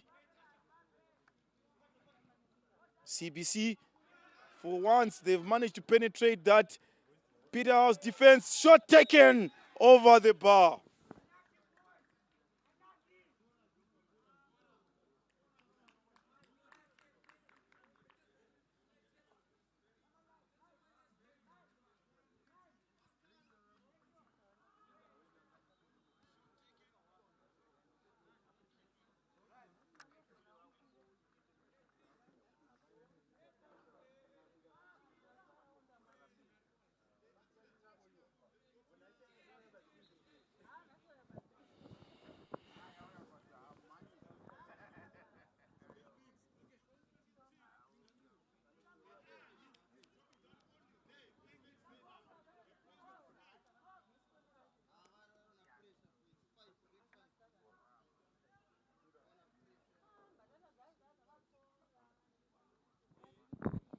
So the number 4 just taking the goal kick. And it manages to go to the halfway line. Here comes CBC. Peterhouse just intercepting that play. Peterhouse. Peterhouse. Here comes CBC. Just taking his eyes off the ball. Still is CBC. CBC. CBC. Better passage of play there coming from CBC. But not enough. There's the defender of CBC just taking his eyes off the ball there. But here comes their goalkeeper scanning the whole field. And ball distribution Good ball control there by the little man. And still is CBC. And a crunching tackle coming in from the number 14 of Peterhouse. So it's the Saints of Christian Brothers College of Bulawayo versus the Kings of Peterhouse, based in Marondera.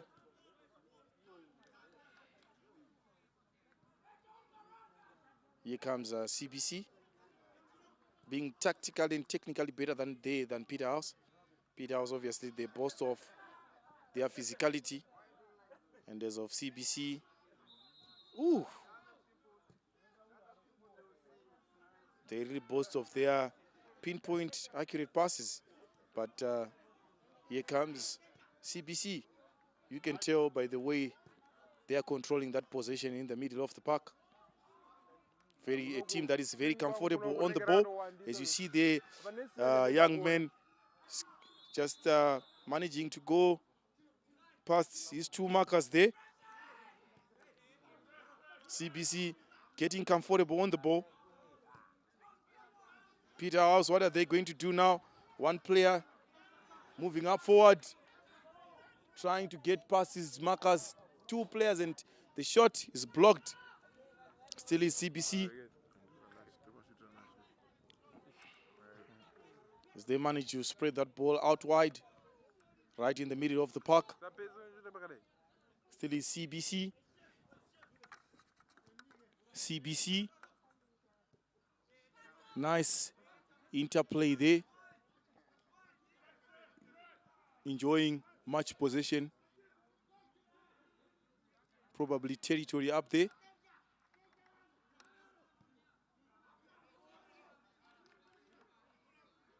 Still is CBC. Nice switch of play there, but well read by Peterhouse. Peterhouse, what they're just doing is just pumping that ball up the field as compared to CBC.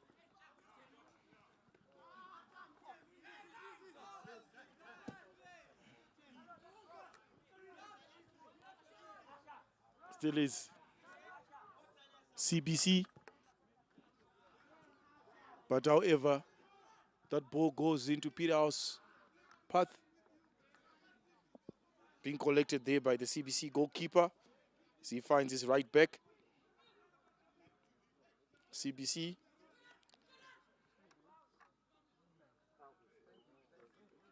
So the ball goes out of touch and it's going to be a CBC throw in.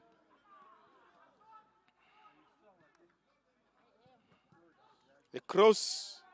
You would expect that number 5 to deal with that ball. Peterhouse boasting of their twin towers there, the number 4 defender and number 5. It's going to be difficult for them to make a mistake, especially when it comes to that area ball. But here comes Peterhouse with their own attack. And the attack is on, but unfortunately, just hesitating to take the shot there, the opportunity. That just went begging. So we're just going to go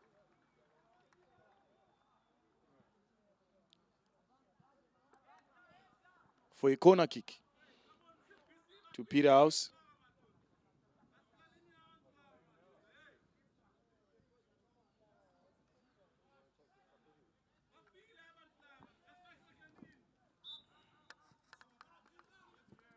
Cross. Peterhouse. Shot taken.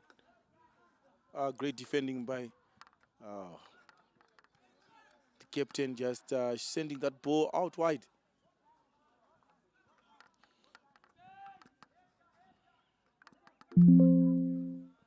So CBC doing everything right, but in the final third, just failing to convert their chances or just to break down the Peterhouse defense.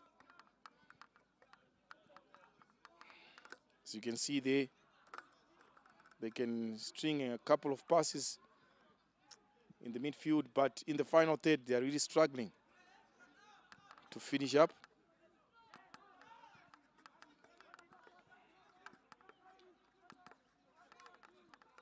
Here comes CBC. That's not the way you break Peterhouse. If you want those two boys, they are not going to let you win that aerial battle. So they need to come up with a proper plan.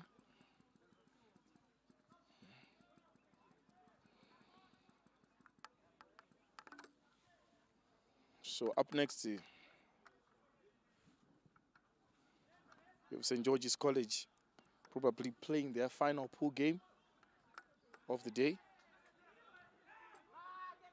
So far sitting comfortably in this Group C with 6 points.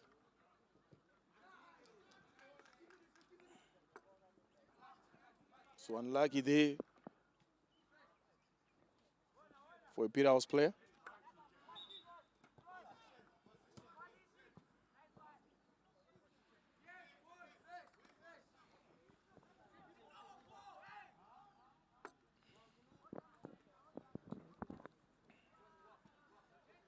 So it's CBC.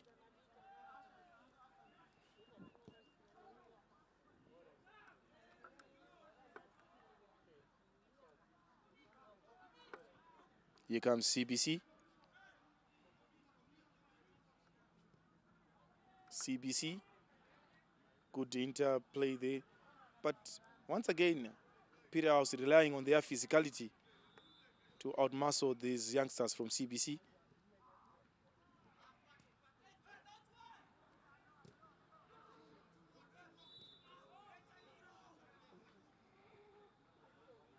So a Peterhouse player is down.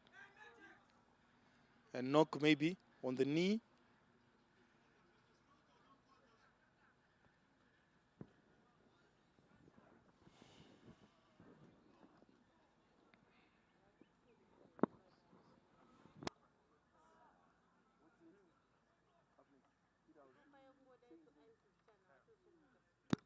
So up next is two teams that are currently topping Group C. St. George's College versus Kyle College. Another kickoff of the game. We're going to bring you that live coverage of that match right here on All Schools Media. St. George's College just sitting on top so far, sitting on 6 points. Kyle College sitting on 4 points. But Kyle College with the superior goal difference, just managing to whip 5 past Petra earlier on today. So it will be interesting who's going to finish on top if St. George's loses. So it means that Kyle College will close in the game. No, they will edge them by just a point. But if Kyle College drop the points, it means that St. George's are going to enjoy all 9 points with a perfect 100% win. If they manage to share the spoils, St. George's will remain on top by 6 points, then followed by Kyle. And as of the host, they are currently sitting on a point. Petra currently sitting on 0 points. So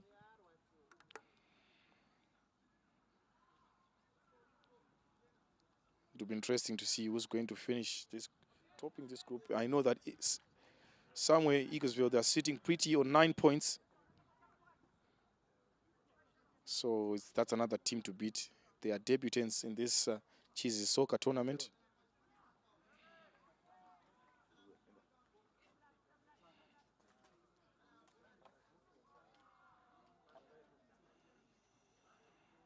So I hope that injury is not serious. As you see there,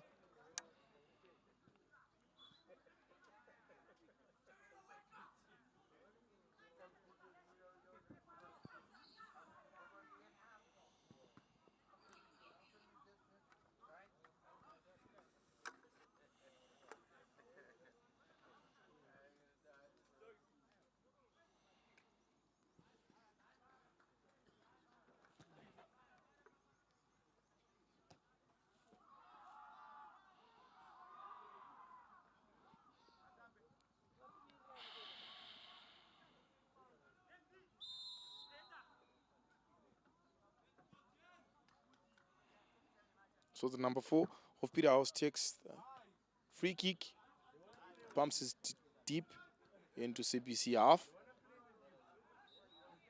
So a handball by Peterhouse. It's going to be taken quickly by CBC.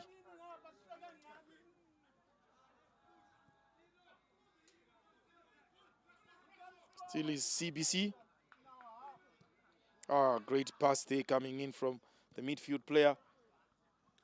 Unfortunately, he ran before the ball was passed, so that ball will go out of play.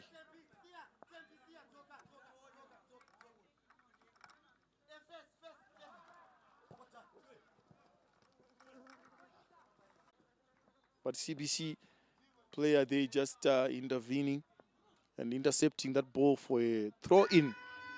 And there goes the buzzer. So stay tuned right here on All Schools Media as we bring you the remainder of the second half of the match between CBC and Peterhouse, right here on All Schools Media.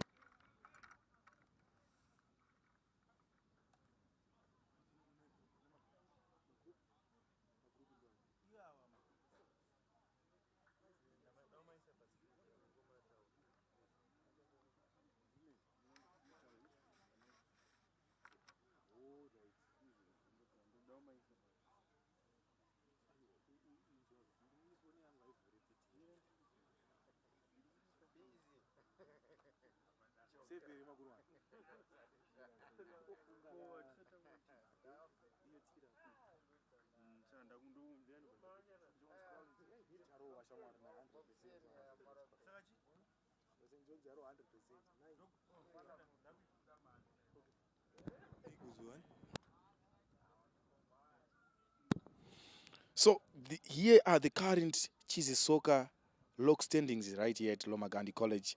In Group A, St. John's College with a 100% winning record, just acquiring 3 out of 3 wins there. So it means that they sit on top with 9 points. Falcon College just losing 1 game. But however, they sit on top with 6 points, followed by Watershed with a goal difference of -4. Then Masie Pambili just at the bottom there with 0 points. In Group C, St. George's College was sitting pretty on top by 6 points, followed by Kyle College was sitting pretty on number 2 by 4 points, followed by Lomagundi, the host, was sitting on a point, and Petra just at the bottom there, sitting on 0 points. In Group B, Gateway was sitting pretty on 5 points, followed by Southeastern College by 2 points, Eucharist 1 point, MCC 1 point, rather 1 point. So it means that Gateway have qualified for this one as they've played all their 3 matches. Now, Southeastern College, what they need to do is just maybe win, just in case Eucharist might win their next game. So if Eucharist win their next game, that takes them to 3 points. So Southeastern College pressure is on them as they need to win another game. And MCC with an outside chance again to qualify for the knockout stages. And as for Westridge sitting pretty on 6 points, that is in Group D, followed by Eaglesville sitting on pretty on 6 points. But Westridge just maybe they really need to win another game, as maybe this game, for them to qualify. But Peterhouse sitting on number 3 with 3 points. Godridge played 2, 1-0, so they are, and actually drew 1, so they have sitting on 1 point, as well as CBC. They played 3, drew 1, and lost 2, so they are currently sitting right at the bottom there in Group D. So it means that top 2 teams like St. George's and Falcon, Gateway, Southeastern College, Kyle College, St. George's College, Westridge and Eaglesville have qualified for the cup, for the main cup knockout phases. And for the plate, it consists of Watershed and Siapambili and Lomagundi, Petra, Peterhouse, Godridge, CBC, Eucharist, and MCC. So congratulations to all the teams that have managed to qualify for the main cup knockout phase. And as for other teams, there's still much to be played for, because we do have another cup that we call Losers Cup. In this time around, it comes as the plate qualification places. But so far, we've seen great football being displayed by these youngsters after 2 years of absence due to the COVID-19 regulations. So Chiz's soccer tournament is back. We are hoping that this time around, up to that day when the Lord Jesus comes back, there will be no hiccups as far as this tournament is concerned. But there goes the buzzer as we are about to bring you the remainder of the second half right here at Lomagundi College. And the CBC taking on Peterhouse, and currently they are sitting on 0-0. So it will be interesting to see who's going to score first. But both teams with an equal opportunity to get off the mark as of CBC being favorites. Why? Because they are tactically organized, especially when it comes to their attack. As for Peterhouse, they do have athletes, guys who can run. As you see, the foul being committed on the right side of the pitch. So it means that it's going to be a Peterhouse free kick.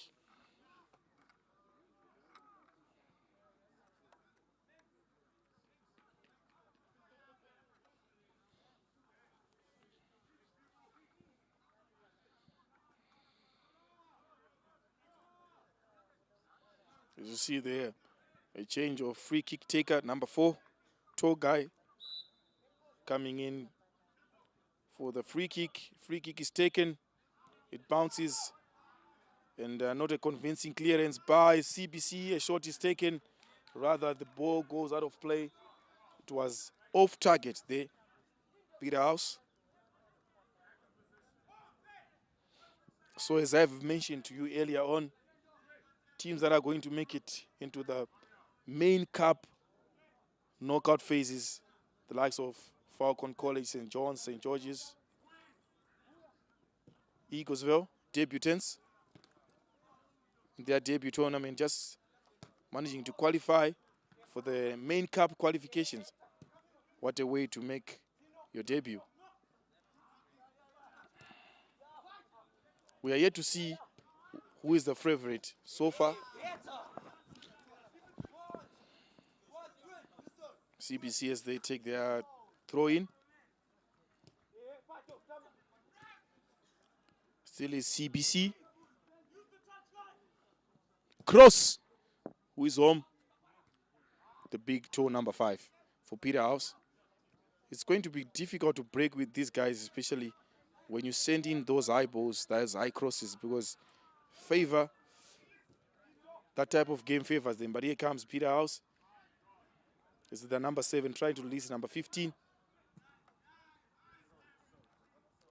Clearly that ball. So Peterhouse player just sending the ball there right in front of the third judge. Here comes CBC. Oh, trickery play there. Unfortunately, he was brought down by that tall, intimidated figure of Peterhouse, number 4.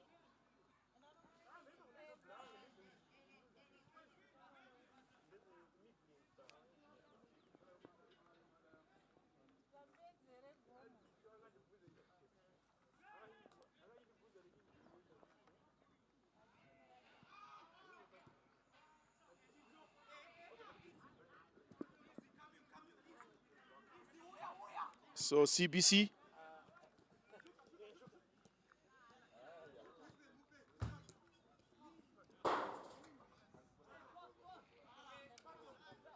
CBC just winning.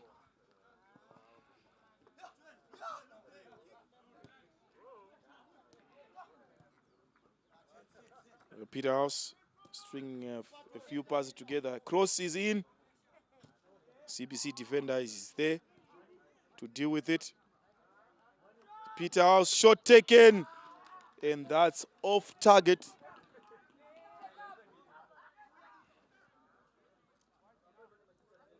So the goalkeeper is going to search for the ball right there in the forest.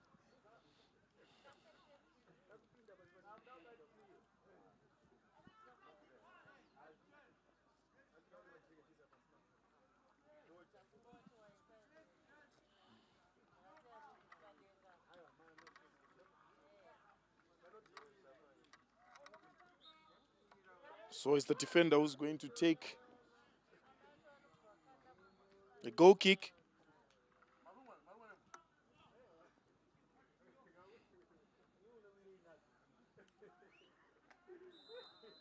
So you better play, son. Finally he did. But however, it's Peterhouse. Cross. Still is CBC. Plays on. CBC as they try to make that pass behind. And the timely intervention there by the Peterhouse number 14, who manages to clear out his lines and find his number 8 midfielder. And it's Peterhouse as they pump it right up high the field. So it's CBC. The keeper just pumping it up high the pitch, and it finds itself in the path of Peterhouse. So Peterhouse.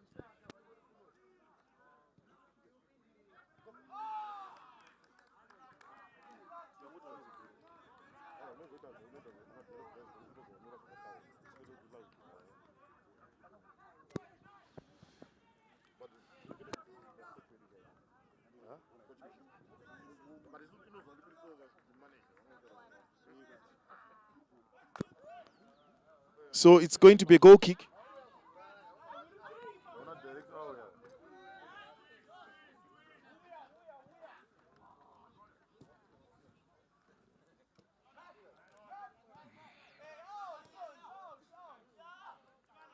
Peterhouse.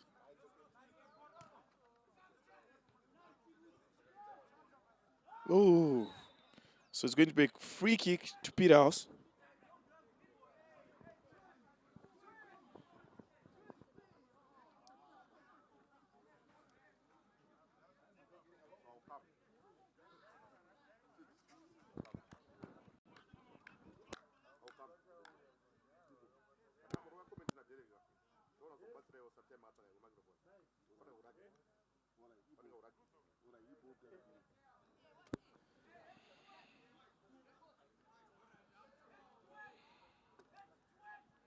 So it's the number 4, the CB, taking a free kick right on the arc of the halfway line. Free kick is taken over the bar.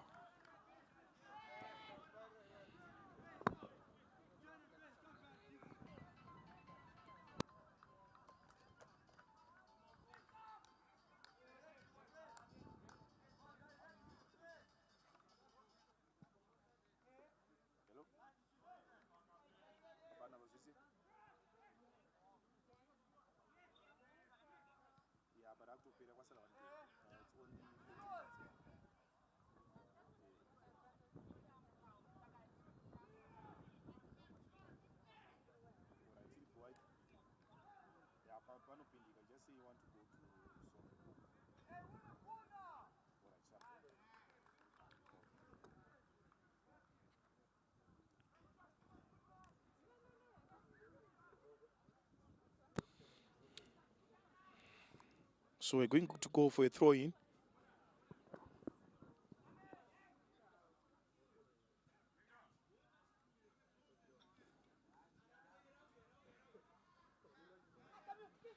So we have a little bit of confusion there. 2 balls on the field of play. There's a Peterhouse.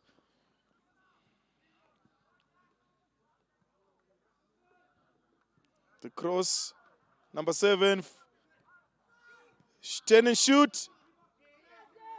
Keeper manages to intervene, but it wasn't a dangerous shot. But here comes CBC. Still is CBC.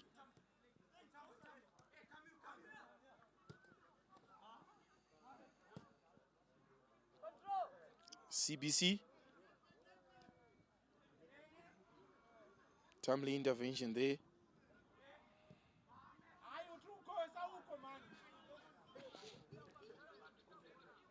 Here comes CBC. As they try to search for their runners up the field there. But Peterhouse just using their physicality to outmuscle them on the ball. But a good first time pass there from Peterhouse. But unfortunately, nobody's home to collect that ball. So it's going to be a back pass by a CBC player. back to his goalkeeper. Goalkeeper searches a player up front. But however, it's Peterhouse. They try to... Yoo!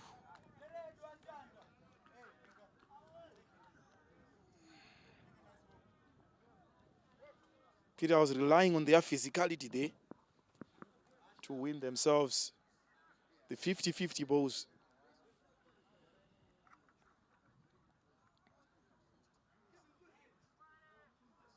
Throw in. Cross is in. Shot. CBC. And another.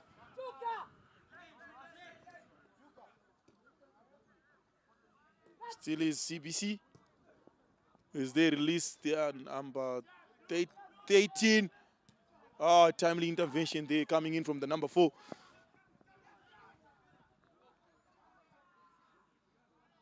Their number 5 just hesitating, and that ball went just over his head. And they almost got punished there by CBC. But however, it was the timely intervention from that another tall central defender for Peterhouse. CBC, Peterhouse. As the CBC player managed to keep that ball in play, but another timely intervention coming in from number 13 as they send that ball for a throw-in.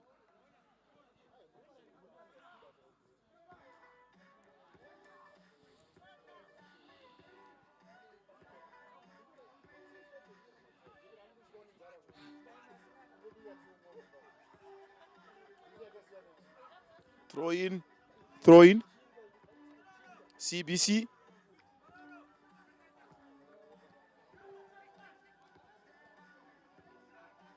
Cross. One touch too many, young men. Here comes Peterhouse. As they try to search for a man up front.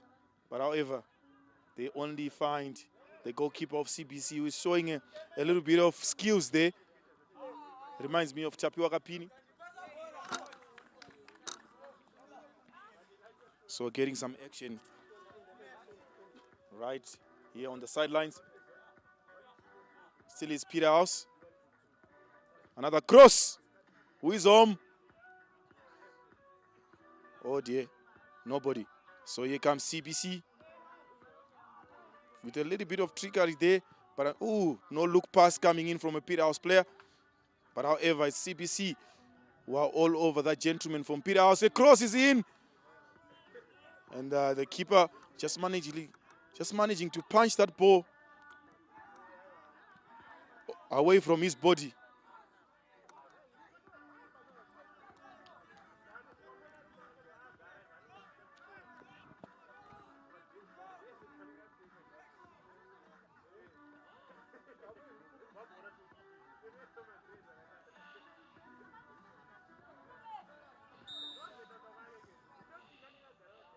So CBC searching for men up front, but they only found Peterhouse.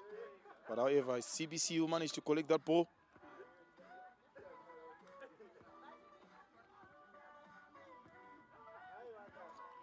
Peterhouse defenders hunting like a pack of wolves, isolating the attacker. Normally, there always 3 players around one attacker, just to make sure that it doesn't go anywhere. But this time around, CBC, they've won themselves a corner. I believe that this is their first corner of the game.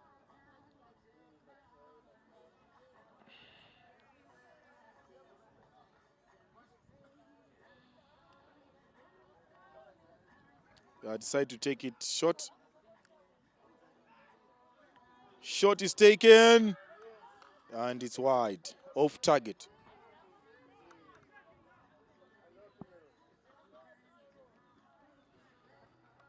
So this game has been, there have been chances to talk about. There have been very few. And it'll be interesting to see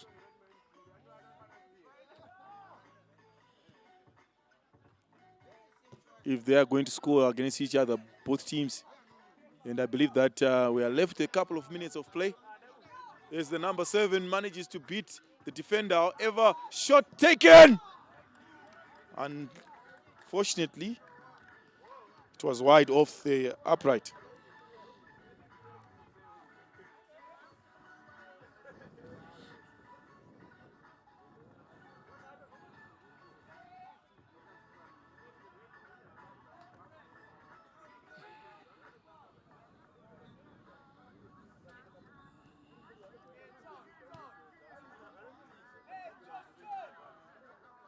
Here comes Peterhouse. Another shot. Great effort there by their number 7. And the ball is being pumped up the field in the number 5. Just this time around, just failing to do what he does best, but still is CBC. So we are going to go for a free kick right on the arc of the circle, deep. So a yellow card to CBC player. Interesting.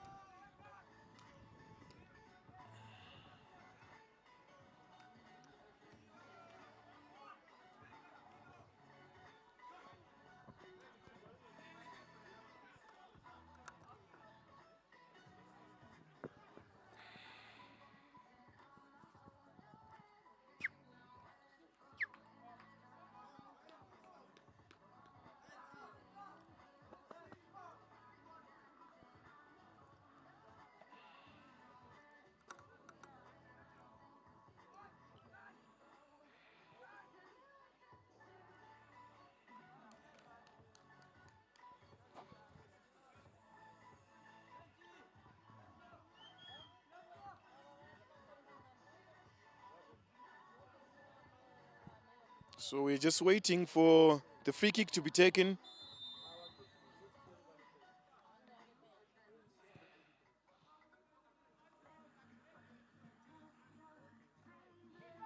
So goalkeeper just dealing with that header from his defender.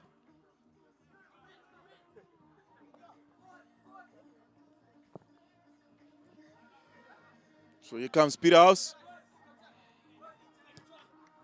So they try to attack using the left wing rather.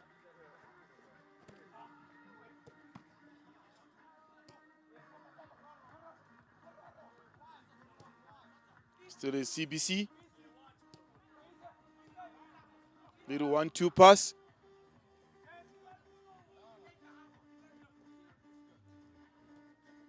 Still is CBC. Nice trickery play there from their number 13. I think he went down on the ground easily there. There wasn't much contact. Yes, there was contact, but there wasn't much contact. But however, they've managed to win themselves a free kick.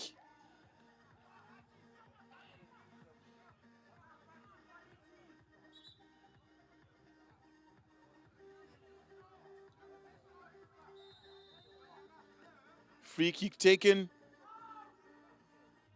Header by Peterhouse. A couple of shots being blocked there by Peterhouse defense.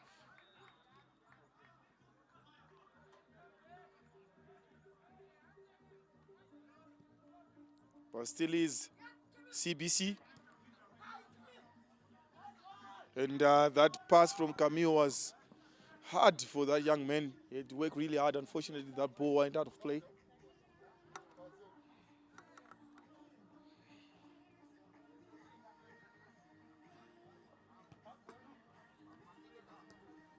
Still is Peterhouse.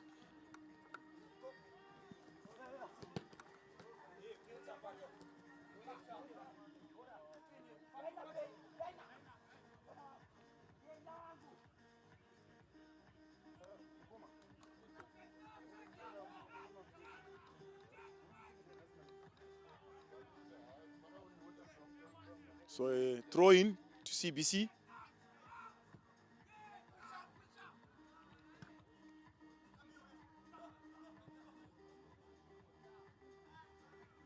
Still is Peterhouse. A cross. Searching for a man up front there, number 7.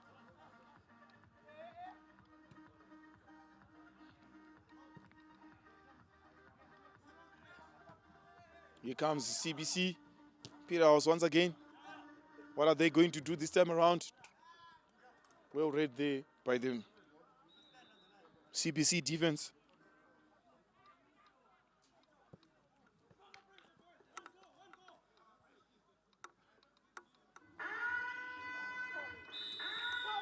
There goes the buzzer. So that confirms that CBC will play in the losers plate knockout phases tomorrow, as we are going to bring you the main cup group stage games, rather knockout games, as well as the knockout of the losers plate games as well, right here on All Schools Media. But up next is St. Carl's taking on St. George's. So stay tuned for that.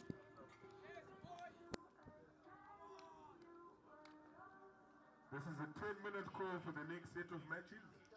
That'll be our last 10-minute call. We have Milton playing FCC. We have Westridge playing Goldridge. We have St. George's taking on Kyle.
and referees, please take note of the following.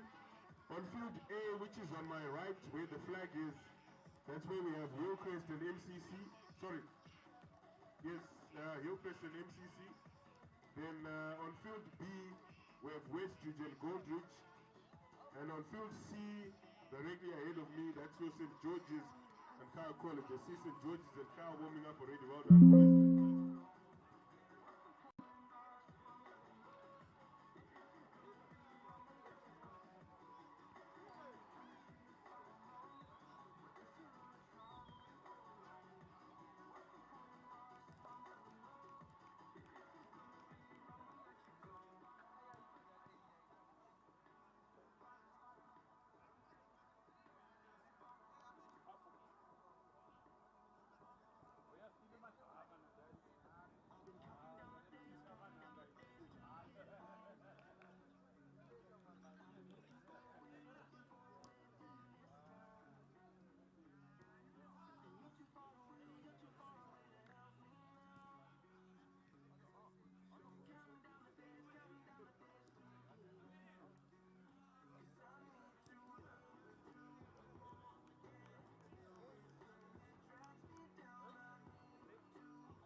Alright, yeah. Let me.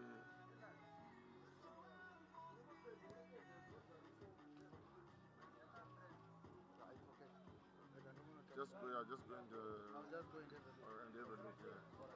then equipment you can disconnect this router and keep it. Then can you switch in right up or can you steps up or you can also disconnect it. Alright. Then you keep it not the computer must save. Alright, that's fine. But the cables you can use. Alright, but is the internet at the hostels? Because the is it the same? 10 connected? Yeah, you use Ah, the okay, same. that's fine. So I don't want to disconnect this router. Yes. To fold the clip. Yes. Or to say cable chilano. Or to repeat. If you don't, no, if it's alright with you, you can understand. But I say I don't think anything. Okay, so to be a router and then switch it up. Okay, that's fine.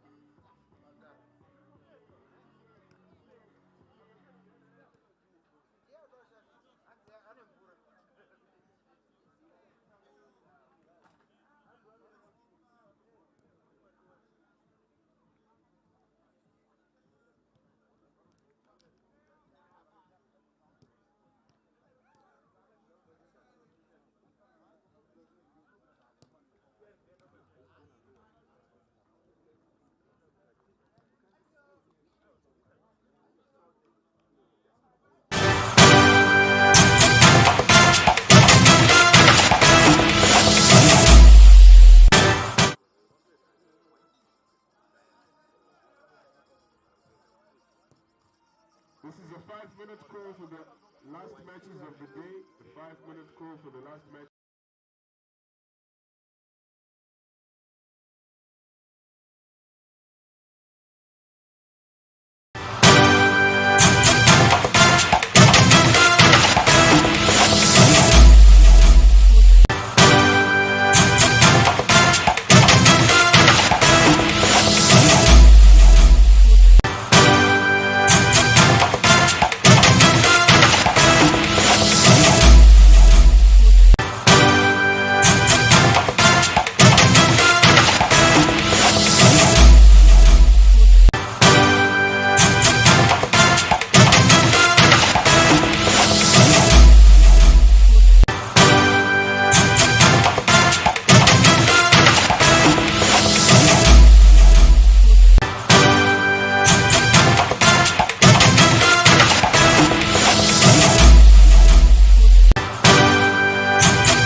See Scout College sitting on 4 points and St. George's College sitting on 6 points.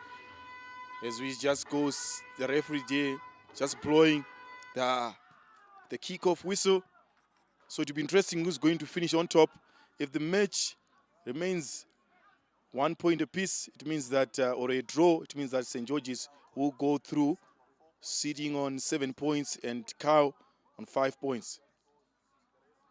But here comes Rashid with a cross. Shot is taken, blocked. Cow College just clearing out their lines there. So these are top 2 teams, and you'd expect a crack of encounter between those 2 teams. Cow College wearing a different jersey, a blue and white striped jersey, and as of St. George's changing once again, wearing a dominantly jersey with more of red and a little bit of white, and obviously with their traditional red and white stripes. Here comes Kyle College. And that pass could be a little bit heavy.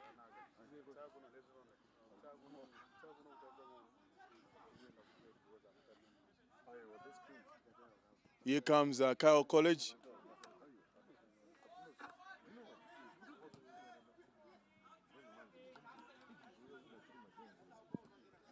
So the ball just going out of play there, but the referee didn't spot it, but still is Kyle College. So a foul to Kyle College as they have won themselves a free kick on the right side of the pitch, just near the 18 area box there.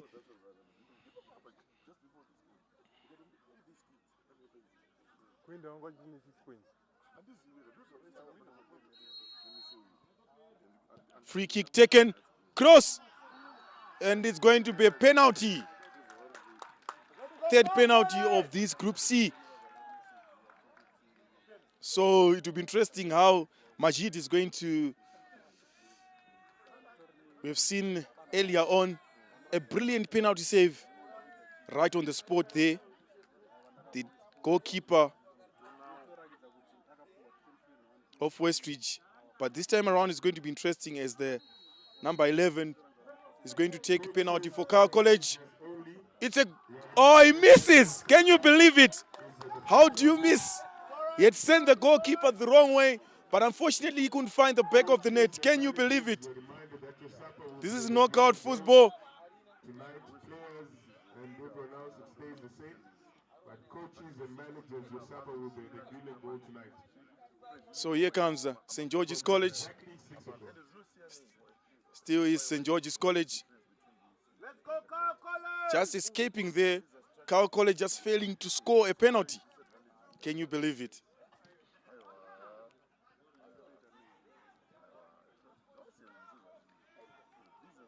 Here comes St. George's College. Crosses in. Oh dear. Unfortunately, the striker there couldn't reach the ball. But great passage of play that we've seen so far from both teams. It still is Kyle College. And the ball went out of play. So it's going to be St. George's throw-in.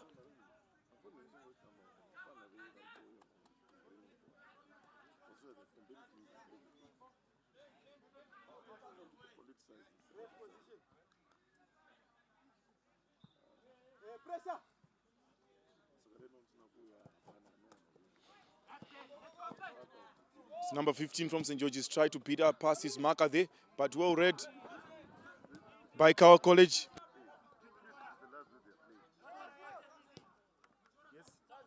Hello?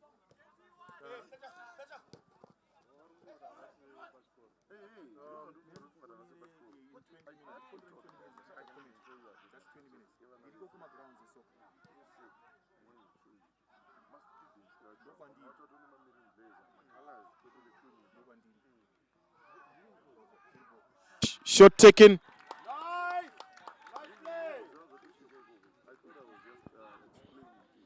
Both teams showing their intention Obviously, they would want to finish on top of the Group C so that they avoid group winners of the other groups. That would make sense because normally those are the teams that are difficult to break down. Still is St. George's building from the back as they try to release their wingers, but well read there by the Cal College defense. Cal College try to find up a man up by the pitch. What is he going to do? As he tried to go past his markers and is being brought down, and the referee says play on. It still is St. George's College, and the pass, unfortunately, that ball goes out of play. Soccer players.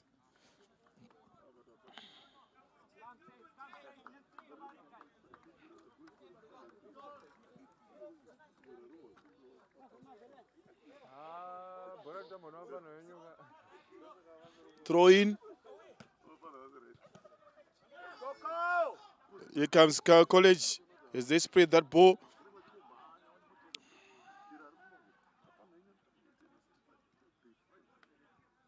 Here comes Cal College.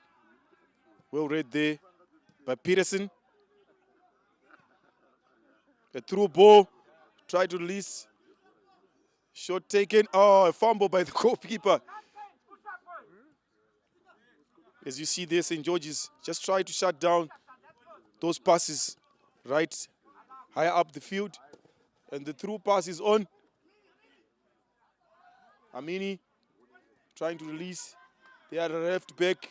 An opportunity for a cross. He decides to cut back in. Well read there by St. George's defense. So we're going to go for a corner kick to Cal College. What we've seen so far in this Chisz soccer tournament, that a corner could be a half goal or a half opportunity to score, and a corner is taken, just cleared off the line there. Here comes St. George's number 7. Still is Cal College. Shot taken. Rather, was it a pass? And Majid, the goalkeeper of St. George's, just dealing with that ball. And he pumps that ball up high the pitch. What is Cal College going to do now is just to play with your goalkeeper. What are they going to do? Luckily for them, they have managed to win a goal kick.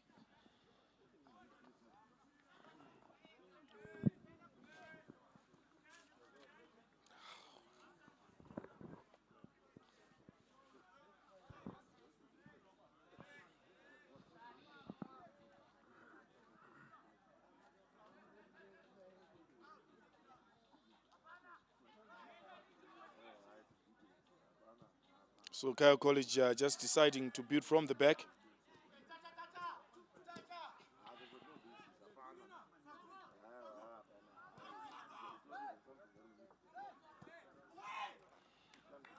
Here comes Cal College.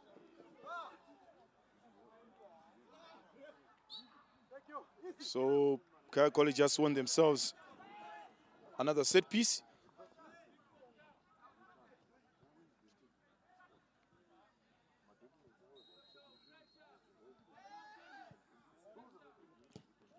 Set piece taken. An interception by Majid, the St. George's goalkeeper. With that ball, he just sends it wide to his winger.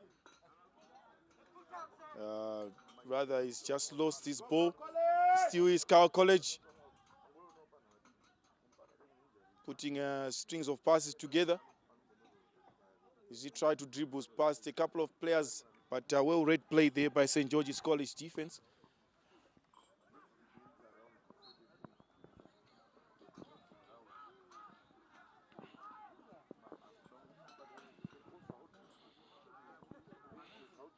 Throw in taken quickly by St. George's College as they try to release their attackers.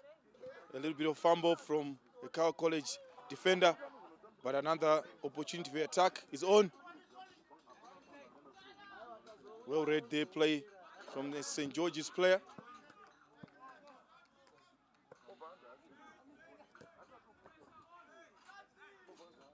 As we see there, Nyakuyenda just taking his throw in.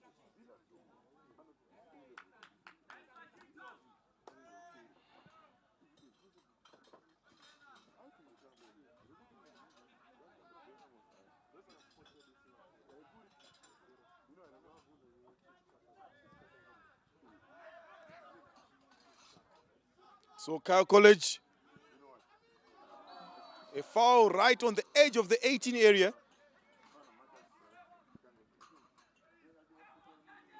So that could prove dangerous to St. George's.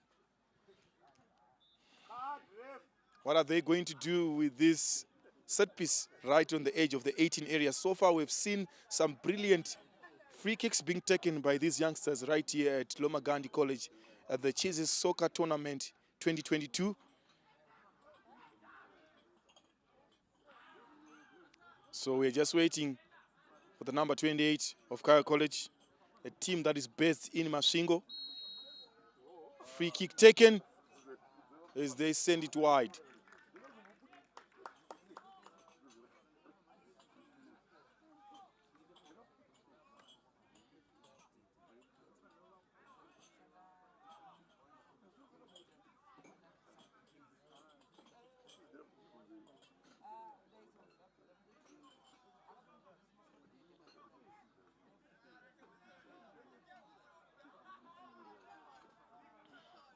So Majid just deciding to find Peterson, and Peterson pumps that ball high up the pitch.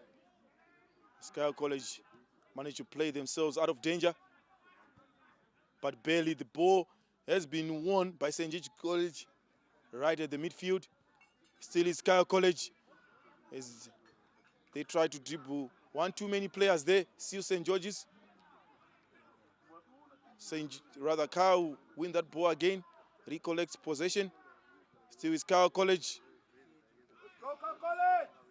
Here comes the number 8, and still Kyle College, and another foul right at the edge of the 18 area.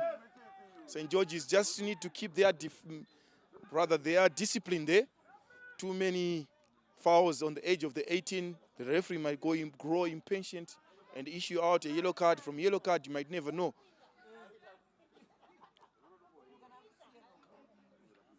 So Kyle College is another opportunity for a free kick.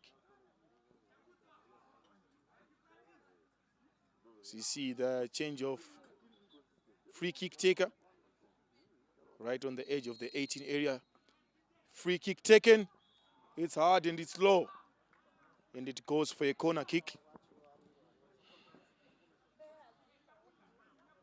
Great clever they play there from coming in from the number 77 of Kyle College.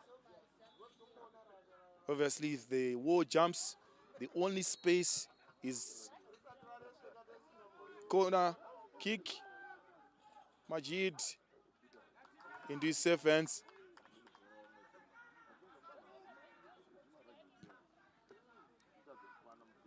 St. George's College, they launch another attack with their number 7 player.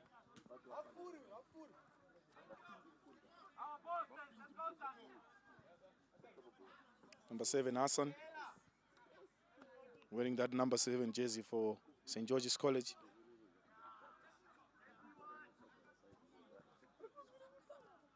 Here comes Hassan. He manages to dribble past 2 players, but however, he finds a block. Offside.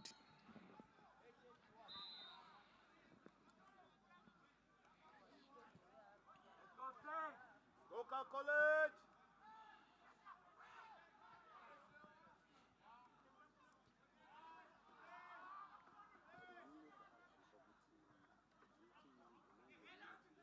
Here comes Kyle College. St. George's College just tidying up things there, right on the middle of the park there.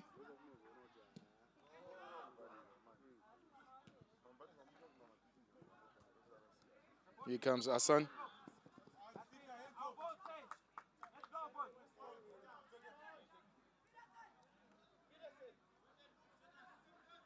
So they are calling for Peterson to take that free kick as they send 1, 2, 3, 4, 5 players in Cal College's 18 area.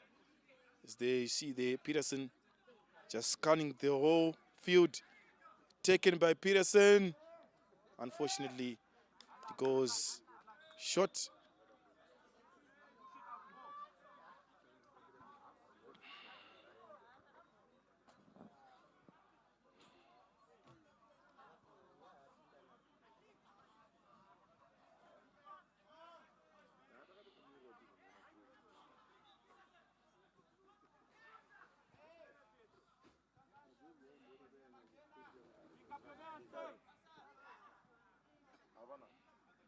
So it's the St. George's Dragon of Harare taking on the Vikings of Kaya College based in Masvingo. So here comes St. George's one-on-one. So unfortunately handball there to St. George's.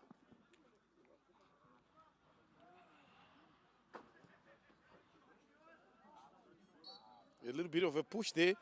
The referee spotted it right on the money, referee, because there was a little bit of push. So that gives the defender advantage. So the referee just decides to give Kyle College a free kick as they send 5 guys into the St. George's College's 18 area. And it's Majid who collects the ball, the St. George's goalkeeper.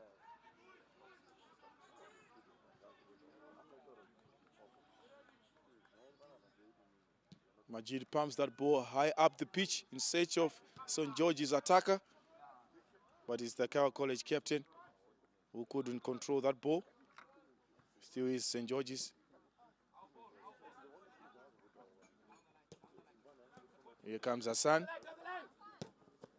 Looking for an opportunity for St. George's. Shot taken. Good goalkeeping there from the Kyle College goalkeeper. Just doing enough to deal with that ball. It was a tricky shot. And as he pumps that ball high up the field, as he finds Lungu, or rather Lungu gets out-muscled on the ball.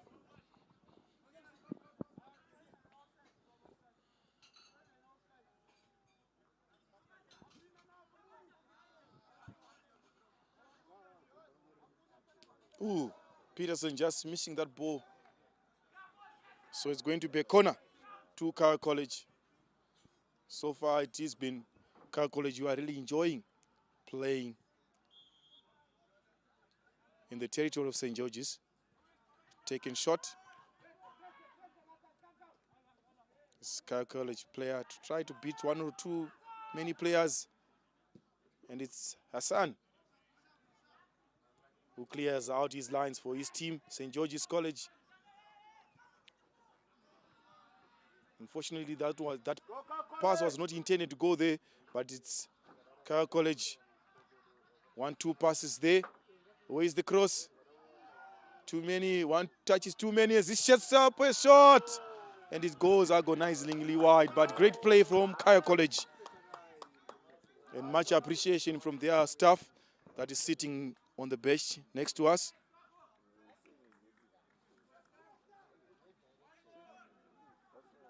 So Majid scanning his pitch, and he finds Peterson. Peterson launches directly into Kyle College's player, and it's still Kyle College. It's number 19 for St. George's as he's trying to find Hassan. The foot race is on. Here comes there, number 5. The keeper showing that he's calm and collective is just make that return pass to his team player.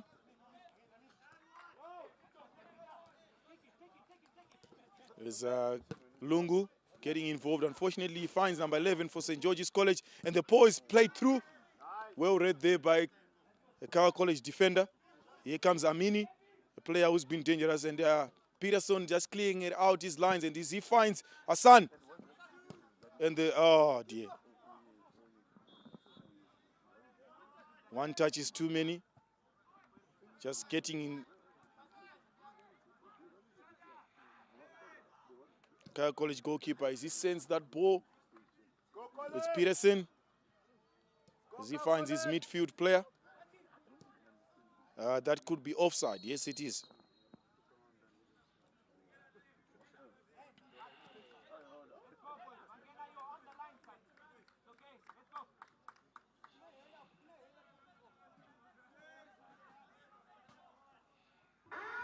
So there goes the buzzer. So stay tuned as we are about to bring you in the next half of the match between St. George's College and Kyle College right here on All Schools Media.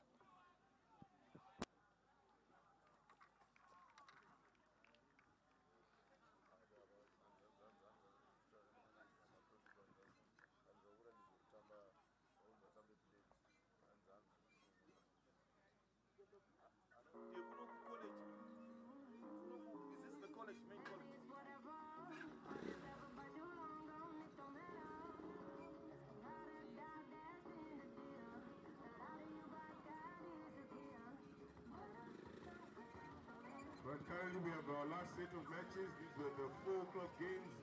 We've got on field A, Hillcrest playing MCC, Westridge playing Goldridge on field B, and Kyle playing St. George's on field C. This is the last matches for the day, and we're currently on half time.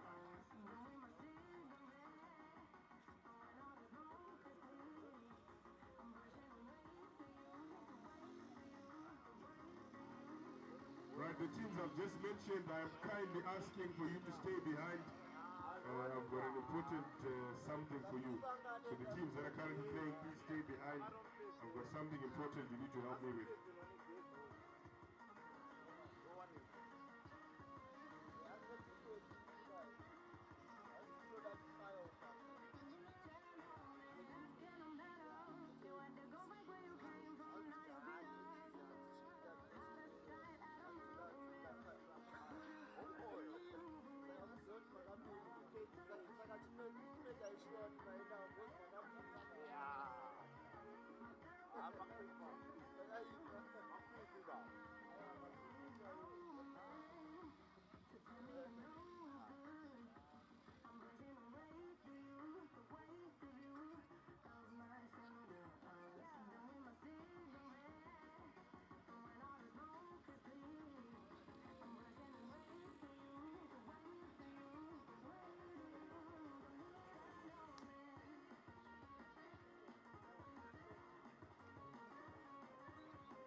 This is a 2-minute call to the start of the next matches.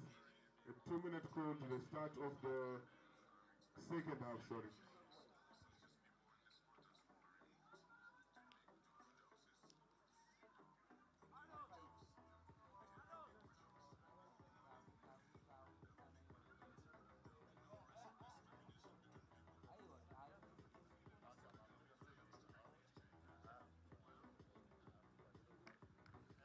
Managers, before you leave, you're reminded to please come to the announcers table and just confirm your scores and the points. Managers, please come to the announcers table before you leave, before 5 o'clock, sorry, so that you can confirm your scores and your points.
But St. George's College will show their intent as they take the shot, deflected. And eventually it finds its way, rather itself, in the hands of the Cal College goalkeeper. Still is great through ball there, but Peterson well read. As he managed to clear out his lines and he finds the number 15 of St. George's College. And it's the number 4, the captain, who pumps that ball high up the field. Still is Cal College. Peterson well read. Great 1-2 pass there, but it's Cal College. Another great pass. Great defending by Majid. Nice try. As he pumps it up high the pitch, he only finds the legs of a Cal College player. But here comes Cal College with 1-2 pass. Is he going to take the shot? No. Let's go, Cal College. The captain of Cal College tried to dribble 1-2 plus players. As he makes the shot, it's a goal! Cal College! Nice one. Let's go, Cal College. Cal College. Take the shot. No. Let's go, Cal College. The captain of Cal College tried to dribble 1-2 plus players. As he makes the shot, it's a goal! Cal. But just managing to do, showing composure in front of goal. Just killing that ball far away from Majid. And going at the back of the net. But here comes Peterson. As St. George's, they try to launch, rather retaliate. Still is St. George's College. And that pass going through, and here comes the sun. Oh dear. Just missing up an opportunity there to equalize Hassan.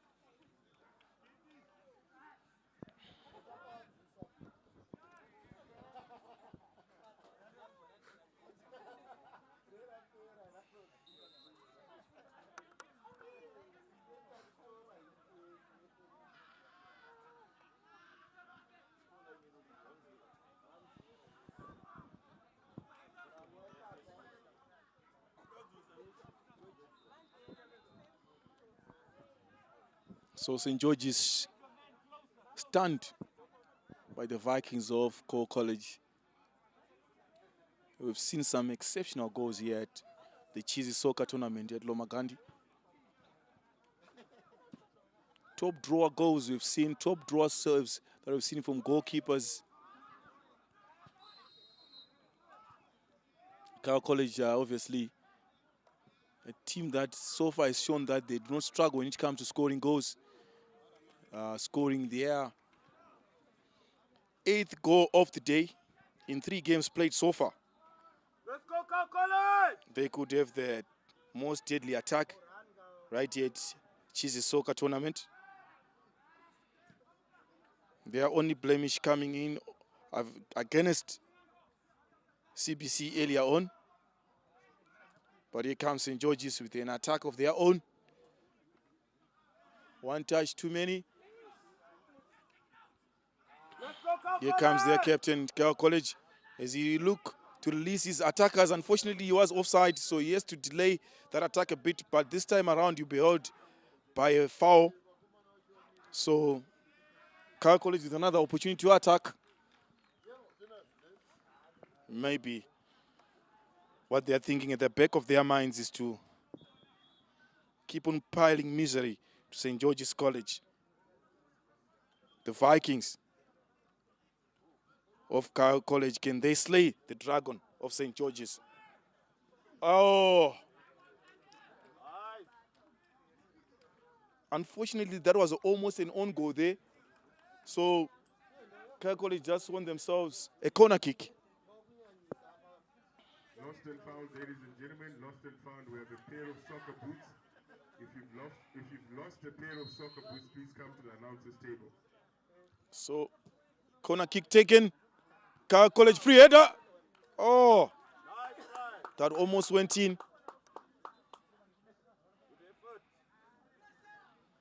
Majid just finding Peterson. Peterson pumping that ball high up the pitch. Here comes St. George's College.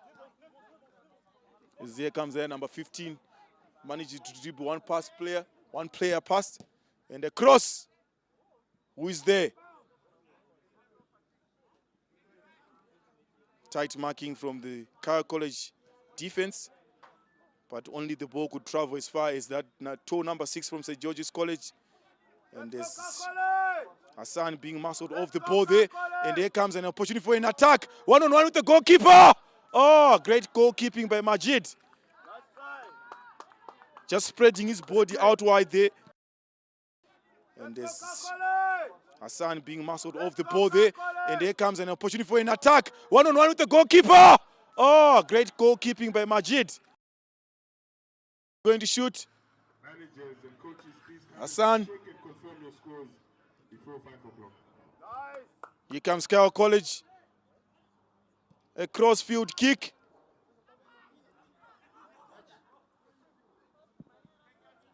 So he was offside, that's why he couldn't attack that ball. But a great passage of play from Kyle College.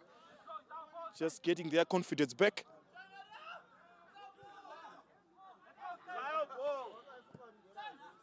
Still is St. George's. They launch the attack of their own.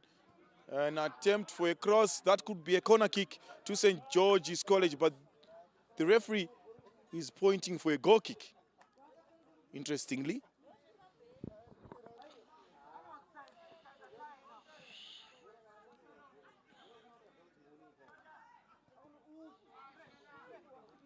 Kyle College. The ball is pumped up high up the pitch. It finds Amini. And Amin trying all tricks. A cross is in, and it's going to go just over his player there. But here comes St. George's College. Is he Hassan? Here comes Hassan. Just doing the over the top, the pass there. Finding his teammate number 19. And it's good pressure coming in from the number 19. That sweatband from Kyle College.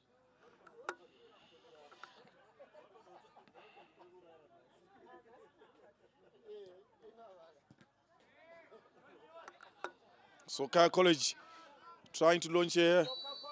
That could be a yellow card. But the referee is not interested.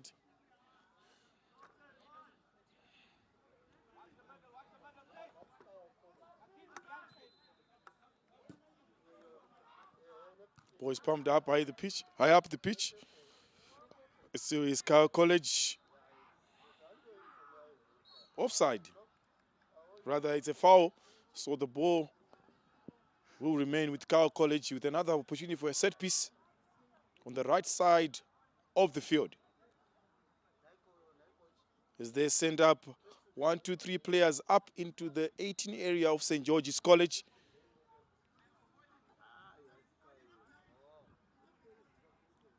Cross is in. Free header.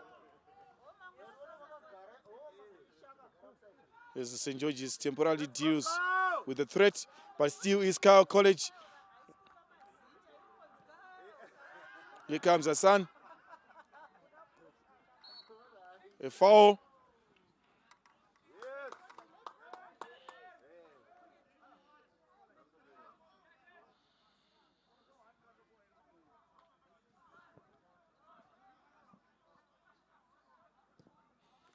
Quickly taken, but the ball went out of touch. So it's going to be a goal kick to St. George's. Time is really running out for St. George's.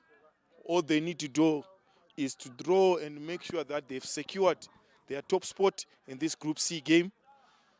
They just need that one more goal. That's all they need to do. And currently, Cal, they are sitting on 7 points. St. George's on 6 points. Peterson. Here comes St. George's College. You can see Hassan pressing up high the pitch. Cal College collecting the ball in the middle of the field. Still is Cal College. Car College 1-2 pass.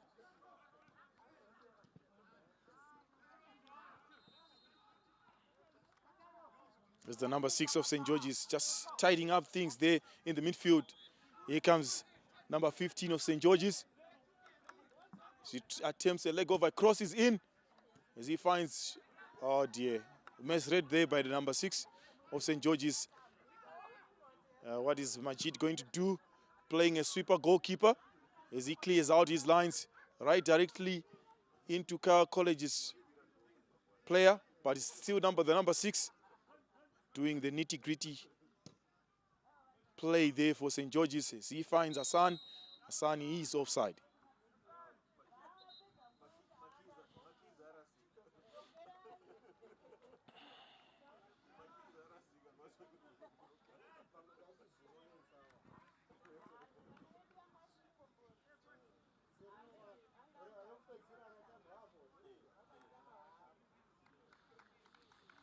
So Car College making a couple of changes. They are kept number 8 coming off. Maybe they're just trying to save them for day 2, which happens to be tomorrow. And us as All Schools Media will be giving you a live coverage of that game, of those games rather. The losers, knockout group games, as well as the main cup knockout games. And it's Car College.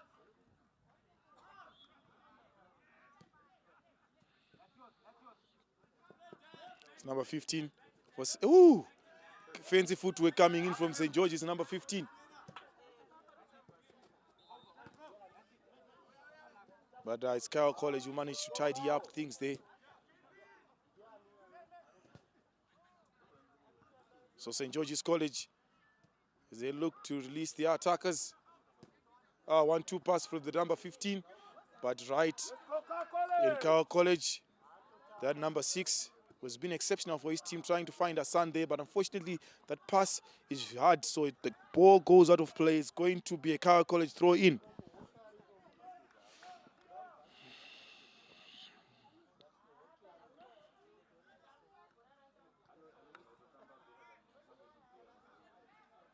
Rather, Car College. Great passage of play.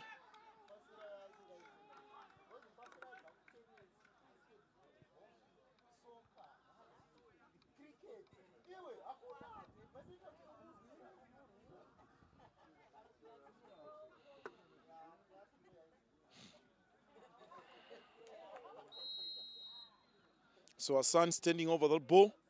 What has he got in up his sleeves? He's going to go. Unfortunately, that free kick went agonized. What has he got in up his sleeves? He's going to go. Unfortunately,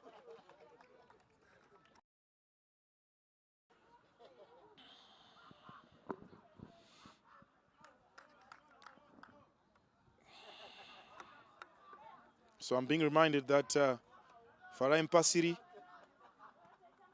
a former Dynamos player, learned at this school. That young man was talented. He could play rugby, cricket, and soccer as well. For the Zimbabwe under 19, under 20 teams, he played in the Junior World Trophy in Georgia. Played together with the likes of Charles Gigi. But however, he decided to play for Dynamos as a soccer player. A very famous figure here at Lomagundi College. So it's Car College who have won themselves a free kick right in the middle of the park. Time is really running out for the St. George's Dragon. If they have any hopes of securing this group, what they need to do is just to draw. Unfortunately, that ball was not intended to go that direction, but it still is St. George's College. And a foul right at the edge of the 18 area. That's not where you want to be if you're a St. George's player. So you have to delay play for the player who is down. But he's talking to the referee, probably appealing for a card there or a penalty, whatever the situation may be. So medics are being called on, but I'm pretty sure that he's fine. I don't know why these soccer players, they always do this. He's just taking a knock. I don't know if they are delaying tactics or what, but he's finally up. He is okay. So play resumes. So what that does to your team, you need to go out and get treatment, and there will be less number of players on the field for your team. But the free kick is taken.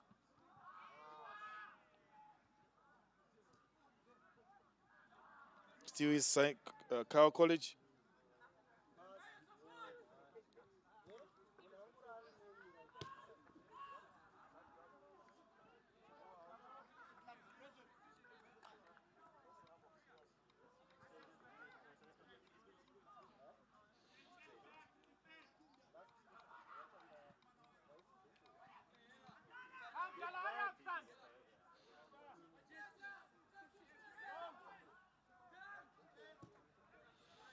Peterson.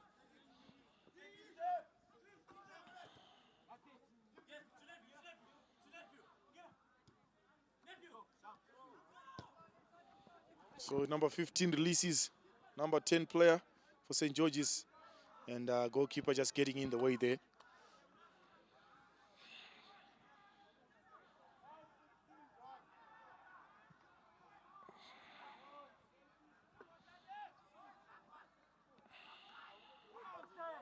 Kyle College just deciding to,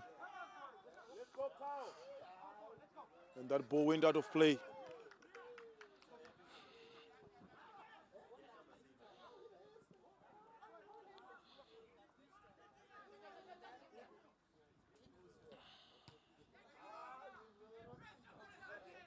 Peterson still is hard tackling there.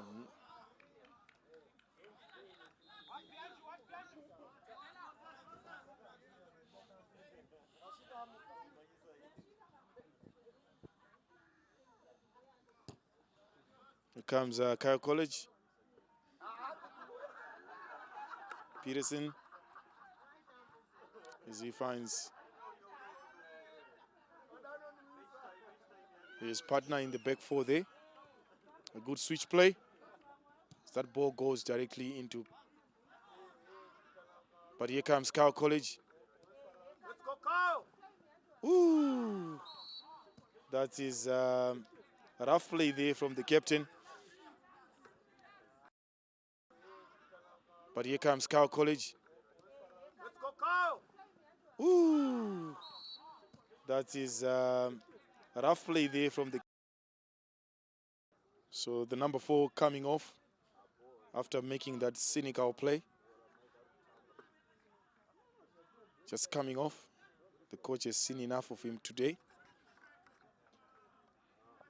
So Kyle College with another opportunity to add on St. George's College misery. As you see, there are many just standing off the ball. With only one player in the 18 area for Kyle College. Everyone else is behind the ball. Free kick taken. It went over. Great effort there coming in from Amini.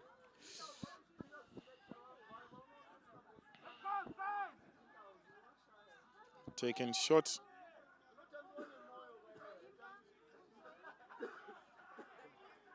Here comes Hassan. He manages to dribble past 3 players. Here comes Peterson. Here comes St. George's. Are they going to find the equalizer? That's not the way you... And there goes the buzzer. So it's the Vikings of Kyle College have just slayed the Dragon of St. George's College to finish on top of Group C. So catch us tomorrow here as All Schools Media as we bring you day 2 of the Chisz Soccer Tournament right here at Lomagundi College in Chinhoyi. Special announcement, can we please have all the Lomagundi officials meeting at the announcers table in the next 5 minutes. All the Lomagundi officials to meet at the announcers table in 5 minutes. Another reminder, all the teams that are playing now, all the teams that have just finished their matches, please come to field C right in front of the announcer. I've got something for you guys.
Just another announcement, guys. All the managers and coaches, if anyone has got any queries, please come and see the tournament director. He's right by the announcers table. Anyone with any queries, questions, or additions, please come and see the tournament director. That's Mr. Mtwenzwa in the announcement table. Please also come and confirm your scores and points before we leave.